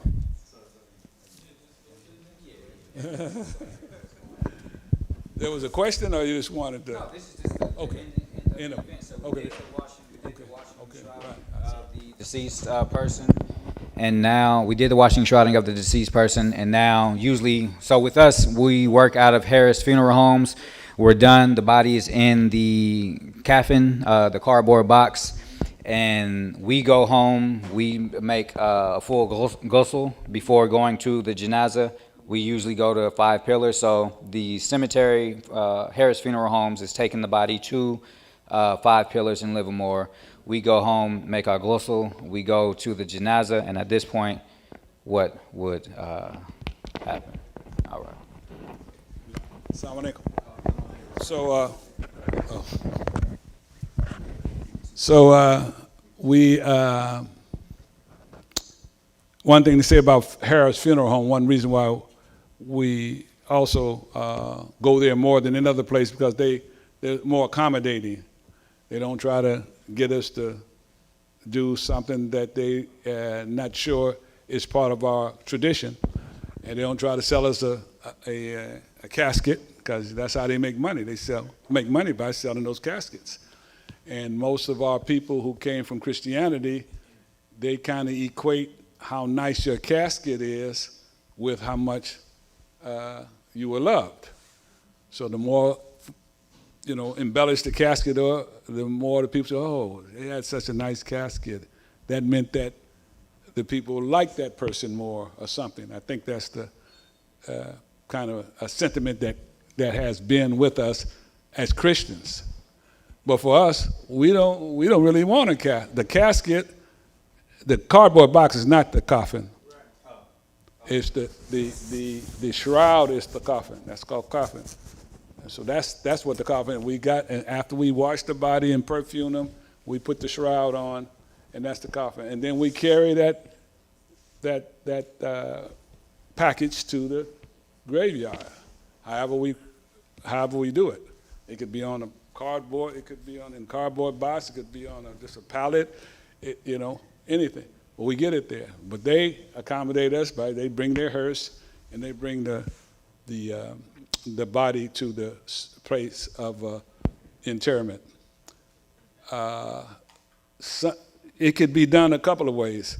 We could have said the prayer itself at the mortuary. They have a space there.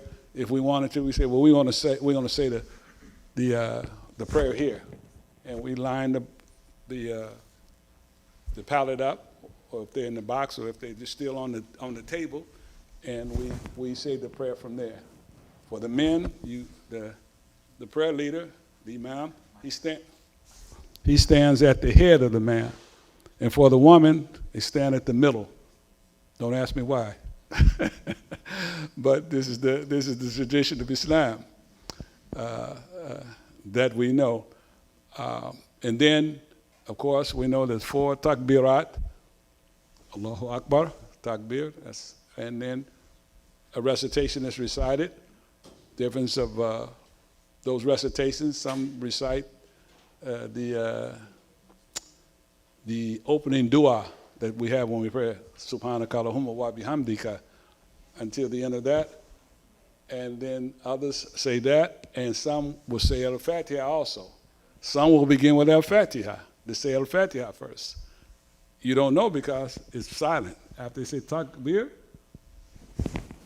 you don't know what they're saying. But those are the more common ones to say.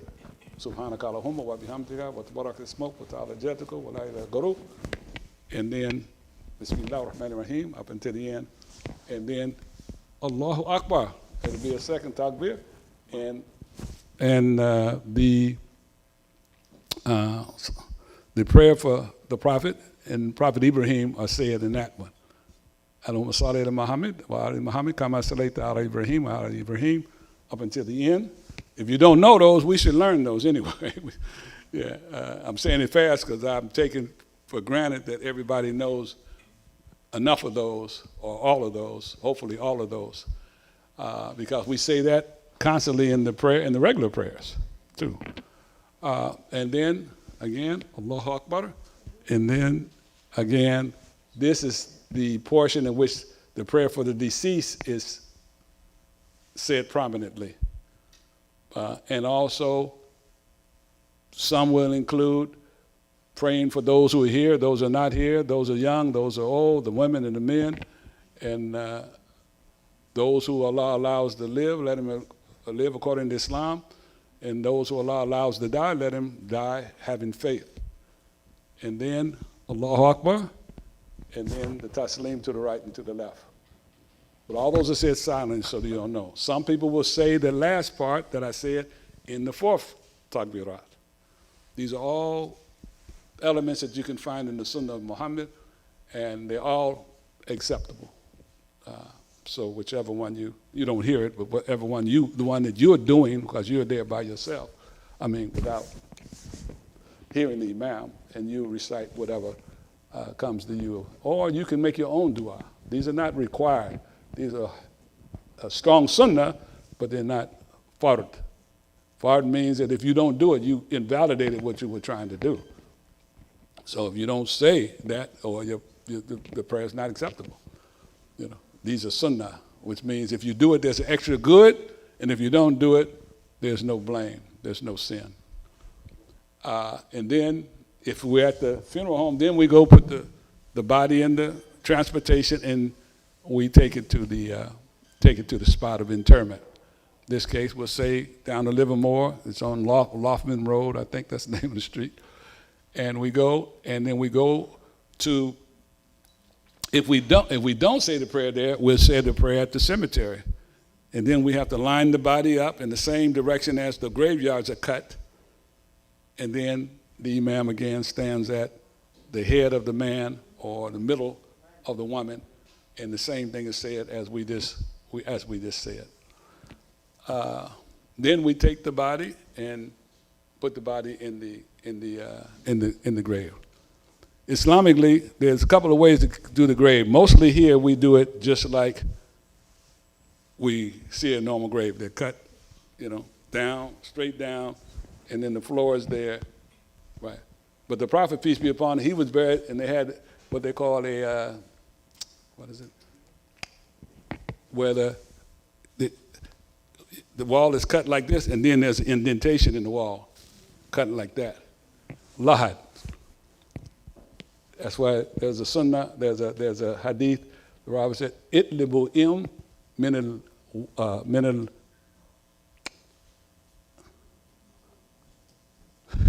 Trying to think of the first one. Yeah. The English is, it means search for knowledge from the cradle to the grave. I was trying to think of the Arabic word, but the grave is lahad. That's that thing, that indentation in the ground, in the bottom of the grave, that the Prophet's body was put in there, and then the dirt was filled here. All right? And the way that we have it is more like these funeral, which is fine, where there's a top, because you don't put the dirt on the person. You put the dirt either here, the block on the edge of the lahad, or you have something on top and you put it on the dirt here. We don't put the dirt. If you notice, we put the body in the grave.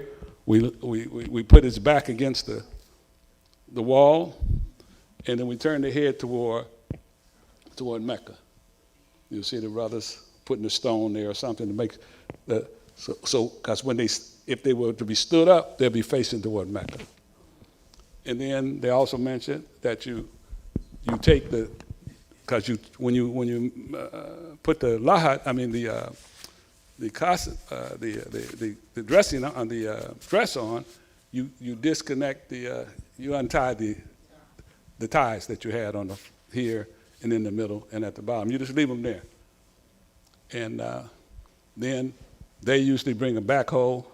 They put a concrete top on it, and then we come and may do some ceremonies there, which also is sunnah. All this is sunnah. There's nothing that's required. And many times we throw 3 handfuls of dirt. Mina khalaqnakum, from it we created you. Wa ila nuridukum, and to it we return you. Wa minha ukhrujukum taratan ukra. From it we created you, because we created from the dirt. To it we're returning you, because we put them back in the dirt. And from it you'll be taken out another time, meaning on the day of resurrection. So different things are said at the graveyard. So that's one of the things that is said that happens is that the angels come and ask the person questions. And so they have to know the answers to the questions. It's better, let's say, it's better if they know the answers to the questions. Who is your God? What is your religion? And what did they say about this man, Muhammad? What was said about Muhammad? So there's a saying, if you learn this one, you got it. Is somebody help me. I hope I'm not the only one to know it. I don't even know it, I forgot it. The 3 questions in the grave.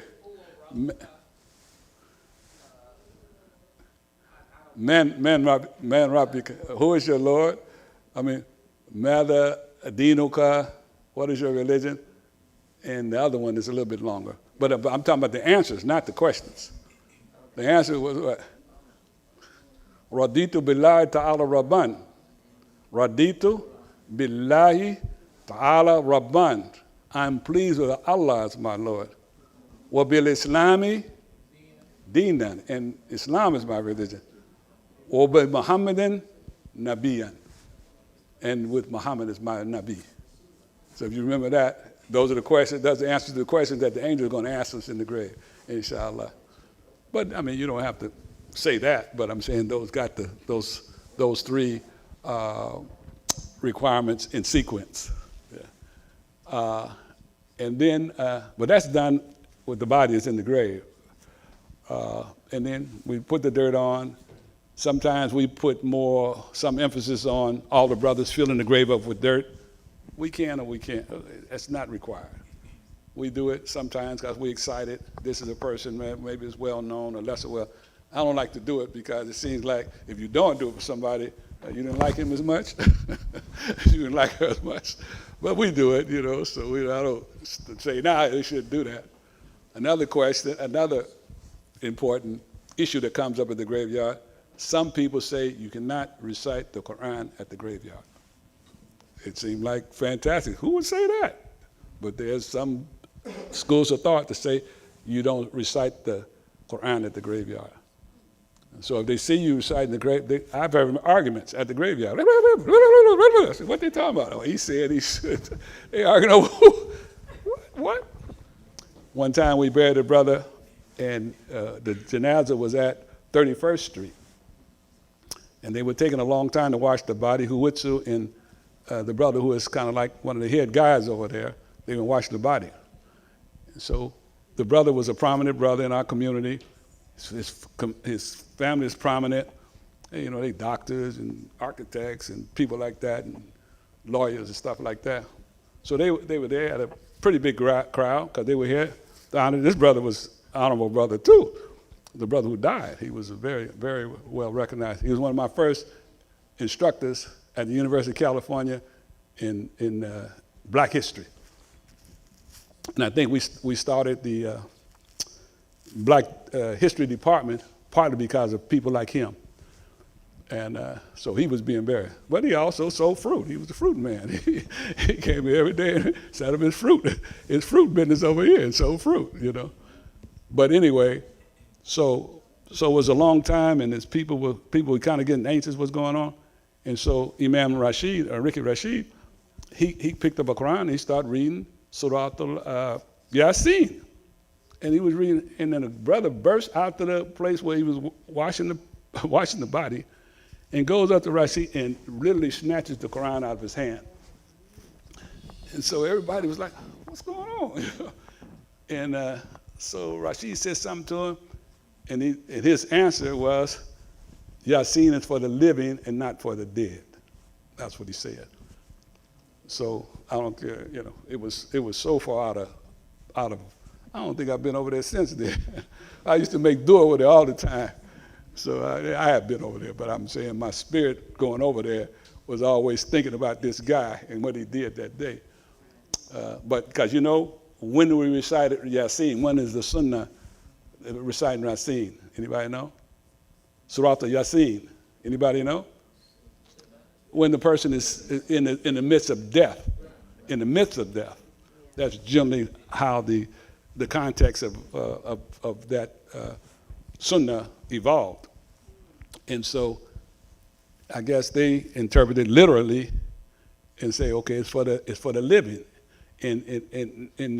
one of the things it said about it helps to minimize the throes of death, because you're in that transition, there's some difficulty in it. And that Yasin helps to kind of soothe that.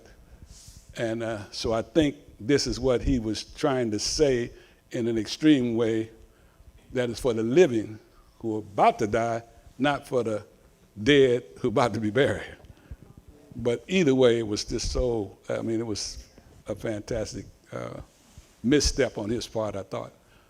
So the person is put in there, the dirt, and then we can bring the backhoe. So it's no more excellence in us putting all the dirt on the person than it is the backhoe coming and put the dirt on the person at the end. And of course, saying this other saying of, from it we created, to you we return you, and from it we will bring you out another time. It's just another sunnah that's said sometimes at the graveside.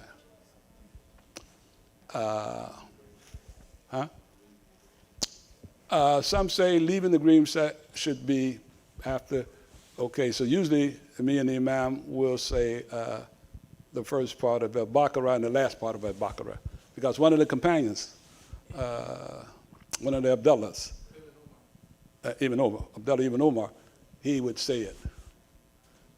So it's not directly from the Prophet, so they probably discredit that, or graded lower. They graded lower because it wasn't directly from Muhammad. Didn't say that, but that's what he used to do, and he was one of Muhammad's best students. So he has credits in that regard. Just like we said, Omar is the one to put the people in the lines. The Prophet didn't do that, but we do it all the time because it was a beautiful bid'ah. So if that's a bid'ah, it's an acceptable bid'ah, you know. And so we usually take turns in doing that. Or if you don't just say that, you haven't lost. There's no loss. So some du'as may be said at the gravesite, and then leaving the gravesite is commendable to leave quickly. But the visit also is commendable at different times. The little sister was here. Her brother got killed this day about 5 years ago. And they went and visited the gravesite yesterday. I think it was yesterday. Yeah. But so visiting the gravesites is a laudable thing. So, inshallah, any questions? Any questions? Yes. Yes. Yes. They've been up all night. Assalamualaikum. It's not really anything you covered. It's kind of a question and a comment. I'm wondering if anybody mentioned about crying during the washing of the body. I know that my first time going with someone that I was close to, and I was advised to leave the room because it could scare the person that you're washing. I'm just wondering if you could cover that.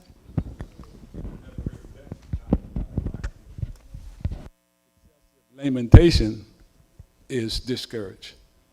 Oh, he died. Oh, she died. Oh, I don't know what I'm gonna do. Oh, what? That's outside the etiquette of Islam, doing that. But crying, because the Prophet cried when his son died. He said the eyes shed tears. He said, but I don't say anything that displeases Allah.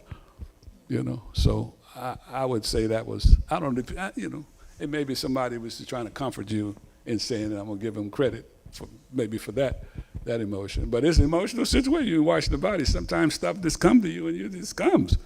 It comes. I remember me and this brother, we were just together yesterday. Or last week, man, we used to drink coffee, whatever. Something may come to you about this person, or even if you don't know them. We watch people we already know, they're Muslims. Sometimes we see them smiling, sometimes they don't, things like that. So the process is never the same each time you wash the body either. Sometimes things come that don't happen. But yeah, there's nothing wrong with crying. Yeah, but wailing and excessive lamentation is not advised. Yeah, and we're emotional. you know. And sisters generally are more emotional than brothers, generally speaking. But that's a good thing. But, you know, some of the people, the last funeral we did, they had a brother, the sister had died, and her grave was right here, and they had already cut the other brother's grave right next to him. And their people were there, maybe 50 people, so we had about 25, 30, 40, 50 people too. And so they had already said the prayer wherever they came from. I think they came from South Bay. And so they couldn't put dirt on him without the dirt spilling on her. And we hadn't put her down there. So they had to wait for us to say the prayer and then before they could put the dirt. So both of them had to be not only put in the grave, but also the tops had to been put on there. Then they could fill both graves up at one time. So that was I said, I remember this because it's a strange situation. I thought the sister's name was Amira. Amira. Because when I visited her when she was sick, I called her Amira. She didn't ever say my name is something else. And I went and visited. First I delivered some food at her house. And then she didn't say anything about it. Sister Amira, blah, blah, blah, blah, yeah. And then I went to the hospital. She had some heart issues. Went to the hospital. Amira, so and so and so. I didn't, you know. And then we were at John's grave. A brother who died, and they said Amira, the sister died yesterday, and we're gonna have a funeral. So she said she wants you to come and do the ceremony. I said, all right. So I go, and I call her Amira. So the brother who was overseeing the other Janaza, he asked me the sister's name. I said, his name is Amira. He said, my princess, because Amira means princess. So when he talked about it, he was calling he didn't say her name. He said, my princess. And I knew why he was calling my princess, because I told her name was Amira. It was after all this was over, so I said, her name was Amina. MashaAllah. Allah don't look at, he don't grade your names. She did 41 years in prison. Yeah, so, mashallah, and she survived. And when I went to see her in the hospital, she didn't know, we were talking, and I told her that my sister-in-law had died in a car accident. And then I told her my sister-in-law's name. She said, so-and-so. I said, yeah. She said, that was my cellmate. So we had a strange connection. So I might be saying too much. I'm trying to stall so this food will be ready. Jazakallah. All right. Assalamu alaikum. Thank you. All right, so that's going to conclude the event. That's going to conclude the event. We don't have any more questions, though. All right, if you do have any questions, again, you can write them down. You can send them to me or give me your flashcard. We do plan to send out a survey, though. So everyone who signed in, if you didn't sign in, go sign in. Put your phone and email. I'm gonna send out a survey to all the to your email, basically, inshallah, within a week. So we want to build upon this. We have ideas for a bigger health fair. We don't have a date yet or anything, but it will be coming. Basically, we want to expand on everything we did here and then add to it. But again, the next stage will be looking out for a survey in your email. I'll probably send you a text as well as a reminder. We want to get feedback on this event so that we can do the next one better. And you can throw in your questions at the end of the survey as well if they weren't answered today or if you had a question that came up later on. But I believe that is all. And Allahu Akbar.